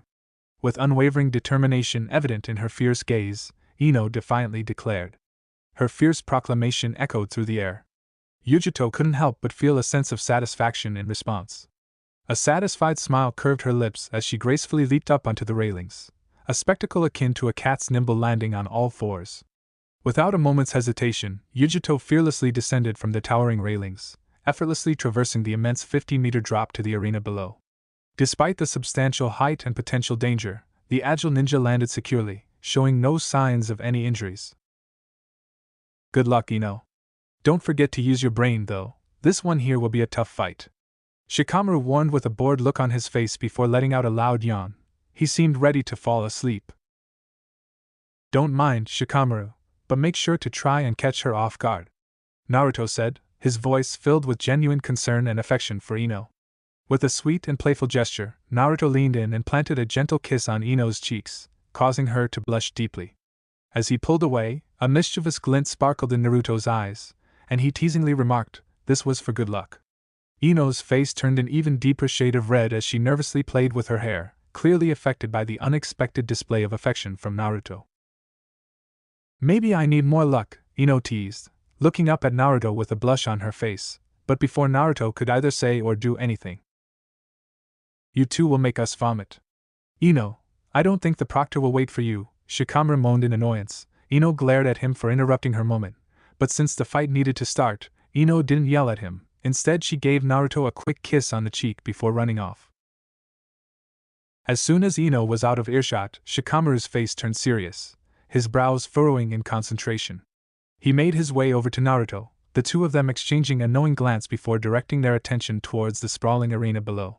Leaning on the cool iron railings encircling their podium, they both propped their arms up, their forearms resting comfortably as their bodies leaned forward. Naruto, do you think Ino has any chance of winning? If Ino can catch Yujito off guard, she might have a chance, but due to Yujito's Metatabi. Even if Yujito is caught off guard, I doubt she will be out of the game. So let's just hope this fight doesn't end with any of them being carried away by a stretcher. Naruto answered bluntly, something he did only with Shikamaru. I see. Shikamaru sighed, not liking what he was hearing, but he knew to accept the bitter truth rather than a sweet lie. As the fight was about to begin, Shikamaru gave Naruto a look before asking a question with a very hushed tone. Naruto, I have noticed the number of Tsunejonids, the way they are placed. Something is off here. Shikamaru warned with a very serious voice. Naruto didn't react. Instead, he murmured. I know. I have seen them too. If something happens, then we stick together but stay away from Gaara. Naruto warned. Shikamaru nodded in understanding without a second thought, knowing Gaara was extremely dangerous due to him not being able to control his own bijou and being a little crazy on top of that. Arena. Round 3 Fight. The proctor's voice echoed through the grand stadium, commanding the full attention of the mesmerized audience. The deafening cheers and collective gasps were abruptly silenced, creating an atmosphere teeming with anticipation. All eyes were fixed on the colossal arena below, where Ino, fueled by determination, swiftly reached into her pouch and retrieved 3 gleaming kunai.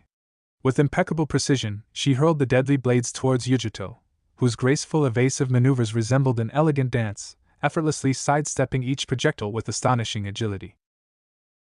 Ino clenched her teeth tightly together, intensifying her focus as she swiftly propelled herself toward Yujito. Utilizing her Hone chakra control, she manipulated the energy within her body to amplify her speed, enabling her to dash toward Yujito with incredible swiftness. With precise dexterity, Ino retrieved 4 sharp senbons from her pouch, brandishing them in her hand. With swift and accurate motions, she propelled the senbons towards Yujito. All 4 senbons landed on the ground surrounding Yujito, failing to hit their intended target. Ino was relentless as she kept pulling out more and more senbons from her seals around her arms and legs, throwing the senbons around Yujito but not straight at her, instead around the ground she stood. Yujito narrowed her eyes. She quickly realized that Ino was missing on purpose before she rushed towards Ino. With astonishing speed, she propelled herself towards Ino, each step causing the ground to tremble beneath her feet. With a rapid and forceful kick, Yujito aimed true and struck Ino directly in the stomach, causing a sharp gasp and expelling saliva. However, Yujito's relentless pursuit didn't end there. Without skipping a beat, she swiftly executed yet another powerful kick, this time targeting Ino's face, sending her hurtling through the air. But even in mid-flight, Ino's resourcefulness shone through, as she rapidly formed several hand seals. Fire style, Fireball Jutsu. Gathering her chakra, she formed a concentrated ball of blazing flames within her mouth. The intense heat radiated from the fireball as Ino launched it towards Yujito. Undeterred, Yujito's confidence was evident as she effortlessly created her own fireball composed of rare blue flames. As Ino's fireball hurtled forward, fueled by her determination, it seemed poised to overpower Yujito's attack. However, Yujito's blue fireball was much more powerful.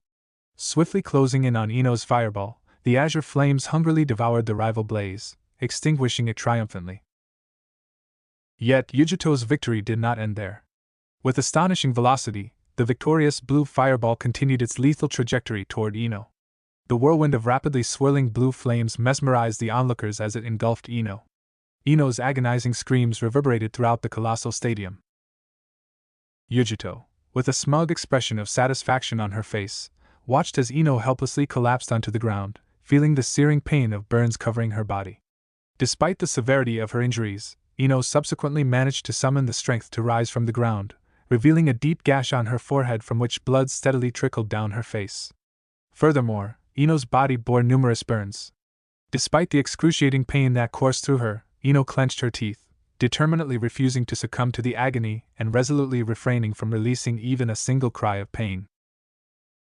"Give up, little girl," Yujito warned, her voice imbued with a mix of caution and superiority. She locked eyes with Ino, her expression devoid of any emotion.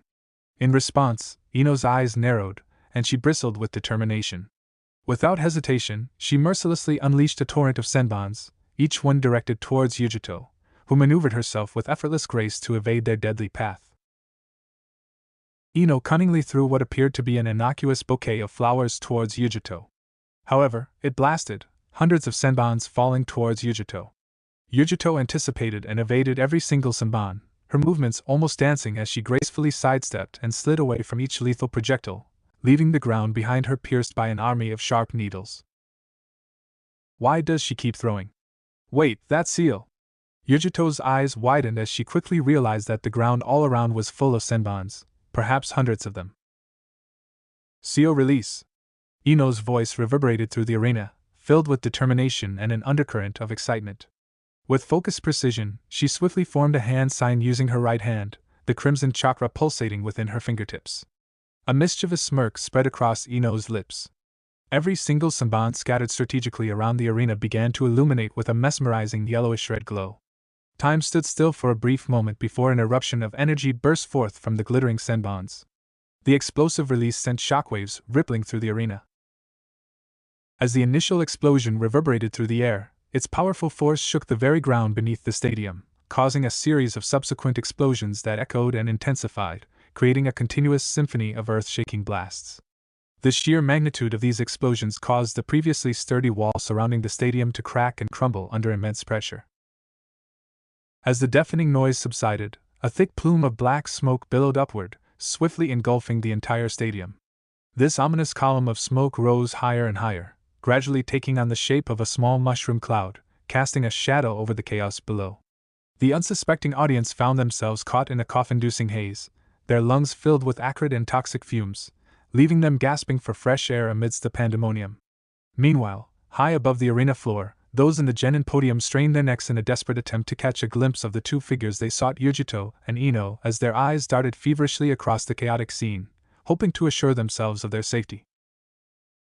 Ino, her body convulsing with violent coughs, forcefully expelled smoky particles from her lungs.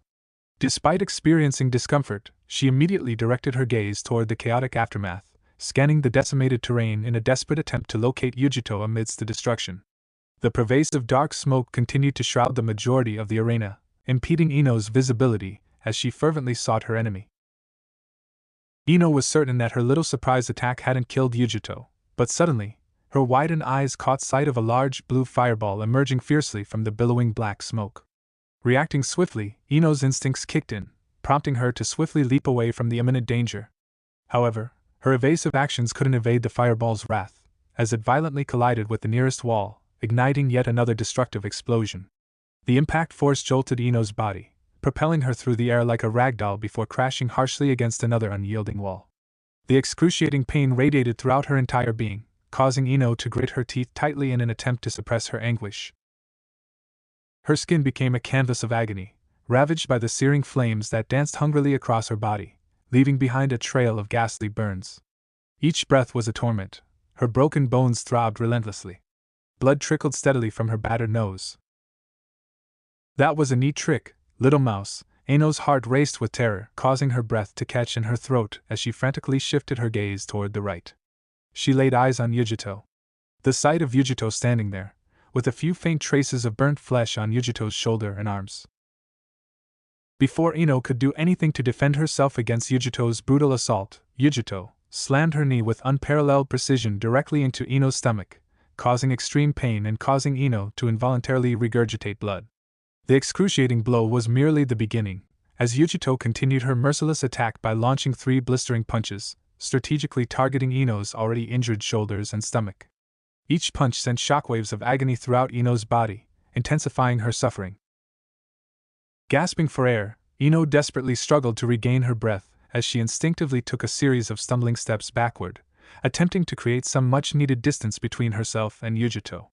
In the midst of the intense physical torment, Ino's mind raced frantically, desperately grasping for any possible strategy or plan that could lead her to victory in this dire situation.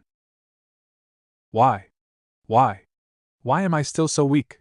Her body was consumed by intense physical discomfort, causing her to wince and grimace in pain. Determined to overcome her weaknesses, Ino propelled herself with every ounce of energy she possessed, sprinting towards Yujito with an unwavering determination. In a flurry of uncoordinated strikes and blows, Ino desperately attempted to make contact with her opponent, fueled by a desperate desire to prove her strength. Despite her best efforts, however, Yujito effortlessly evaded each and every attack. I trained for so long. Why am I still so weak? Ino asked herself over and over as she tried to land a hit, but Yujito simply dodged everything. She didn't even try to attack Ino. Ino's eyes burned with an intense fury as she directed her full chakra flow to her arms, bracing herself for an explosive burst of speed. With an impressive velocity, she propelled her tightly clenched fist towards Yujito's face. However, before her strike could connect, Yujito swiftly intercepted it with her palm, exerting immense strength as she firmly grasped Ino's hand. The force of the grip sent waves of searing pain coursing through Ino's arm, threatening to push her to the brink. Though the agony was nearly unbearable, Ino didn't want to scream in pain, especially not in front of the vast sea of spectators filling the stadium. You have spirit, Ino. Anyone else would have been begging for mercy now, but there's no shame in losing. All winners are just losers who tried one more time. Yujito spoke, and for the first time, she spoke with genuine sympathy towards Ino before quickly hitting her on the back of the head, knocking Ino unconscious. She fell to her knees, but Yujito grabbed the back of her shirt before Ino could hit the ground with her face. The winner of Round 3, Yujito ni. Naruto and the other genins watched in silence as Yujito defeated Ino. Shikamaru couldn't help but feel bad for his blonde friend. He knew the chances of Ino winning were very slim. After all, Yujito was a Jinchuriki if Yujito was the worst possible enemy for Ino. Ino relied on her mind, jutsus, as did every other Yamanaka. Even the most powerful mind, jutsus, couldn't do anything to a Jinchuriki. Naruto swiftly leaped down from the elevated platform of the arena, gracefully landing on the ground below as he hurried towards Ino. Her once flawless skin now bore the imprints of several burn marks, serving as haunting reminders of the battles she had fought. Although the approaching sound of medics grew louder, Naruto's instinct led him to kneel down beside Ino, his gaze filled with concern. Ignoring the impending aid, he gently placed his palm on her feverish forehead. At that moment, a radiant yellow-red glow emanated from Naruto's touch, enveloping Ino's entire being. Yujito was watching, wondering what Naruto was doing. Even Matatabi was curious. Genin Uzumaki. We need to take care of her, please step away. The medic ordered urgently as she and 3 other medics were carrying a stretcher towards them. Despite the commotion surrounding him, Naruto deliberately ignores the medics and instead focuses on channeling his chakra within Ino. Meanwhile, Yujito observed the mesmerizing sight as the wounds marring Ino's delicate skin began their gradual process of regeneration, even her fractured nose showing signs of rapid healing. The display of Naruto's chakra manipulation prowess left everyone in awe. Once Naruto was done, he stepped away. The medics looked at Naruto with astonishment. The main doctor quickly checked and could tell that Ino was stable now. Naruto watched as they lifted her body and placed it on the stretcher. The first doctor checked her pulse and everything and could see Ino was in no danger, and needed rest and for them to heal a few small wounds that could be easily healed, as they started moving her out of the arena. Naruto, Yujito called him from behind as the doctors moved into a way, her voice seeping with concern, but Naruto spoke before she could utter another word. This is the Chunin exams, Yujito. Wounds and even death are to be expected. You fought well, Yujito. Naruto complimented her.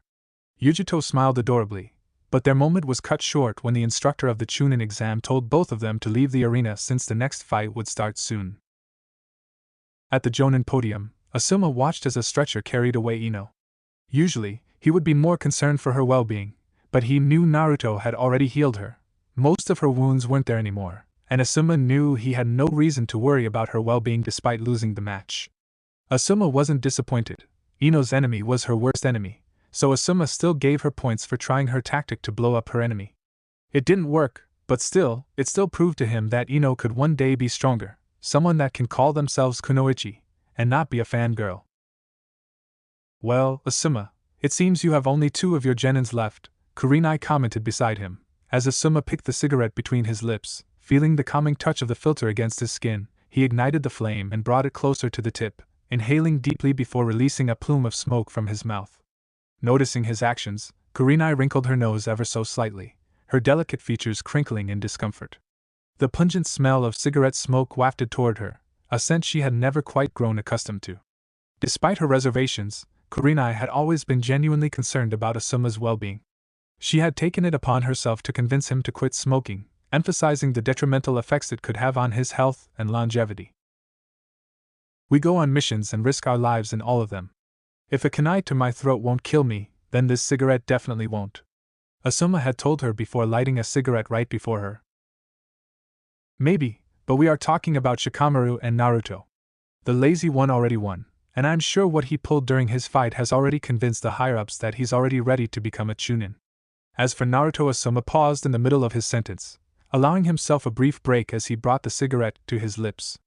Taking a deep, deliberate inhale, he gradually let the nicotine-infused smoke fill his lungs, momentarily indulging in the familiar sensation. With a sense of calm washing over him, Asuma exhaled slowly, releasing a dense puff of smoke into the surrounding air, not realizing that his words had earned the attention of all the other Jonins since everyone was very interested in seeing Naruto Uzumaki fight against the last Uchiha. He's the best genin of this new generation. He has already shown to be capable of more than just brute strength and throwing jutsus around in hopes that one of them will achieve his victory. I bet all my money that Naruto will be the one to come up on top, Asuma said with full confidence. Kakashi, who was listening from up close, seemed not to be paying attention, his face hidden by his porn book and his mask, but Asuma knew he was listening. Guy currently wasn't present. He had yet to return after what happened with Niji Hyuga. What makes Naruto so special? Asuma turned around to face Jonin. From his emblem, Asuma knew this one was from Kumo. Kakashi narrowed his eyes towards the Jonin with suspicion. The man was a fairly tall, dark-skinned man with a slightly bulbous nose, black eyes that usually looked bored, and shaggy white hair that covered his left eye. He was wearing a high-collared, sleeveless uniform with loose-fitting pants, bandages on his wrists, and the one strap over one shoulder flak jacket of a Kumobikyu shinobi. He also has, and tattooed on his right and left shoulders respectively. He carried a broad, foldable, cleaver-like sword strapped to his back. You are? Dari, a Jonin from Kumo. The man introduced himself. His Kumo accent made it a little difficult to understand, but this wasn't the first time Asuma had talked with someone from Kumo. Well, I think it would be better if you saw yourself what Naruto is capable of, and even I have to admit that I'm not 100% sure what exactly he's capable of, but his fight will be soon. I can only say that Naruto is more than he lets others believe. Asuma said confidently. Darui seemed deep in his thoughts after hearing his words.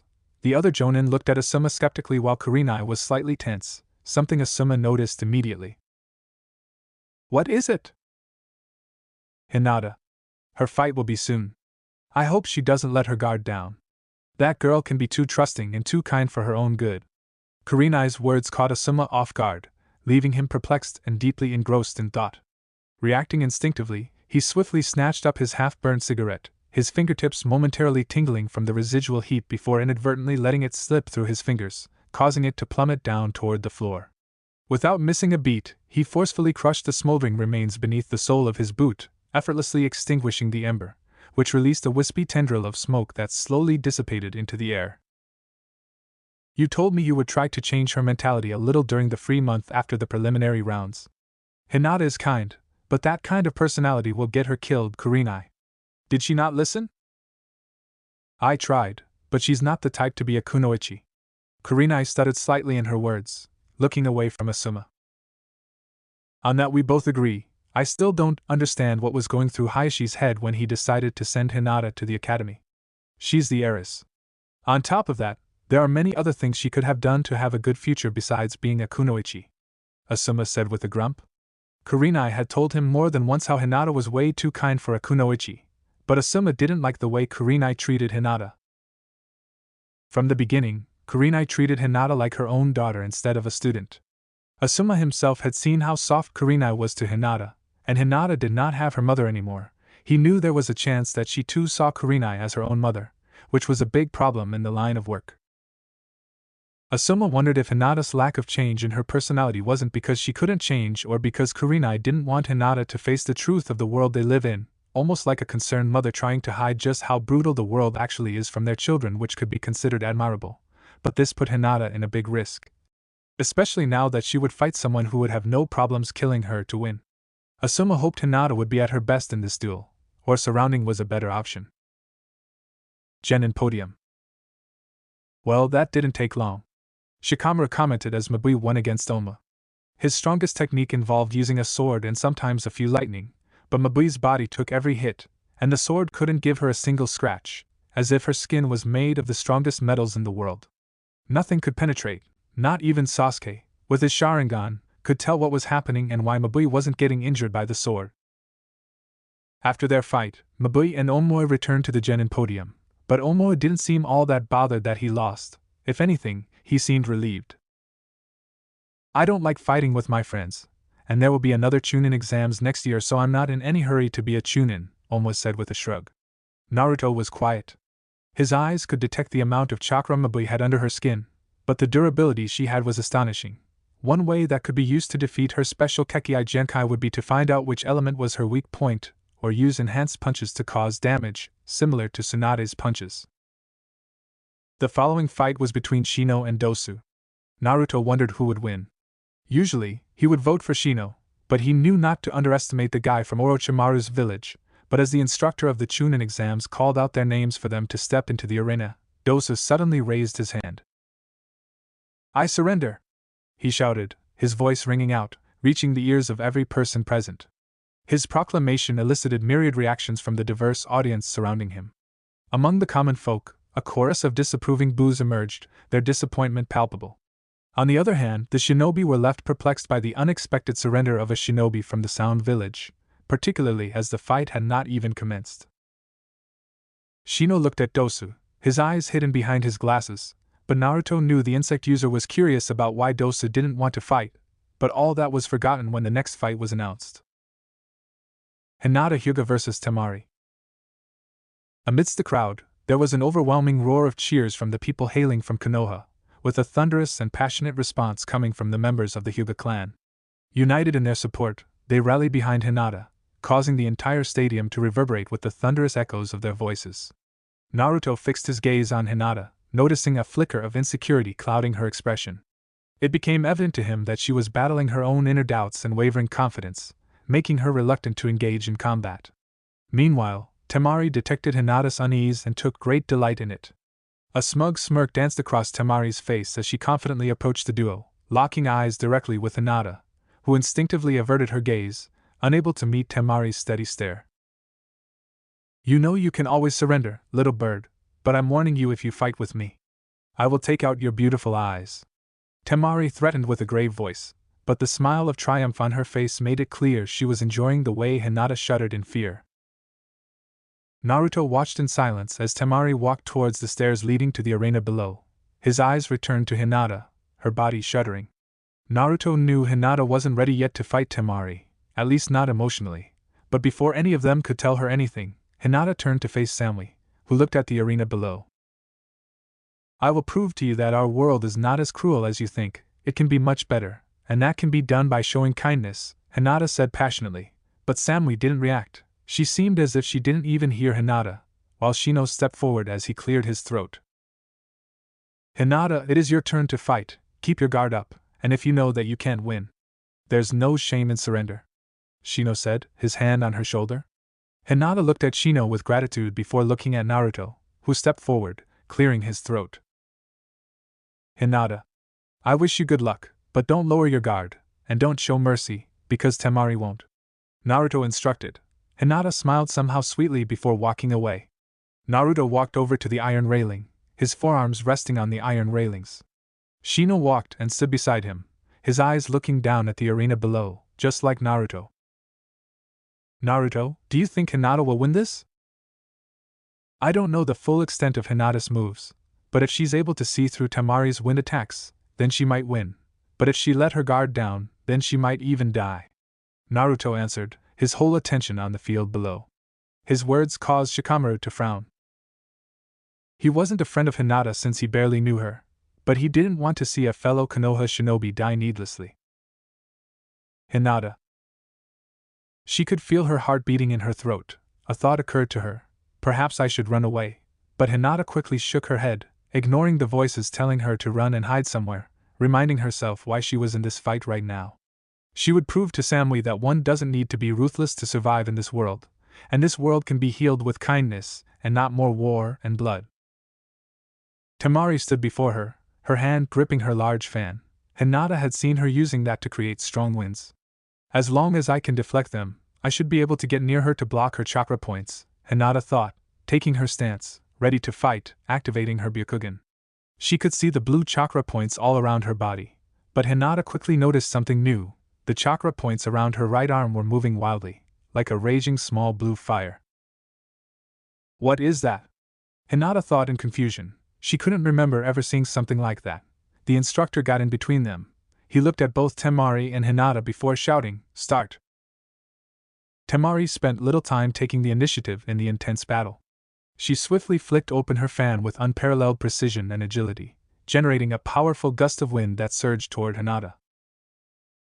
Hinata, startled by the sudden assault, desperately attempted to evade the impending danger by leaping to the side. Yet, despite her agile movements, Temari's wind-based technique seamlessly ensnared her, gripping her body and hurling her uncontrollably into the sky. As Hinata soared through the air, her heart raced with fear and adrenaline, the excruciating pain surging through her body upon inevitably colliding against the ground.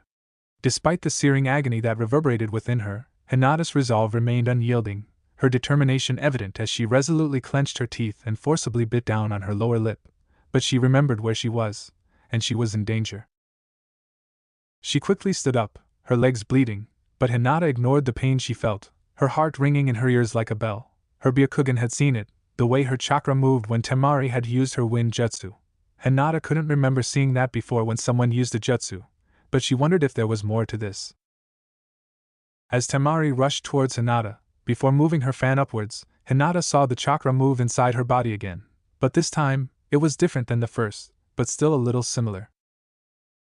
Hinata was thrown in the air, and Temari moved her arms again. Hinata suddenly was sent crashing down, but she quickly made several hand signs, letting out a wind blow from her mouth, slowing down her descent.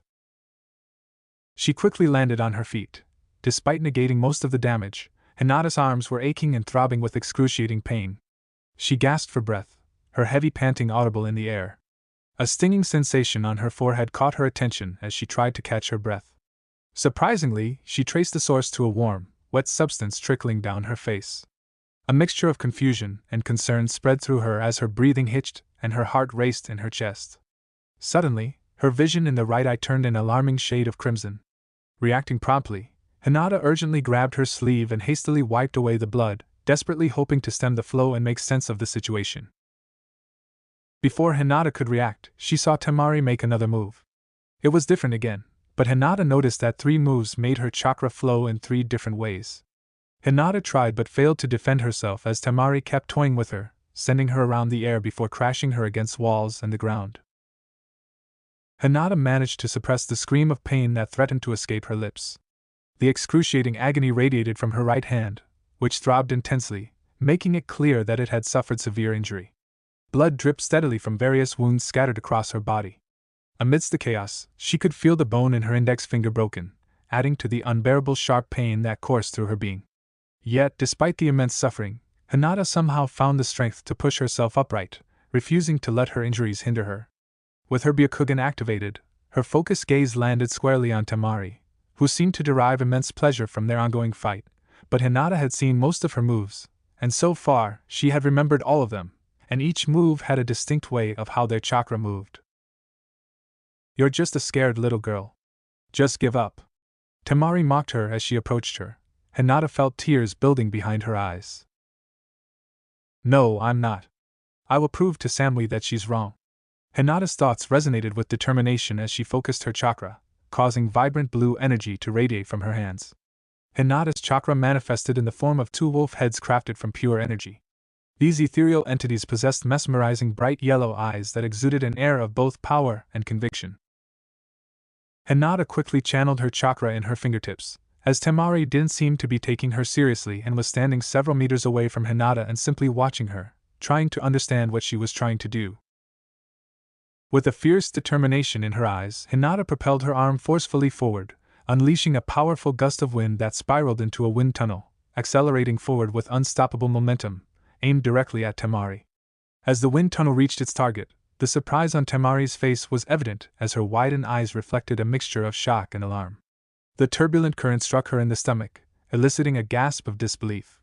The restless tempest continued its path, extending from Hinata's hand to Temari's back, only to hit the wall behind her. The impact reverberated throughout the air, causing the solid surface to tremble and crack under the strain of the unleashed wind's might. Hinata saw as Temari coughed blood several times before glaring furiously at Hinata, her teeth clenching with rage. Hinata saw the way her chakra moved. It was the same way as her first wind attack. Hinata didn't know if it could work, but she immediately dodged on her right, and just as she suspected, the attack didn't hit her, shocking Temari. Hinata smiled in triumph before rushing towards Temari, who quickly made several new wind moves, but all of them were familiar to Hinata, who could see them coming before they were executed. Hinata dodged as she kept running towards Temari. She stopped doing her wind attacks for a split second, but that was enough for Hinata to launch another wind attack of her own. Temari quickly dodged to her right but wasn't fast enough for the second one, which struck her left arm, causing it to limp down and the skin to turn a deep shade of red. Temari's excruciating pain reverberated through the air as Hinata finally caught up with her. Hinata forcefully struck Temari's stomach with her palms, prompting a torrent of blood to erupt from Temari's mouth and ears. The sheer force of the blow propelled Temari like a lifeless puppet, her body helplessly hurtling through the arena before violently colliding against a sturdy tree. The impact left her forehead marked with a steady trickle of blood while her ears and mouth continued to leak blood. Hinata saw Temari standing up despite the pain, her right hand gripping the fan as support. Hinata was right next to her quickly, but she didn't hit her again. She knew hitting her stomach again could result in death. "Give up. I don't want to kill you," Hinata said, but with a hint of pleading in her voice. Her Byakugan was still activated, and Temari glared at her furiously. Hinata knew the Suna girl hated her, but she hoped she wouldn't try to fight anymore. If she did, Hinata knew she would need to defend herself, and that could cause something tragic to happen. "Very well," Temari suddenly said with a very hushed voice. Even Hinata found it a little difficult to hear, but she saw her hand letting go of her fan, which fell on the ground. Hinata deactivated her Byakugan with a sigh of relief, closing her eyes, knowing she had won the match and hadn't needed to Hinata. Opening her eyes, she saw the tip of a kunai rush towards her. It happened too fast, the sharp pain in her face, and half of everything went dark. A splash of blood flew in the air as Hinata's screams echoed in the whole stadium. A splash of blood flew in the air as Hinata's screams echoed in the whole stadium. Hinata desperately reached for her injured right eye, using her trembling hand to swiftly shield it from the gushing bloodstream. The relentless flow of blood showed no signs of abating, intensifying her fear and causing her to lose her balance.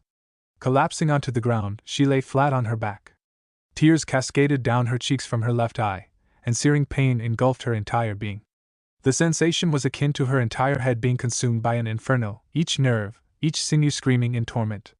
Despite the excruciating anguish, Hinata found solace in the pressure applied by her trembling hand against the remnants of her once intact right eye, silently praying for the pain to dissipate and the macabre scene to vanish. She let out another scream of pain as she crawled back. Her left eye could hardly make the details of things in front of her. Everything appeared fuzzy. But Hinata's eye slowly focused on Temari, who was limping towards her. The kunai on her hand was dripping blood on the ground. Fear gripped Hinata. She felt frozen. She wanted to scream for help, to scream for her mother to save her, for her father to save her, but the words died in her throat as another jolt of sharp pain shot through her body. Her hand kept pressing against her wounded face, so tightly that Hinata felt like her hand was attached to her face. Yo, you truly are foolish, and to think you almost won. Temari's words died in her throat as she suddenly collapsed on her knees, overwhelmed by an intense wave of pain that coursed through her abdomen. Hinata watched while Temari expelled a violent wave of blood from her mouth. The kunai slipped from Temari's trembling hand, unheeded, as her other hand instinctively gripped her stomach, attempting to alleviate the excruciating torment. The blood that escaped her lips had an unsettling appearance, its usual vibrant red hue replaced by an ominous dark shade, marring the ground with an eerie darkness. Suddenly, Temari fell on her stomach, unmoving. For someone she appeared dead, but Hinata's left Byakugan could see that her heart was still beating, but her chakra system was all messed up. Her left Byakugan suddenly turned bluish before turning back to normal white. Suddenly, another jolt of pain shot through Hinata. She heard someone calling her name, but she couldn't tell who it was as darkness embraced her. Kurenai. Hinata! Kurenai cried out in distress when the Tsunahor had delivered the attack. When Kurenai had heard Hinata's scream of pain, she had been frozen in place. Her entire body had gone cold, but her hands had gripped the iron railings so hard, making them crack like ice under the pressure. Once she regained her composure, Kurenai wasted no time. Jumping over the railings, she heard Asuma calling out her name, but she didn't stay to listen. Her girl was in danger, and she would never just stay put and allow her to die. Chunin exams rules be damned. As soon as she landed on the arena, the Suna girl fell unconscious, and by the time Kurenai reached Hinata, she, too, fell unconscious. Hinata! Kurenai cried out in sheer distress, her voice echoing with a mixture of panic and concern. Her trembling hands reached out and instinctively cradled Hinata's head in her lap, desperate to provide some semblance of comfort. With urgency flooding her being, Kurenai's voice rang out frantically, her cries echoing through the air as she pleaded for the medics to swiftly come and save Hinata's life. Hinata looked hauntingly pale, her visage resembling freshly fallen snow. Her usually gentle countenance was now marred by a grisly wound, blood unabatedly trickling down her face. A macabre, crimson trail flowed from her eye, a gruesome path down to her jawline, while her once pristine attire took on a stark red hue. Hinata's trembling right hand, slick and crimson with fresh blood, ceaselessly dripped onto the ground below. Kurenai looked down at her face again, and now that her wound wasn't covered by her hand, she could see it. She had seen and inflicted countless wounds on enemies and shinobi enemies for years. She had seen everything, and she had killed hundreds of people, but she still couldn't stop the gasp of horror from escaping her mouth. Her hand covered her mouth as tears escaped her eyes, falling on Hinata's pale cheeks. The slash scar went from the middle of her right cheek to her right eyebrow. Her right eye was completely gone, and her left was an ugly scar. The blood had dried and turned into a scab. Kurenai could hear someone calling out her name as she sobbed. More and more tears escaped her eyes, and her hand gently cupped her left cheek. Why? Why her? Kurenai thought amidst crying. Hinata was a gentle soul. She didn't deserve any of this. She deserved to be happy, to smile, and not get scared like this. She didn't deserve it, but she escaped her thoughts when she felt someone pushing her away from Hinata. "Kurenai, let them help her," Asuma shouted in her face as he forced her away from Hinata. Kurenai was puzzled but quickly looked back at Hinata's form. The medics were checking on her. Naruto was there, too. He was healing her wound and doing the same thing that he had done to Ino after her loss. For a brief moment, Kurenai felt hopeful, but from the grim look on his face, all the hope crumbled away. She knew even Naruto couldn't do much. She knew Tsunade could probably do something too, but she was still grieving for over a decade now. She fell on her knees in despair, Asuma's arms around her back as she sobbed for Hinata as she was carried away with the stretcher. Kurenai heard the shinobi side of the stadium angry about what happened to Hinata. After all, they were all Konoha shinobi, most of them, but the same couldn't be said for the civilian side that had come to watch a good show. The way they seemed delighted that blood was spilled in the arena made her sick in her stomach. Kurenai felt all the sadness turn to rage. Her eyes looked at where Suna Kunoichi should have been, but she wasn't there. All that was left was the blood on the ground. Kurenai figured she, too, was carried away with a stretcher. Kurenai clenched her teeth in rage. They should have left her to die there and not help her. Didn't they see what that horde did to Hinata? If she survived, her wounds would be healed, but Hinata, that scar would never disappear. Her eye was gone forever. With her beautiful face and innocence, Kurenai knew her little girl would never be the same. She would never smile again. Why is this world so cruel? Kurenai's hands turned to fists, her teeth clenched together, almost breaking them. She stood up, ready to avenge Hinata. She wouldn't allow the Suna girl to breathe even for a minute longer when Asuma grabbed her wrist, stopping her dead in her tracks. "Kurenai, I know what you are thinking, but you can't do it." Asuma warned her. She turned to face him, her eyes filled with rage. She couldn't believe that the man she loved couldn't see why she needed to do this. "I can and I will. I will use Jigaku on her." Her words made Asuma's face fall as he gulped at the words he just heard. He knew that Genjutsu was primarily used to torture people, not to kill them. It was actually difficult to kill someone using that Genjutsu. Asuma couldn't believe that Kurenai, the gentlewoman who saw her genin team almost like her own children, was speaking so casually about doing that to another girl. Sure, she wounded Hinata, and he himself was pissed, but the Suna girl was still young, and at the end of the day, this was the Chunin exams. People die in those exams every year, and the grieving families have no right to retribution no matter what, unless rules were broken, and the Sunin girl hadn't broken any rules. "Kurenai, this is not the time for this," she's surrounded by other people. "They all will be suspicious of you, wondering why a Konoha Jonin wanted to visit the girl that wounded Konoha Kunoichi." Asuma tried to reason, reminding her that that room was probably surrounded by Suna shinobi, and on top of all that, Temari was the Kazekage's daughter. "I don't care. Let me go, Asuma," Kurenai shouted with a hint of despair as she tried to free herself from his grip. She didn't care if she died, that Suna shinobi would pay for what she did. She wouldn't allow something like that to slide and just pretend it never happened. "Kurenai, Hinata wouldn't want this. Do you think she would be happy to hear that her Jonin teacher died needlessly?" Asuma reminded her with softness in voice, still not letting her go. Kurenai paused momentarily upon hearing his words. What would Hinata think of her? She quickly remembered her face, the scar, her pale skin, almost like a corpse. Kurenai felt more tears in her eyes. She took away Hinata's best side. She will never be the same. Kurenai growled before pushing forward, escaping Asuma's grip, but before Kurenai could even attempt to jump away to try and find her location, Kakashi appeared right in front of her. His usual playfulness had disappeared. His Sharingan was visible as he looked at her dead in the eyes. "Kurenai Yuhi, with the Hokage's orders, you are to come with me to the Jonin podium. The only other place you are allowed to go right now is to Hinata's room," Kakashi commanded with a voice that she had heard only once before. She clenched her teeth in growing anger, and her eyes flickered at the Hokage's podium. For a brief moment, she wanted to disobey, to just get it done. For Hinata.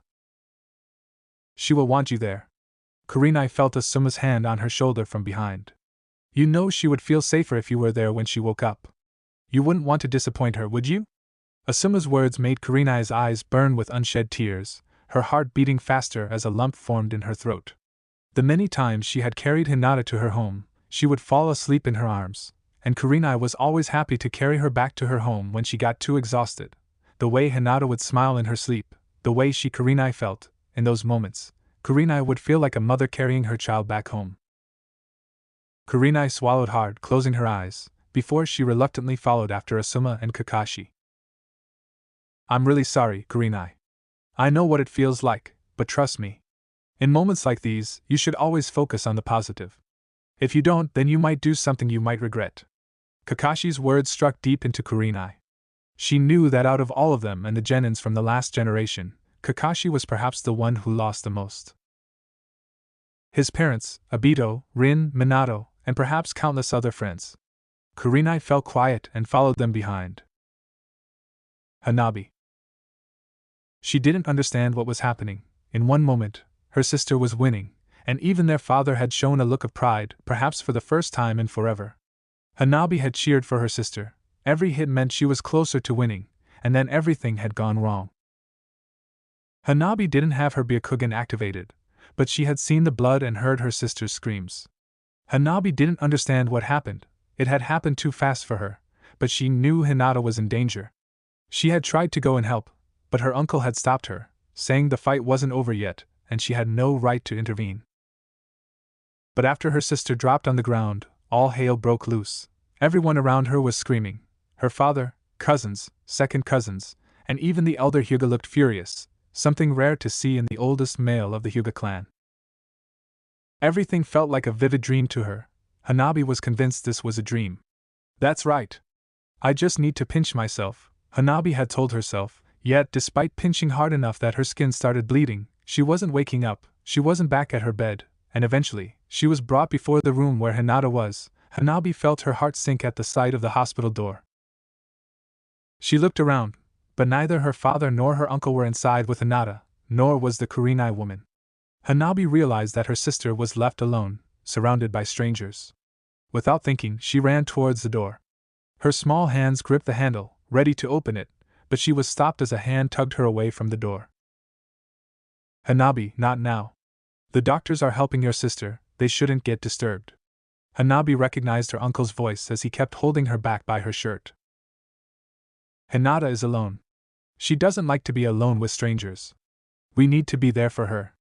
Hanabi quickly reminded her father and uncle, remembering the many times Hinata had bad dreams when she was sleeping by herself. She knew Hinata never slept well when she was alone. Hanabi. She closed her mouth tightly, and her feet stopped moving upon hearing her father's commanding voice. Only now, her uncle let go of her, allowing her to stand on her own feet. You are of the Hyuga clan, and so is Hinata. Let the doctors help her. Hanabi nodded instinctively. Nodding in agreement was something her neck was used to doing by now. Her father wasn't happy when she went against his words. Hanabi's shoulders slumped down in defeat. The pristine plates that covered the floor were what her eyes focused on as her uncle led her to the nearest seat to sit down. Hanabi barely said anything. All she could hear was her father's distant voice. She couldn't make out what he was saying as her eyes focused on Hinata's room. Despite the curtains hiding what was happening inside, the shadows of the four people inside were reflecting upon the curtains. She could see them moving around the room, carrying tools around. Hanabi activated her Byakugan. She wanted to see her sister, but the view inside appeared too foggy, way too foggy for her to understand what she was looking at. Her eyes quickly noticed the paper seal attached to the wall inside the room. Hanabi knew the seal blocked the Byakugan from seeing what was happening inside. Deactivating her Byakugan, Hanabi waited. She wondered what was wrong with Hinata. She tried asking her father and uncle, but no one was willing to give her an answer. She wondered if Hinata was having a common cold again like she did last year. Did she not drink her morning tea? Hanabi asked herself, knowing her sister sometimes refused to drink it due to its sour taste, worse than lemon.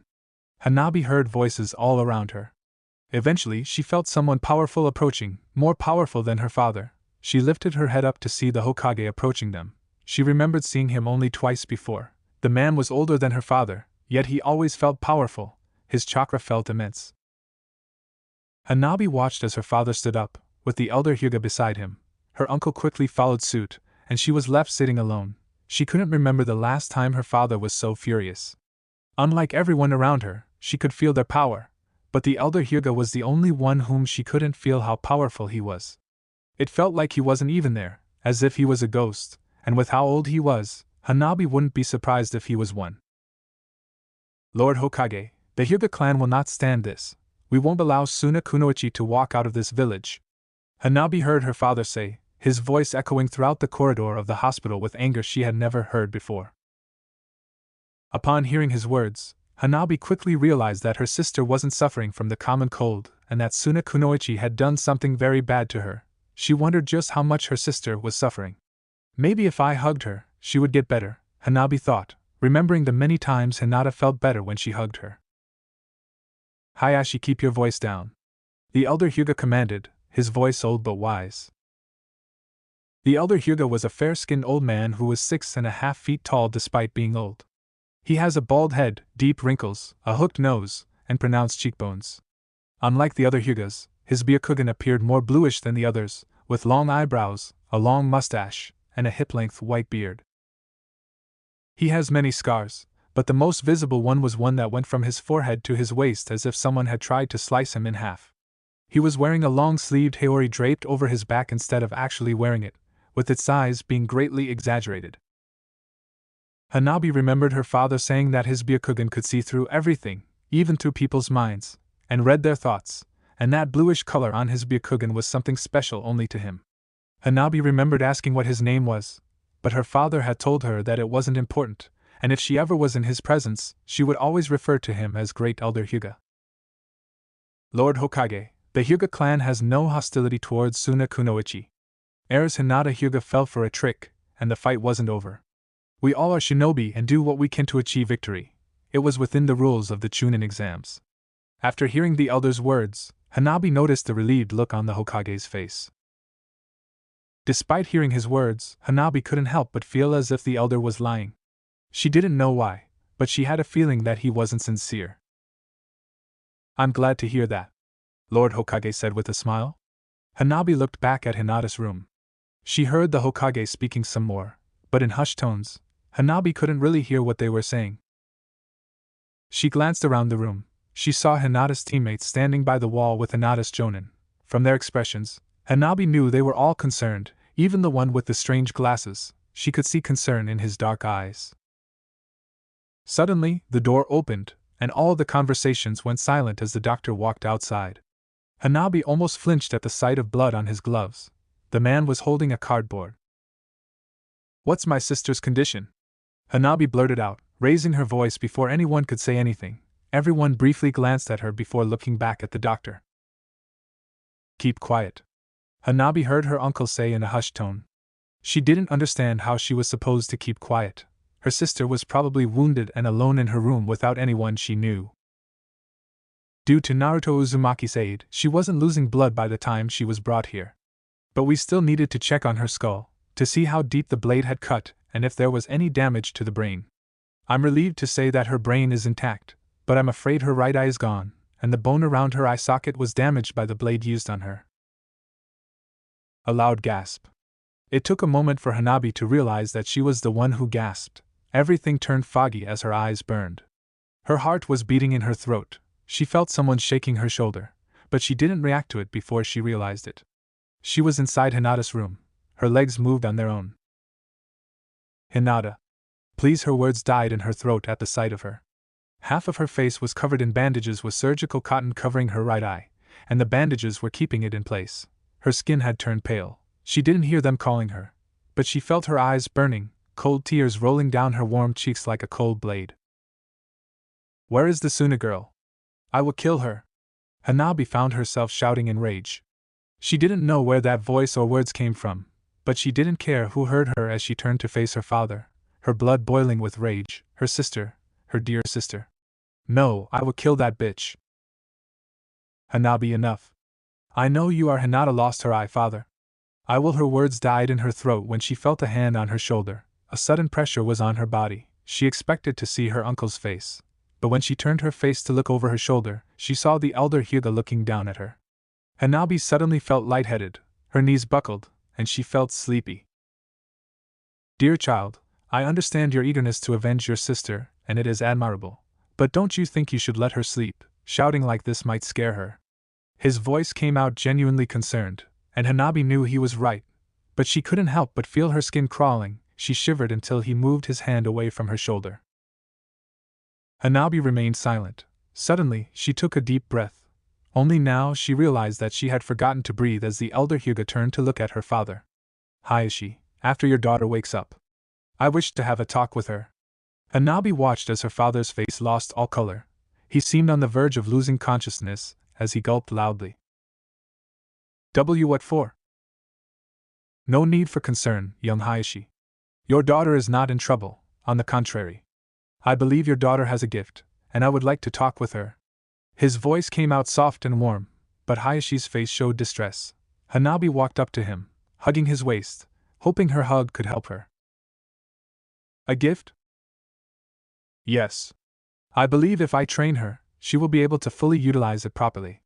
I might help her, but of course, with your permission.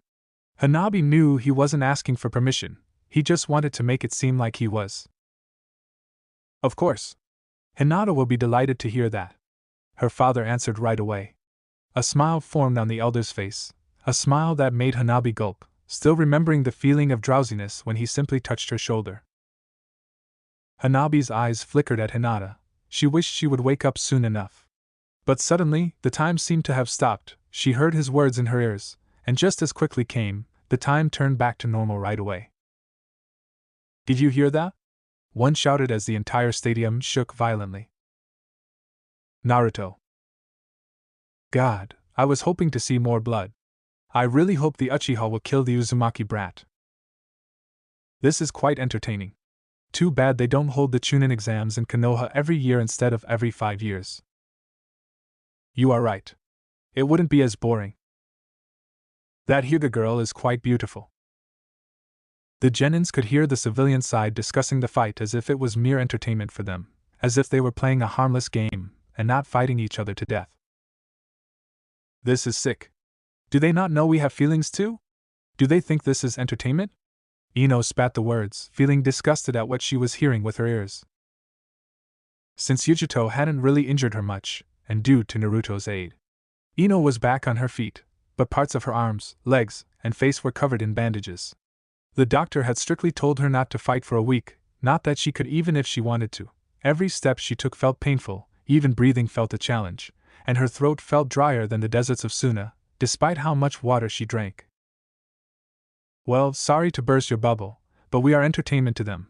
I read once that a long time ago before chakra was first discovered, people used to build arenas like this one, and slaves would fight with wild animals like tigers, lions, bears, and elephants with nothing but their fists. Sometimes, the owner was merciful enough to give them a piece of sharp glass to protect themselves, but the results were almost always the same. The audience cheered when the wild animals would tear the slaves apart. They loved the carnage. Omoi spoke grimly. His words made Ino's face fall in horror. Even Shikamaru looked disgusted at what he just heard, while Choji stopped eating and put the chips away. Welcome to the Shinobi world, Yamanaka. There's a reason why the Chunin and Jonin exams are seen as grand spectacles by the civilian side. There's a reason why so many people come to the villages holding the exams. It is entertaining, and the villages allow this because of the massive incomes received for holding the exams and from the increase of tourists. Samui added coldly, and for the first time, she sounded disgusted as she glared at the civilian side. Naruto couldn't help but agree. As the announcer was ready to announce the next match, Naruto remembered his brief talk with them. You think you are ready for this? Do you realize you will have to fight Konoha Shinobi? Hashirama questioned with concern in his voice. Naruto was grateful for his words, but the time for doubts died long ago. Yes, Naruto answered without hesitation, looking at his palms. Both moon and sun symbols glittered brightly. I won't pretend to know what will happen in the future. Mayhaps all the death will be worth it in the end, or maybe history will remember me as a devil. Naruto said. Hashirama had a look of guilt on his face, while Madara remained silent. I agree with you, Uzumaki, but remember that you can't change human nature. Despite everything you do, one day you will leave this world just like me and Hashirama. How do you know the world will stay like you want it even after your death? I don't. Naruto admitted. I won't claim to know the future, and I know human nature. With the way it works, it will eventually clash with one another. Those clashes will turn to wars, death will follow, and from death, hatred is born. So maybe true peace is not possible, maybe it never will be. But Naruto paused, remembering the faces of his Uchiha family. Sure Sway. His second mother, Fukagu, and Itachi. If what happened that night hadn't happened, Naruto knew he would have given up on his plans to change the world. He would have gladly lived the rest of his days as a genin of Konoha, and perhaps eventually, he would have become Hokage like he used to want to. Those moments felt so long ago, they almost felt like a dream. But we have seen this world for what it is. The village of the river was butchered because they didn't want to join Konoha. Yuzushiogakure was butchered out of fear. The village of the stars was killed by Kiri, and countless other smaller villages were destroyed. I will not pretend that my road forward will be without bloodshed. Many people will die, perhaps the road that I'm walking on will lead me to another hell. But I know I will keep moving forward. The whole world will be one. One country. There will be no more Konoha, Kumo, Kiri, Iwa and Suna, but only one. Takamagara. What will happen to those that refuse your new world? Hashirama questioned warily, knowing there were many people out there who would refuse the new world that Naruto wanted to create. They will live in my new world, or they will die in their old one. As long as there are those that dream of the old world, the people will never accept the new one. Naruto answered coldly. Hashirama shuddered at the words he just heard, but he knew deep down that his way of thinking hadn't achieved the true peace he had desired. Despite what he had done to achieve peace, he had captured and imprisoned every single-tailed beast and had given them away as gifts in hopes of peace. Instead, all that did was destroy the lives of those same-tailed beasts, those unfortunate ones that became Jinchuriki, and the many lives due to them being used as weapons. After everything he had done, nothing changed. They went from clan wars to shinobi wars, which were even more destructive than the clan wars could ever be. Naruto. I do not agree with your decisions, but all I can do is wish you the best. Hashirama said with a friendly smile. At that moment, Madara stepped forward. I still think that the One-Eye Moon is the better plan. I have known war longer than you, Uzumaki Naruto. But perhaps there is a reason why you were chosen, I'm not sure yet, but if your plan achieves peace, then all I tell you is to not forget what you desire. There are many things that can make you forget. This world is cruel, but perhaps you can become the light that will illuminate the darkness. You know, you remind me of my own brother. While he was annoying sometimes, he had his cheerful moments, for this reason alone. I wish you good luck. Once Naruto disappeared from the mindscape, Hashirama turned to face Madara with a look of confusion. Why didn't you tell him that your brother is his grandfather through Minato's side? I have my own reasons, don't intervene, plant my brain, Madara said dismissively, much to Hashirama's annoyance. Naruto Uzumaki vs. Sasuke Uchiha. The announcer shouted, and the stadium went wild. Naruto could hear the stadium shouting the Uchiha name. His friends wished him good luck, while Sasuke had a look of arrogance on his face as usual. Naruto said nothing but pulled out a special kunai from his pouch. Its sight made the Kumo shinobi go silent in shock. Naruto threw the kunai at the center of the arena before disappearing in a yellow flash, appearing in the middle of the stadium, the kunai in his hand, and the announcer's mouth went wide open at what he had just witnessed. Gasps were heard throughout the entire stadium, except for Fu, who already knew Naruto could do that. Kick his ass, Naruto! The cute girl shouted from the genin podium. Naruto felt a rush of warmth in his body at her voice, but he ignored it for now. As he suspected, his little stunt had gained the reaction he expected. Every single shinobi, and even those from the civilian side who knew what he did, were asking out loud how he could use Hiraishin. At the Jonin podium, everyone was asking, but more like demanding how Naruto knew Hiraishin, but Kakashi remained silent. He couldn't help but feel that something was about to happen. Otherwise, Naruto would have never revealed his trump card. At the Hokage Stadium, Hiruzen remained silent as Naruto performed Hiraishin like it was second nature. Hiraishin? I never thought you would teach that to your Jinchuriki?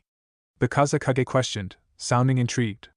Hiruzen could see the looks he was getting from the Reikage and the ANBUs from the other villages. I didn't teach him that, Hiruzen wanted to say but kept his mouth shut. Due to the whole Orochimaru stuff, he didn't really have the time to properly question Naruto on all of his skills, but Hiruzen made a mental note to question him once the Chunin exams were over. Bakura couldn't help but smirk in triumph at the sight. The time has finally come for them to make their move. Lord Naruto can easily win this, she thought, slowly. Her eyes landed on Baku, and she felt her blood boil at the sight of him. But she restrained herself, She had a job to do and wouldn't disappoint her lord. Biting her index finger, she quickly performed a summoning jutsu.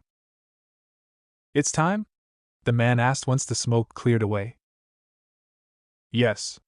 That was all Pakura said. The man with red hair simply nodded before disappearing from her view.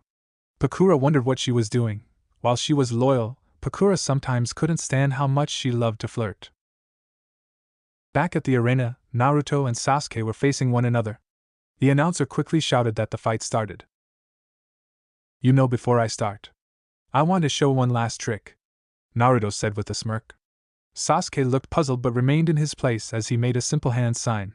The moment he did, everyone noticed something changed in his appearance, but the one who noticed the change first was Sasuke, whose eyes widened. "How do you have those eyes?" His voice echoed throughout the entire stadium with rage and confusion. "A genjutsu kept them hidden, but now I have no reason to keep them a secret. After all, everything will change," Naruto answered. The moon and sun symbols on his palms weren't hidden anymore. Anyone could see them, but what grabbed everyone's attention was the Sharingan in Naruto's eyes. "Let's dance." "You know, before I start, I want to show one last trick," Naruto said with a smirk. Sasuke looked puzzled but remained in his place as he made a simple hand sign. The moment he did, everyone noticed something changed in his appearance, but the one who noticed the change first was Sasuke, whose eyes widened. "How do you have those eyes?" His voice echoed throughout the entire stadium with rage and confusion. "A genjutsu kept them hidden, but now I have no reason to keep them a secret. After all, everything will change," Naruto answered. The moon and sun symbols on his palms weren't hidden anymore. Anyone could see them, but what grabbed everyone's attention was the Sharingan in Naruto's eyes. "Let's dance." Stadium. How does he have Sharingan?" Sakura almost shouted in confusion, sitting near Tenten. They weren't the only ones completely caught off guard by what they had just witnessed. It was already too strange that Naruto could use the Hiraishin, but seeing him being able to use the Sharingan, the entire stadium was discussing the same thing, and the stadium boomed with noise. Sakura remembered reading about it in the academy. Many books talked about it as if it was one of the strongest jutsus, but also very difficult to master. It was said that it took a decade of intense training for the fourth Hokage to master that jutsu, and it was said to be very dangerous to both the user and the enemy. But now, Naruto could use the Sharingan. Sakura was smart enough to know that it wasn't like how it was with Kakashi, because if that were the case, Naruto wouldn't be able to deactivate it. But he was able to do that, so his Sharingan was the result of a bloodline, not because someone gave him the eyes. Sakura looked up at Kakashi-sensei on the Jonin podium, and it seemed he was as confused as everyone else, but she noticed that his Sharingan was visible. The kunoichi couldn't help but gulp loudly, having a feeling that everything would change soon. "Never knew about it. I wonder if his team knows something," Tenten commented as her eyes looked at the rest of Team 10. Genin podium. "Well, this is troublesome." Shikamaru couldn't help but comment, and for the first time, he wasn't speaking with a tired voice as he usually did. This time, he sounded genuinely perplexed and caught off guard. Shikamaru had always known that his friend was hiding something from them, in the way Naruto spoke sometimes and the power he was able to show. He knew his blonde friend had yet to show all his cards, but not that he could blame him. After all, they all were shinobi. They never showed their tricks, but having the Sharingan? Shikamaru couldn't help but wonder. Just what else is he hiding from us? As he scratched the top of his head, he glanced furtively at everyone else, but to his second surprise, even Ino appeared shocked. He knew his friend hadn't told her the truth despite being lovers for so long now. The only one that didn't seem surprised by what just transpired was the Seven Tails girl. That was her name. She and the redhead from Suna, Gaara, the one Naruto had warned them about, possessed the one-tailed beast. "Indeed, Ino, did you know about this?" Choji questioned his friend. The bag of chips had fallen from his hand, and he no longer felt hungry as he looked at his friend, but Ino had her eyes glued at the arena, her hands gripping the railings. She seemed to have forgotten about her injuries. "And no, I had no idea," Ino stuttered, feeling betrayed at the sight. She always knew Naruto hid things, but she had always hoped to be one of the few people that he trusted enough to reveal his secrets. But the sight of the Sharingan, Ino knew Naruto didn't fully trust her, Perhaps he never did. Ino wasn't sure anymore, but she quickly decided that she would have a discussion with him once his fight ends with Sasuke. She knew Naruto was way more powerful than Sasuke, so the fight was already decided. Well, this is definitely something I wasn't expecting, Karui murmured under her breath, suddenly feeling wary of the blonde. She knew he was dangerous. After all, the Raikage wouldn't have ordered them to watch over him if he wasn't dangerous, but having the Sharingan. She wondered if the Raikage had somehow known about it. Who do you think will win? They both possessed the Sharingan. Mabui asked no one in particular. Naruto. Omo's answer came right away as he narrowed his eyes toward the blonde in the middle of the arena. What makes you say that? I don't know, but it feels like staring at a sleeping beast, one that is just starting to wake up, Omo explained while rubbing the inside of his ear. Samui and Yujito agreed with their friend. They knew Naruto was quite capable. The Suna team was listening nearby, keeping a good enough distance. While Kankura seemed distressed and a little anxious, the redhead simply stared at the arena with a small smile, knowing the plan would start soon enough. Gaara glanced furtively. He wondered who he could trust. He knew the silly girl was one of them. The same was true for Pakura, but he wasn't sure about everyone else. Gaara had trained in secret for the last week before the final exam. It wasn't enough, but it was enough to learn how well he could use his sand now that Shikaku was safely sealed. The speed and strength of his sand were greater now, but Gaara knew he would need Shikaku's cooperation to use the full strength of the sand. Hearing her name being called caused the energetic girl to escape her thoughts, turning her head to look at the pineapple head. Friend Shikamaru?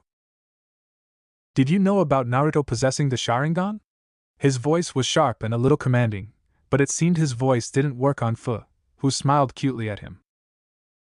Now. Why spoil the fun? Shikamaru groaned at her answer. He hoped to get any information from her, but it seemed she wouldn't say anything to him. Kagapodium. Well, isn't this exciting? Hiruzen. I tip my hat to you. Never thought you had another Uchiha on your hand. The Kazekage said with a grin under the piece of thin white that hid his mouth. Hokage, well done. You had another Uchiha this whole time. The Raikage praised with a fake grin, but Hiruzen didn't feel he deserved any of their praises. He was completely lost, and now he knew no more what to think. A Sharingan? How? This is not like Kakashi, so how can Naruto have Uchiha blood? Kushina was a pure Uzumaki and Minato. Minato, it must have been him, Hiruzen quickly concluded, knowing Minato's parents were unknown, so he could have been a Uchiha, but Hiruzen never knew of him having the Sharingan. He didn't remember him using it. Hiruzen quickly decided to have a long conversation with Naruto once the exams were over. Something like this was not something he could just shrug off as nothing important. Every big military village always kept tabs on how strong their shinobis were in case they became missing ninjas in the future. It is easier to bring back or eliminate someone when the village has information on all their abilities. There were cases of the village not knowing of every single ability, but it was quite often something not that dangerous, but having the Sharingan and having Uchiha blood. Hiruzen knew he couldn't ignore that, not even for Naruto. He has Hiruzen, and now he has the Sharingan. What else are you hiding, Naruto? Hiruzen wondered, trying to think of every ability he might have. Having the Hiruzen already made him too powerful, but if he didn't have it mastered like his father, then it was something they could handle. But having the Sharingan, he wondered just how much he had mastered his Sharingan. Yes, Naruto has the Sharingan too. From all the shinobis we have, I will say that Naruto is perhaps the one with the most tricks. Hiruzen played it off. He didn't even want to look bad in front of two Kages, especially the Raikage, while the Kazekage had a wide, hidden grin on his face. Well, sensei, on top of being a horrible Kage, you are a terrible liar. Even a child would see through your words, Orochimaru thought as he licked his lips, his eyes focused solely on Sasuke and Naruto. Since his attempt failed in the Forbidden Forest, Orochimaru had decided to try to give him the curse mark during the invasion, or better yet, have Kimimaro kidnap him. While stealing his body would be the perfect scenario, he wouldn't mind just stealing his Sharingan. While he couldn't turn them off, it would still do the job, but now, with Naruto's new pair of Sharingans, he knew he could give the curse mark to both Naruto and Sasuke. Orochimaru was thankful that Kimimaro was present. His level 3 curse mark would easily deal with any problems, including Kakashi. While he personally dealt with his old sensei, he just hoped that Jiraiya would decide to take a break and now show up to ruin the fun. Arena. For how long have you known? Sasuke demanded as he glared at Naruto. He wanted answers, to know why he possessed the Sharingan and, most importantly, why not tell me? He thought he knew right away this wasn't like Kakashi-sensei, who could never turn off his Sharingan and always consumed chakra. No, Naruto's Sharingan was because he somehow had Uchiha blood in his veins. Sasuke wasn't sure if he was happy or angry. On the one hand, he had someone else from his clan who wasn't named Itachi, and he was no longer alone, but on the other hand, his friendship with Naruto was non-existent. He remembered all the times he called him motherless and other bad names because he felt that Naruto was gaining all of Itachi's attention. His big brother always used to tell him that he had no time to play before tapping his forehead and telling him that they could play next time. Several years ago, Naruto answered nonchalantly. He couldn't help but smile. It felt good to no longer hide his Sharingan and all his abilities. Sasuke's eyes widened upon hearing his answer, and he clenched his teeth as he pulled his kunai. Why didn't you tell me? Sasuke demanded as lightning chakra engulfed his kunai, something his sensei had taught him during the training they had done, infusing elemental chakra into his weapons. Why would I do that? Last time I checked, you spit on my face when I tried to become your friend, so now. Naruto stopped mid-sentence as he took a fighting stance. It's time to show what the Sharingan is capable of in the hands of someone worthy of it. Sasuke's eyes widened in rage before throwing several lightning shurikens at Naruto. As the skilled blonde effortlessly maneuvered, dodging his opponent's attacks, he quickly noticed that all 4 shurikens aimed at him were cunningly equipped with minuscule blind bombs. Nice try. A smug expression danced upon Naruto's face. The paper exploded in a blinding burst of radiant light, searing Naruto's sensitive eyes and causing him immense pain. Determined not to let this setback hinder him, Sasuke swiftly retaliated by swiftly hurling an additional barrage of shurikens, this time skillfully rigged with explosive paper bombs. In an instant, the atmosphere erupted into chaos as the detonations unleashed a torrent of debris, scattering it in all directions. The explosion's impact left behind a small, yet noticeable, crater. As Sasuke focused his gaze on the smoke, his Sharingan eyes glowed with an intense red hue. He noticed a faint yet unmistakable movement from the corner of his right eye. Instantly recognizing the presence of Naruto, his instincts sharpened, and he swiftly pivoted on his heel, clutching a kunai firmly in his hand. He unleashed a sweeping slash through the air. In response to Sasuke's lightning-quick strike, Naruto instinctively retreated, skillfully evading the deadly trajectory of the blade. Sasuke could see Naruto's Sharingan was fully mastered. He quickly rushed him, trying to slash him using his kunai, but Naruto easily dodged everything. It's pointless. His Sharingan is better than mine. I can't win like this. My only option is to force him to deactivate it, Sasuke thought before jumping back away from Naruto. Are we done playing cat and mouse, Sasuke? Naruto questioned with a smirk. The blonde enjoyed how Sasuke panicked. He had no way of fighting back. His Sharingan was usually his biggest advantage, but right now, his Sharingan was useless and weak. Not yet, Naruto, Sasuke shouted, his voice echoing through the air. He swiftly removed the heavy metal weights encircling his arms and legs. With a powerful flick of his wrists and a swift kick, he sent the weights soaring through the air, their metallic clanking sound resonating in the stillness. Upon impact, they hit the ground with a formidable force, resulting in deep cracks in the earth beneath them. Weights. Let me guess, it was Kakashi-sensei. He might have been, Sasuke said before rushing forward. With the newly added speed, he started making circles around Naruto while often throwing kunai at him from every direction possible. What is he trying to accomplish here? If boring me to death is his strategy, then he's succeeding, Naruto thought as he dodged yet another kunai. Frustrated by the continuous barrage of kunai, he closed the distance between them, swiftly grabbing Sasuke by the throat. The force of Naruto's punch reverberated through Sasuke's body, eliciting a pained groan from him. Bloodied and weakened, Sasuke could only react instinctively as Naruto's foot connected with his face, dislodging a tooth that flew through the air, accompanied by a trail of crimson. The impact of the kick sent Sasuke sprawling to the ground, disoriented and breathless. Propping himself up, he gazed upwards just in time to witness the approaching kick.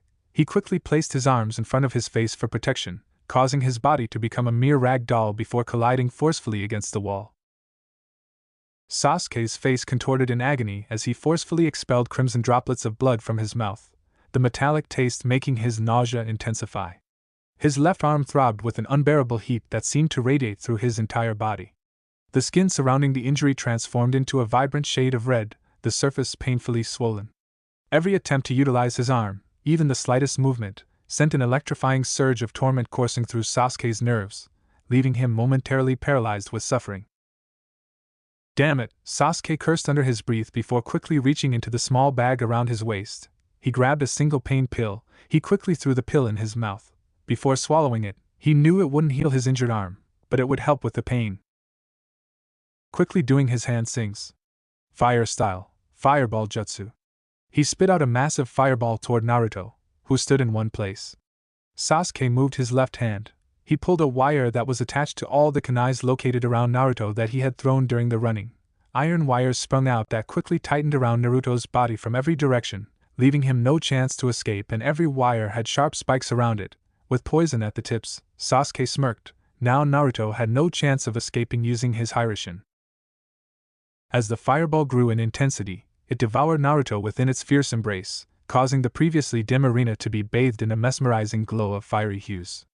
With each passing moment, Sasuke's mouth gradually sealed shut, allowing him to unleash an incessant torrent of scorching flames that surged with unprecedented force. The velocity of the flames intensified exponentially as he clenched his teeth tighter. Finally, Sasuke tapped his own teeth, triggering a small, glowing orb of golden flame to hurtle toward its target. The instant it collided with the spot where Naruto had stood, a cataclysmic explosion erupted, engulfing the area in a torrent of resplendent, golden inferno. Although Sasuke winced, the searing heat emanating from the conflagration uncomfortably seeped into his flesh, prickling his skin despite the considerable distance that separated him from the scorching blaze. Is he dead? Sasuke asked himself, his heart pounding in his chest. As the flames gradually cleared out, the thick smoke began to dissipate. In the center of the clearing stood Naruto, his figure seemingly untouched by the blazing inferno that had engulfed the area moments ago. Naruto's normally fair skin had taken on a sudden dark brown hue, to Sasuke's surprise. Yet, as the last tendrils of smoke vanished, Naruto's skin gradually returned to its original color. Naruto's Sharingan eyes pierced through the dissipating smoke with a crimson glow, revealing their intense power as he took strides towards Sasuke. Naruto appeared completely unscathed. Not a single injury marred his resilient form. Naruto brushed off the dust and dirt that clung to his clothes with a nonchalant flick. His clothes had small cut marks because of the melted iron wires. Good try, Sasuke. Your strategy could have worked even against a Jonin. Naruto praised with a chilling smile. Sasuke felt a sudden rush of fear in his body. That plan had been his best plan to get rid of Naruto, but his friend had managed to handle the attack as if it were nothing to him. I see. He used his earth affinity to enhance his own skin, but my flames should have still damaged him, Sasuke thought, realizing he was running out of options. Naruto seemingly vanished from Sasuke's line of sight with a swift and unexpected motion. To Sasuke's astonishment, Naruto reappeared directly before him, capturing him by surprise. An immensely strong grip, resembling that of iron, clutched desperately at his throat, instantly suspending him above the ground, rendering him utterly helpless. Sasuke fought relentlessly, employing all his strength and will, desperately attempting to free himself from Naruto's unyielding stronghold. His desperation grew as each second passed, gasping for even the slightest gasp of air, yet the unrelenting grip around his throat refused to relent. Sasuke resorted to punching and kicking Naruto's hand, but to his dismay, it remained steadfast, denying him the chance to draw even a single breath. You are weak. Sasuke's eyes widened in shock and disbelief as he heard those words uttered. The voice that he had expected to hear was not that of Naruto. Instead, it was a voice that sent shivers down his spine, a voice that belonged to his older brother, Itachi. Naruto's face began to peel away like an eggshell, revealing the true identity hidden beneath. Dark hair replaced the familiar golden locks, and Naruto's once bright and cheerful face transformed into Itachi's cold and stoic countenance. Sasuke's stunned gaze met the piercing scarlet eyes of his brother's Sharingan. Panic coursed through Sasuke's veins as he desperately attempted to break free from Itachi's iron grip, his body straining against the unyielding hold. But Itachi's grip only tightened, almost as if he found pleasure in Sasuke's struggle. The air grew suffocatingly thick, making it harder and harder for Sasuke to draw in a breath. His attempts to speak were rendered futile, his voice caught in his constricted throat. You were always weak. No wonder you couldn't protect your family. Those words made Sasuke's blood turn cold. He knew this was a genjutsu. Shut up! Sasuke shouted in rage as his 2 Tomo Sharingan turned into 3 Tomo Sharingan. Suddenly, everything started cracking, and the air itself did, until a bright light engulfed everything. Sasuke gasped loudly. He took deep breaths, sweat rolling down his face, realizing that he was on his knees. He looked at the other side of the arena. Naruto stood in the same place where the explosion had happened. Sasuke realized that he managed to escape the genjutsu of Naruto's Sharingan. Good job, Sasuke. Naruto praised, but Sasuke felt like he was mocking him in a way, but he refused to let anger cloud his mind despite what he saw at the genjutsu. Taking a deep breath, he steadied his mind and focused his chakra. He began to swiftly weave intricate hand signs as the final sign fell into place. Sasuke's voice pierced the stillness in that very instant. Chidori. A tangible energy crackled through the atmosphere. The brilliance of 1,000 volts manifested in his left hand, engulfing it with a blinding blue hue of lightning while his right hand maintained a firm grip on his left wrist. Arena. You taught him that, didn't you, Kakashi? Asuma questioned, but more like stating the obvious. Kakashi simply nodded without a word, while Darui, who was watching the battle beside them, looked to be paying attention to the jutsu. I have heard of that jutsu, it's quite beautiful, you have done a good job, Kakashi Hatake. Darui praised him with a look of respect. You are the Black Panther of Kyumo, Darui of Black Lightning, Kakashi said, shaking his hand with Darui, who shook his hand with a small nod. That would be me, I'm not as interesting as you are, Kakashi. I'm quite dull, Darui said humorously. Dull? I doubt it. Don't tell me that the user of Black Lightning is just a dull man. Kakashi humored him. Darui chuckled, but his attention quickly went towards the arena as Sasuke rushed towards Naruto. Sasuke. I was right. He won't use Hiraishin. Even if he does, I will follow him around with my Sharingan. He can't escape me, so he doesn't even want to try to use his Hiraishin, Sasuke thought as his Sharingan eyes focused solely on Naruto. Sasuke knew it. He would see him move if he tried to escape. He would win this fight. As he rushed forward with all his speed, the Chidori on his left hand caused the ground to crack and melt slightly. Take this! Sasuke screamed as he thrust forward. He expected his hand to slice through flesh and bones, but instead, a hand gripped his wrist. He looked up to see Naruto had grabbed his hand effortlessly, and Chidori slowly faded away. Sasuke gasped. His strongest jutsu was countered so easily. How? Sasuke, for what it is worth, you are a good shinobi. Sasuke screamed as Naruto forcefully snapped his wrist with a swift movement. Naruto seized the opportunity, driving his knee forcefully into Sasuke's face, resulting in a bone-crushing impact that shattered his opponent's nose. The force of the blow was so intense that crimson streams of blood erupted from both Sasuke's mouth and nostrils. Sasuke breathed heavily as he spit out blood. You know, I could kill you right now. But you're lucky that Itachi wants you alive. What? Sasuke wanted to ask more when Naruto kicked him in the stomach, causing him to fall on his back. Sasuke gasped loudly, desperately trying to breathe. Every part of his body hurt a lot until he felt Naruto's feet on top of his stomach before adding pressure, increasing the pain. Sasuke didn't try to fight back. He knew he had lost sight as the announcer approached them. The winner is Uzumaki Naruto. The audience cheered, but Sasuke could see many were immensely disappointed by the results. Naruto pulled his leg away from Sasuke's stomach and turned to face the Hokage, who looked at him with a calculating look. Suddenly, Naruto noticed the fast movement of the Kazekage, as well as the movement of every sound in Suna A and Bu around the stadium. The Suna A and Bu were doing hand signs around the stadium. They are attacking us, Naruto shouted before throwing a kunai with a paper bomb right at the Kazekage that exploded, burning off his Kazekage robes and his mask, revealing Orochimaru. Hiruzen's eyes widened in shock, as did the eyes of countless others. The Raikage stood up in alarm. Baki quickly shouted at the top of his lungs. Attack! Attack! Sakura heard someone shout as 100 shinobi started attacking everyone. As she stood there, paralyzed with fear, her eyes locked onto the chaotic scene unfolding before her. The civilians and shinobis, taken completely by surprise, unleashed blood-curdling screams of terror that pierced the air. Amid the chaos, crimson droplets danced through the air, staining the surroundings as the violent attacks continued unabated. A Suna shinobi slashed through the stomach of a young child. The mother wailed in heart-wrenching agony, her pleas falling on deaf ears as the shinobi coldly struck her down, severing any last hope that had remained in her shattered heart. Blood splattered in every direction. The terrified civilians could only perceive the shinobi as fleeting blurs of unmatched speed and unthinkable power. Hopelessly defenseless, they found themselves helpless witnesses to their brutal demise at the hands of the enemy.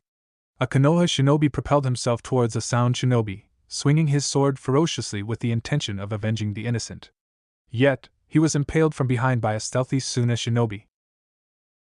Sakura's whole body was frozen from fear until she noticed movement from her right. From the corner of her eyes, she saw a kunai coming right at her neck. It would slice her head off. What did I even do with my life? She thought as blood flew through the air. As if time had slowed down, droplets of blood descended upon her delicate cheek. The air was heavy with the metallic scent of blood. Sakura remained untouched by pain as her eyes locked onto the sight before her. Kakashi-sensei had sliced open the enemy's chest. "Sakura, wake up!" Kakashi shouted in her ears as he placed a hand on her shoulder. A sudden jolt of electricity shot through her body, and she gasped, now fully aware of what was happening around her. Her body moved as she let out a gasp. She could still hear the screams of all the people around her. "Kakashi-sensei, what should I do?" Sakura pleaded as 3 Suna and Bu dropped dead nearby. She watched as Guy kicked the head of one of them, breaking his neck, before punching the chest of another, smashing his chest in. Blood burst out from his mouth, but Guy barely paid attention to it as he kept fighting with Asuma beside him. "Sakura, you are a genin of Konoha. I'm ordering you to save the civilians," Kakashi ordered before jumping away. Sakura was once again afraid, but she knew she couldn't just stay there. Someone might attack her again, and she doubted she would have Kakashi there to protect her. Sakura quickly rushed towards the civilians. For a brief moment, she looked at the arena, knowing that Naruto and Sasuke were down there. However, that small distraction was enough for a foreign shinobi to land near her. She didn't see it coming, but she felt the sharp pain in her back. Her body fell on the floor on her stomach, and blood gushed out of her slash wound in the back. Sakura turned her head as kunai rushed towards her. Suddenly, the kunai stopped, the hand holding it lost its grip, and the enemy shinobi who attacked her had a sharp thing sticking out of his neck. It seemed like the tip of an arrow with blood pouring out like a waterfall. Sakura quickly stood up, ignoring the pain in her back as Tenten landed beside her. "Take this," she shouted, handing Sakura a couple of pain pills. Sakura didn't know what they were, but she didn't question her. As she quickly swallowed them, the sharp pain in her back slowly faded away, but the blood kept leaking out. "Sakura, stay with me. We will be alright," Tenten shouted as she carefully drew back the string of her bow. In one fluid motion, she released the arrow, propelled by an undeniable force, which found its mark, striking the shinobi's chest, penetrating through its defenses, and delivering a devastating blow. Instantly upon impact, the tip of the arrow unleashed a powerful explosion. The explosive force tore through the shinobi's body, obliterating it from within. The sheer intensity of the explosion caused the distorted remains of the foe to disintegrate into countless fragments. Limbs, torn flesh, and splatters of blood were propelled in every direction. Sakura knew her friend was right. She quickly put a napkin on top of her wound before adding pressure, hoping it would slow down the bleeding. Sakura's ears boomed with noise as she rushed towards the civilians whom Suna and Sound Shinobi were attacking. The civilians were running but were too slow compared to the shinobis. Sakura pulled out her kunai with a blind bomb, throwing it at the enemy's feet. Sakura closed her eyes as she did a hand sign. The Suna shinobis turned around in time to see an arrow piercing the eye of one of them. Sakura rushed the other one, trying to stab him in the chest, only for the shinobi to punch her in the head, but Sakura turned into water the moment she was punched. "A water clone!" Suna shinobi shouted as another arrow flew towards him. He quickly grabbed it midair, only for the tip to explode with toxic gas that blinded him. The shinobi let out a scream that was silenced as Sakura slashed his throat with her kunai. Sakura's heart was beating in her throat at the sight of blood on her hand. This was her first kill. Her hands were shaking, and she realized that someone was calling out her name. She felt a hand on her shoulder, forcefully turning her head around, only to get slapped in the face. A burning sensation spread on her left cheek. "Wake up, Sakura!" Tenten shouted in her ear. Sakura regained her composure. She remembered that she didn't have the luxury of staying in one place and waiting for a miracle to happen. She would die. "I can die here," the words horrified her. The thought of dying. For so long, despite being a kunoichi for almost a year now, the thought of dying had never crossed her mind, and now she felt terror for the first time. But she remembered Kakashi's words to her, telling her that one day she would need to act. If she didn't, then she would die. "Yes.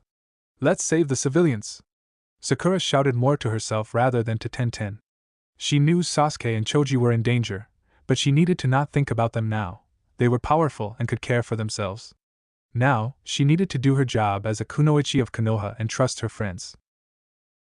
Sakura hurriedly made her way towards the helpless civilian. As her feet pounded against the ground, she couldn't help but notice the remains. The eerie sight of the blood hue dominated her surroundings, rendering this particular side of the stadium almost nightmarish. It seemed as if horrifying chaos had cast its dark shadow, saturating every inch of the area with a seemingly endless river of blood that meandered through the stairs. The once vibrant and lively space had metamorphosed into a gruesome tableau of devastation, with lifeless bodies strewn across the ground without any regard for age or gender. Every face she came across bore desperation and fear, etched so deeply that even in their stillness, their expressions were wholly haunting. Sakura swallowed hard, ignoring the carnage around her as she reached the civilians who were rushing towards the exit door, but they had created a big crowd, blocking the door, with several civilians being stepped on, their screams and cries echoing through the air, many of them pleading for them to pass through. Sakura knew she couldn't just talk to them and convince them to walk in order, but she could do something as a shinobi. Kakashi always told her that her chakra control was the best in her team.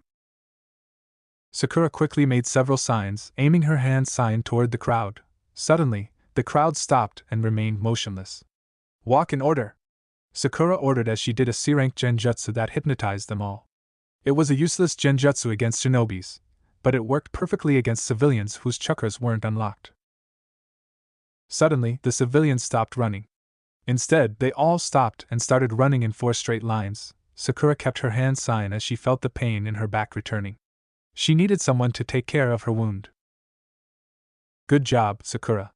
Tenten congratulated her from behind as she let loose another arrow, hitting an enemy shinobi on the neck when he was distracted. "I have to keep my last hand sign.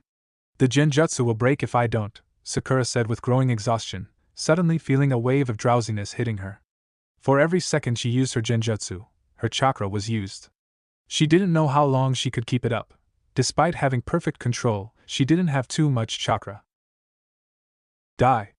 Sakura gasped as a powerful fist crashed into her head. The force of the impact sent her hurtling through the air, her body careening towards a chaotic collision with multiple seats in the stadium. The sickening sound of bone meeting solid objects filled the air as Sakura's jaw shattered upon impact, filling her mouth with an intense wave of excruciating pain.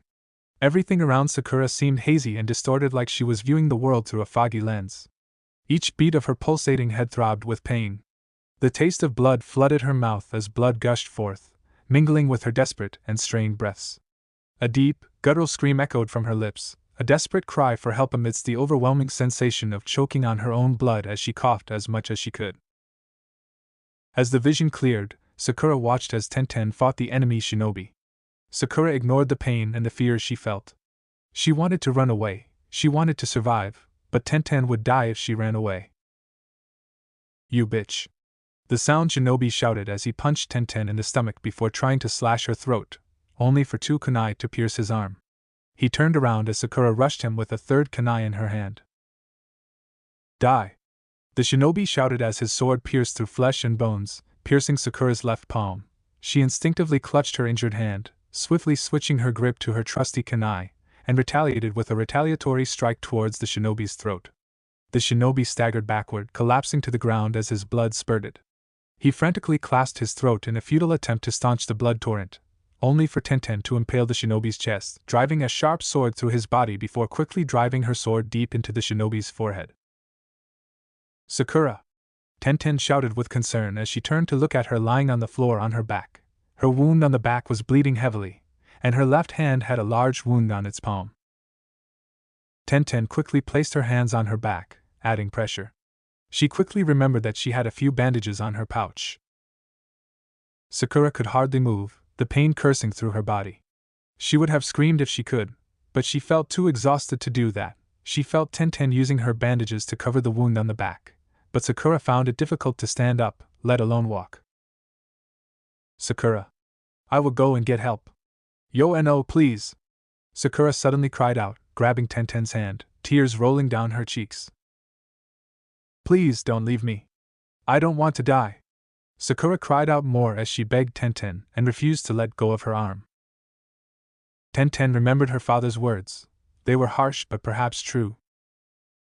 In the shinobi world, one day you might need to decide to abandon your friend to save your own life. Well, I will never abandon my friends.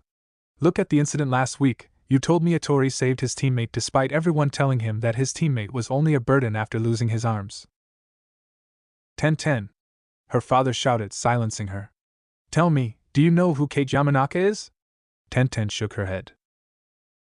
What about Muimo Hyuga? Again, Tenten shook her head. What about Mukachi? Again, Tenten didn't know who these people were. Those were the people that stood behind and tried to save their teammate, only to get killed. You didn't hear about them because the shinobis don't really mention them. They mention the rare times when someone successfully saves their teammate like Atori, but not the hundreds of other shinobis that died trying to be the hero. I will not abandon you, Tenten shouted, looking down at a bleeding Sakura, who sighed in relief as she added more pressure to the wound on Sakura's back. She looked around, hoping Jonin would see them, when Sakura screamed. Behind you! Tenten's eyes widened, and her body moved on her own, whirling around, sword at hand.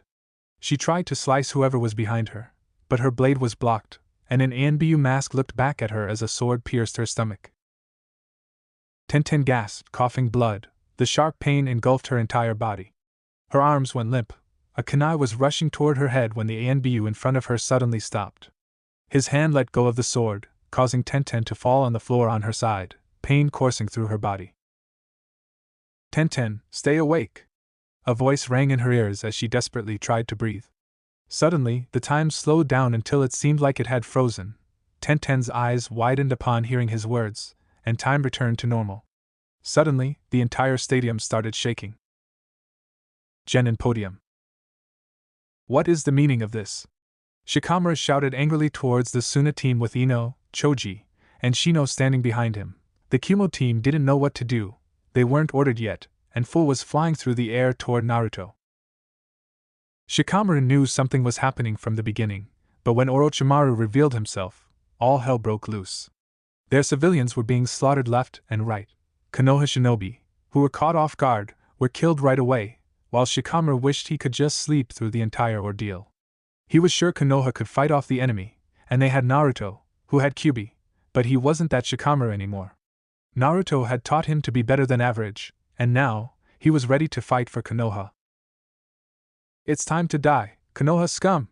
Kankuro shouted. Suddenly, a marionette was in front of him, with chakra wires connecting his fingertips to the marionette.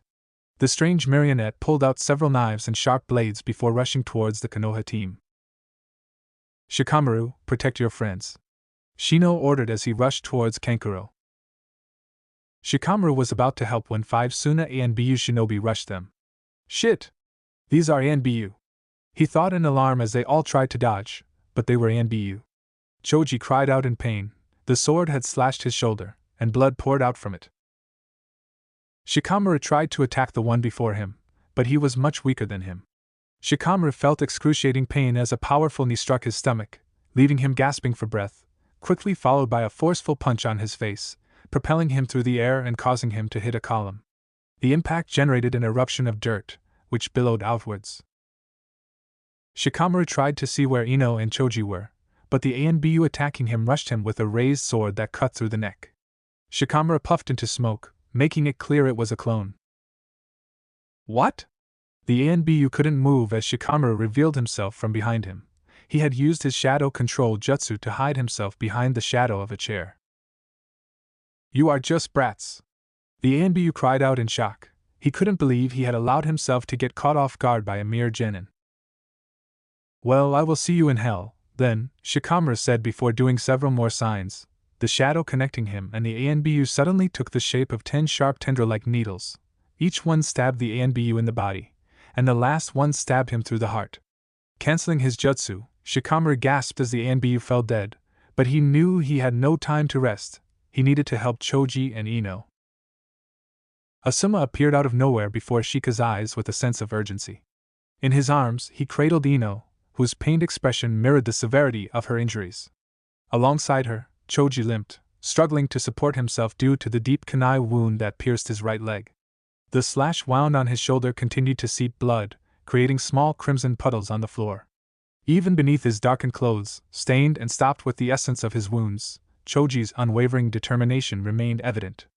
With a fresh cut on her forehead, Ino, too, bore the marks of combat, most likely from a slashing attack. "Asuma-sensei." Shikamaru couldn't help but feel relieved to see him, completely forgetting about his own wounds as he limped towards him. "Don't move, Shikamaru, this is not something you three can help with," Asuma quickly said with a commanding voice, still carrying Choji and Ino. "What should we do?" Shikamaru questioned, not liking the feeling of hiding somewhere and praying for the best. "Hide. You three are in no condition to fight more, you will only get yourselves killed. You stay with them, and I will do everything I can." Shikamaru didn't want to just stay put and hope for the best. His friends needed his help, especially Nar. "Where is Naruto?" Shikamaru questioned, only now remembering that Naruto was the one who alarmed everyone that the invasion was happening. Suddenly, the time froze. Shikamaru's eyes widened upon hearing Naruto's words in his head. Suddenly, the entire stadium shook, several columns broke apart, the walls cracked and crumbled, and Shikamaru lost his footing. As he stood up with the help of a nearby seat, his eyes saw what was happening in the arena. "The hell is that thing?" "Shino."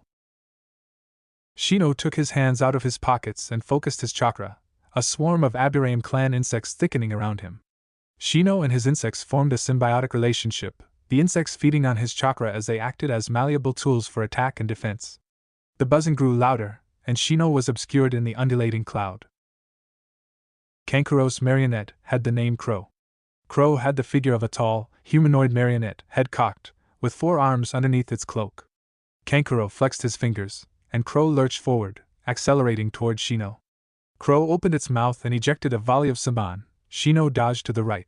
Crow extended a set of scythe blades, charging at Shino and slicing through his perpetual cloud of insects. The insects made it difficult to land a hit, constantly morphing shape and veiling Shino's movements, though one swing came as close as cutting the side of Shino's jacket. He led Crow to a patch of the arena with trees and bushes. The puppet started slowing down. Kankuro could feel a change in Crow's weight and joint stiffness.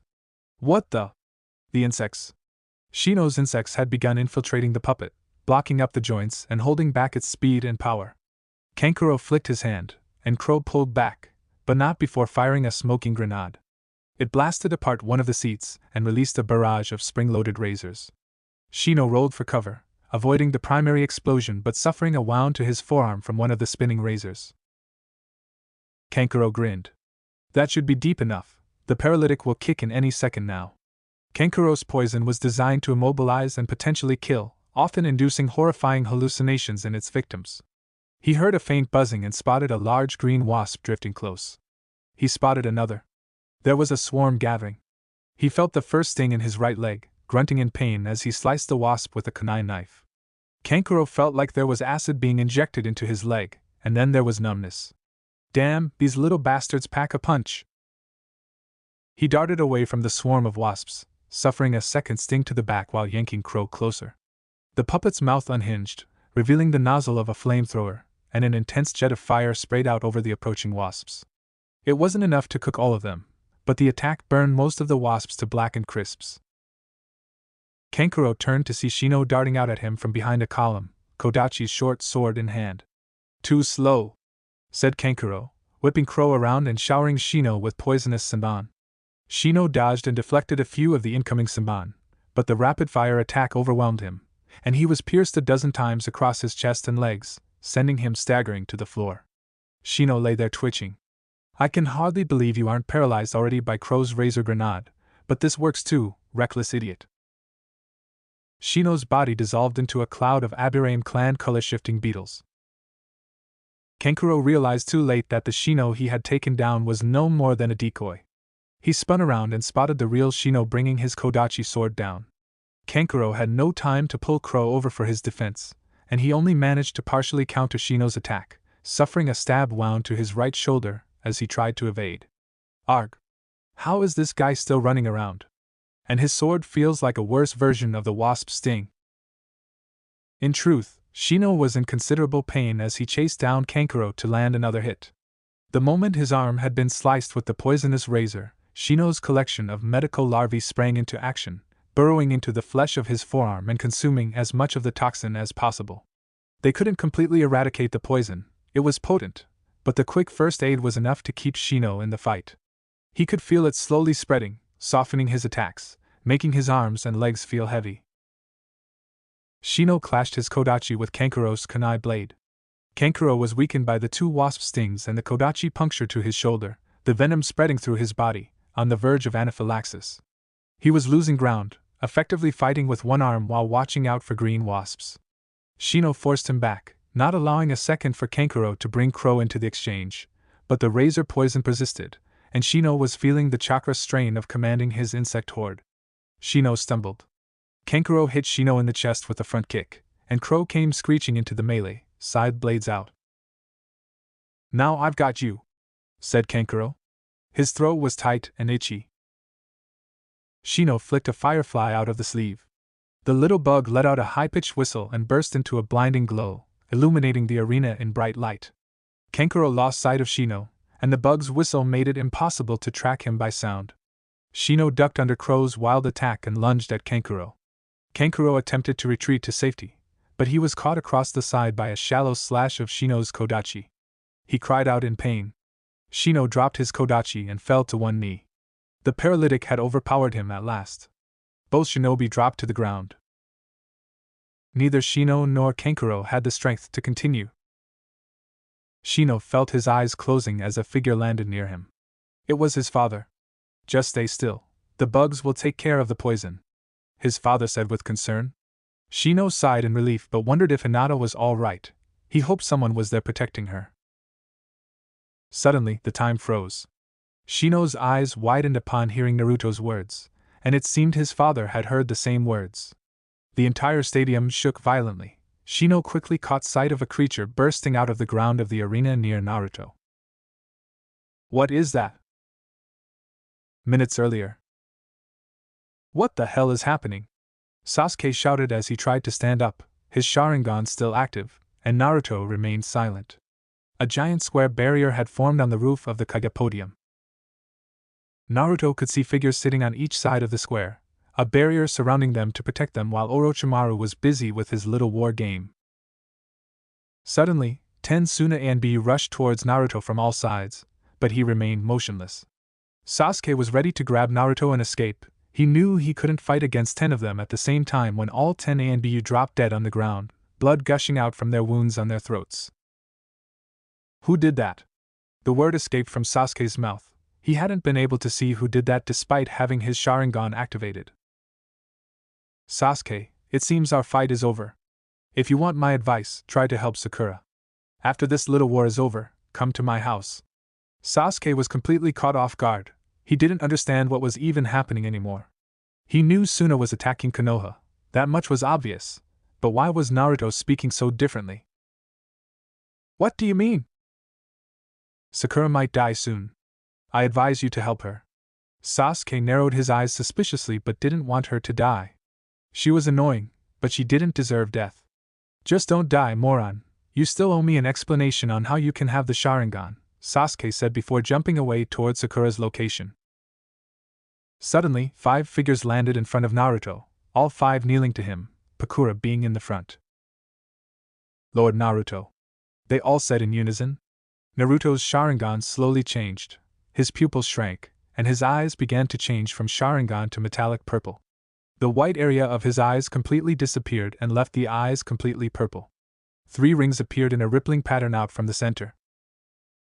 A black ball formed near Naruto's upper back, floating in the air, and 5 other black balls formed on his back, forming a circle on Naruto's back. You know your orders, Fuka. Take care of the Sound 4. Tayuya Uzumaki is to be captured alive. As for the other 3, do whatever you want. Naruto ordered firmly. Fuka smiled in eagerness. Her chakra chains would come in handy to steal their chakra. Bakura, stay with Gaara. Your duty is to make sure Gaara leaves the village. Rashi, you are with me. Orochimaru doesn't leave this place alive. Naruto ordered firmly. Failure is not accepted. He added, his killing intent spreading across the stadium, some falling unconscious from the heavy killing intent. Fu, you make sure the outer walls are protected, and Karen is escorted safely out of the village. Naruto ordered the girl, who smiled cutely. I'm afraid you lot are not going anywhere. A voice was heard. All 5 stood up, standing around Naruto, but the blonde walked in the front. He wasn't afraid of whoever wanted to fight him. In front of them landed 6 figures, but the one in the front grabbed his attention. He had pale skin, vivid green eyes, angular facial features, 2 scarlet dots on his forehead, and shoulder-length white hair, which he wore divided down the middle of his head, distinguished by an atypical zigzag hair parting, with 2 separate partings on either side of his face. He wore a specialized version of the traditional Otonin ensemble, consisting of light lavender, loose-fitting, long-sleeved, zip-up shirt, black pants cut off around mid-calf, bandages wrapped around his ankles, traditional shinobi sandals, and a purple rope-like belt tied in an inverted bow around his waist. He also wore 2 red, 2 black hair ornaments, one on either side of his head, securing 2 locks of his silvery white hair. His curse seal of earth was visible at the base of his throat, where it is a circular pattern of 3 curved lines.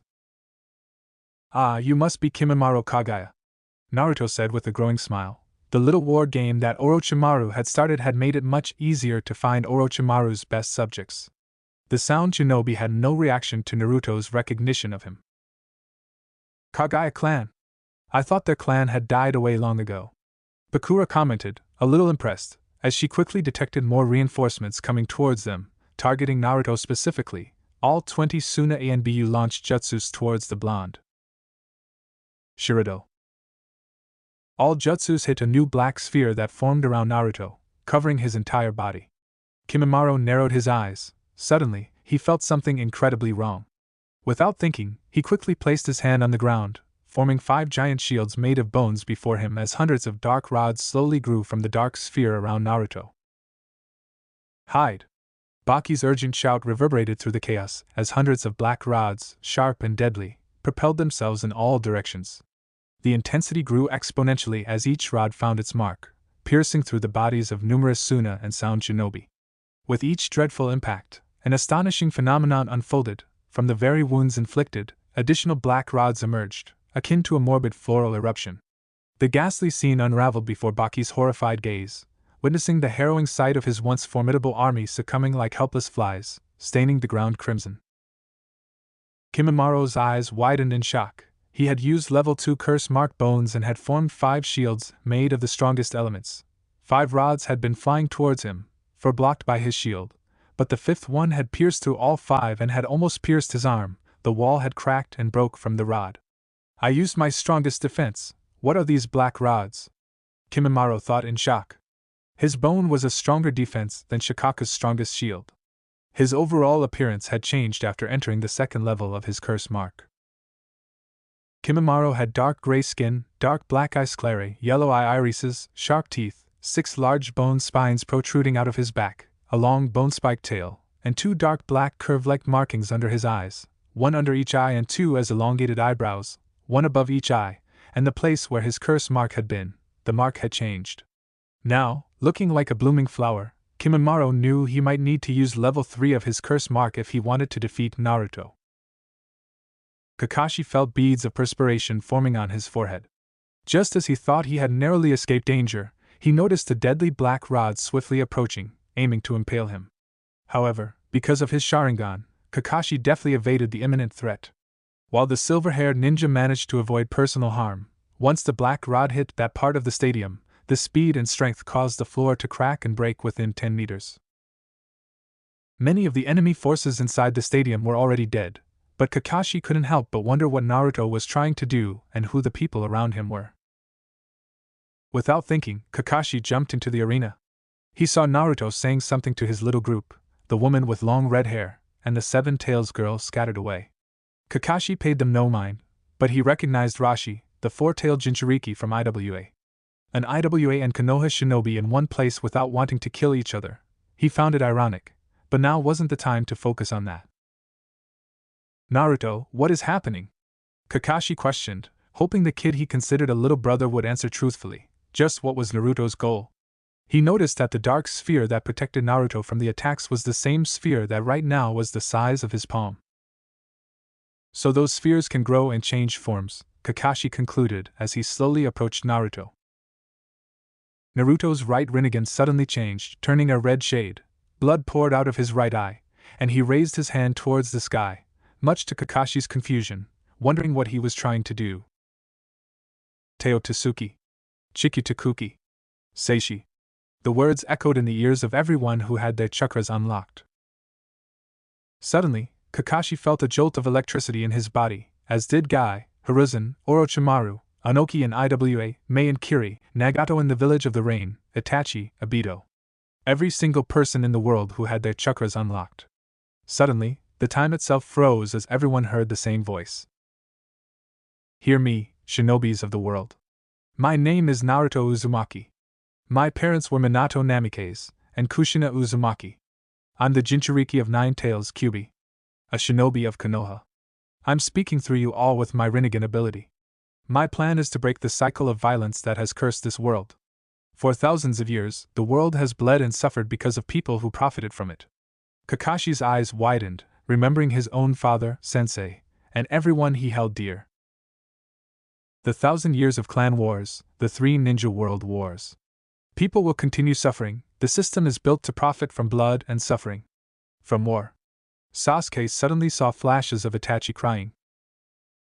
I will create a new world. One that doesn't send young people to missions where the village profits. One that doesn't allow people in high places to start wars so they could profit. One that doesn't force kids to kill people so a place could profit. A just world. That is what I desire. My duty is to create this new world. A world where people can live happy. But those in the high places want the world to continue as it was. So they can keep living in luxury and power. I resented that. Fu could hear the voice as she flew towards Naruto's house. Itachi remembered when he killed his own parents. From this day on, I will start my conquest and I won't stop. Until every single piece of land of this world is under my control. Kakashi gasped as he fell on his knees. He could hear the shouts of confused shinobis all around him, many pointing at Naruto with rage and some with confusion. As he tried to stand up, Kakashi looked at Naruto, but before he could utter a single word, a giant hand burst from the ground near Naruto as he made a single hand sign. Thanks a ton for watching, Shinobi Squad. I hope you had as much fun as I did putting this epic what if together. Make sure to smash that like button, subscribe, and hit the bell icon so you never miss a single twist in the story. Drop your thoughts, theories, or even wild ideas in the comments. I read every single one.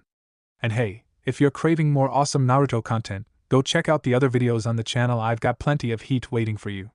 Until next time, stay sharp, stay awesome, and remember, even a shadow clone needs love. Peace out, Shinobi.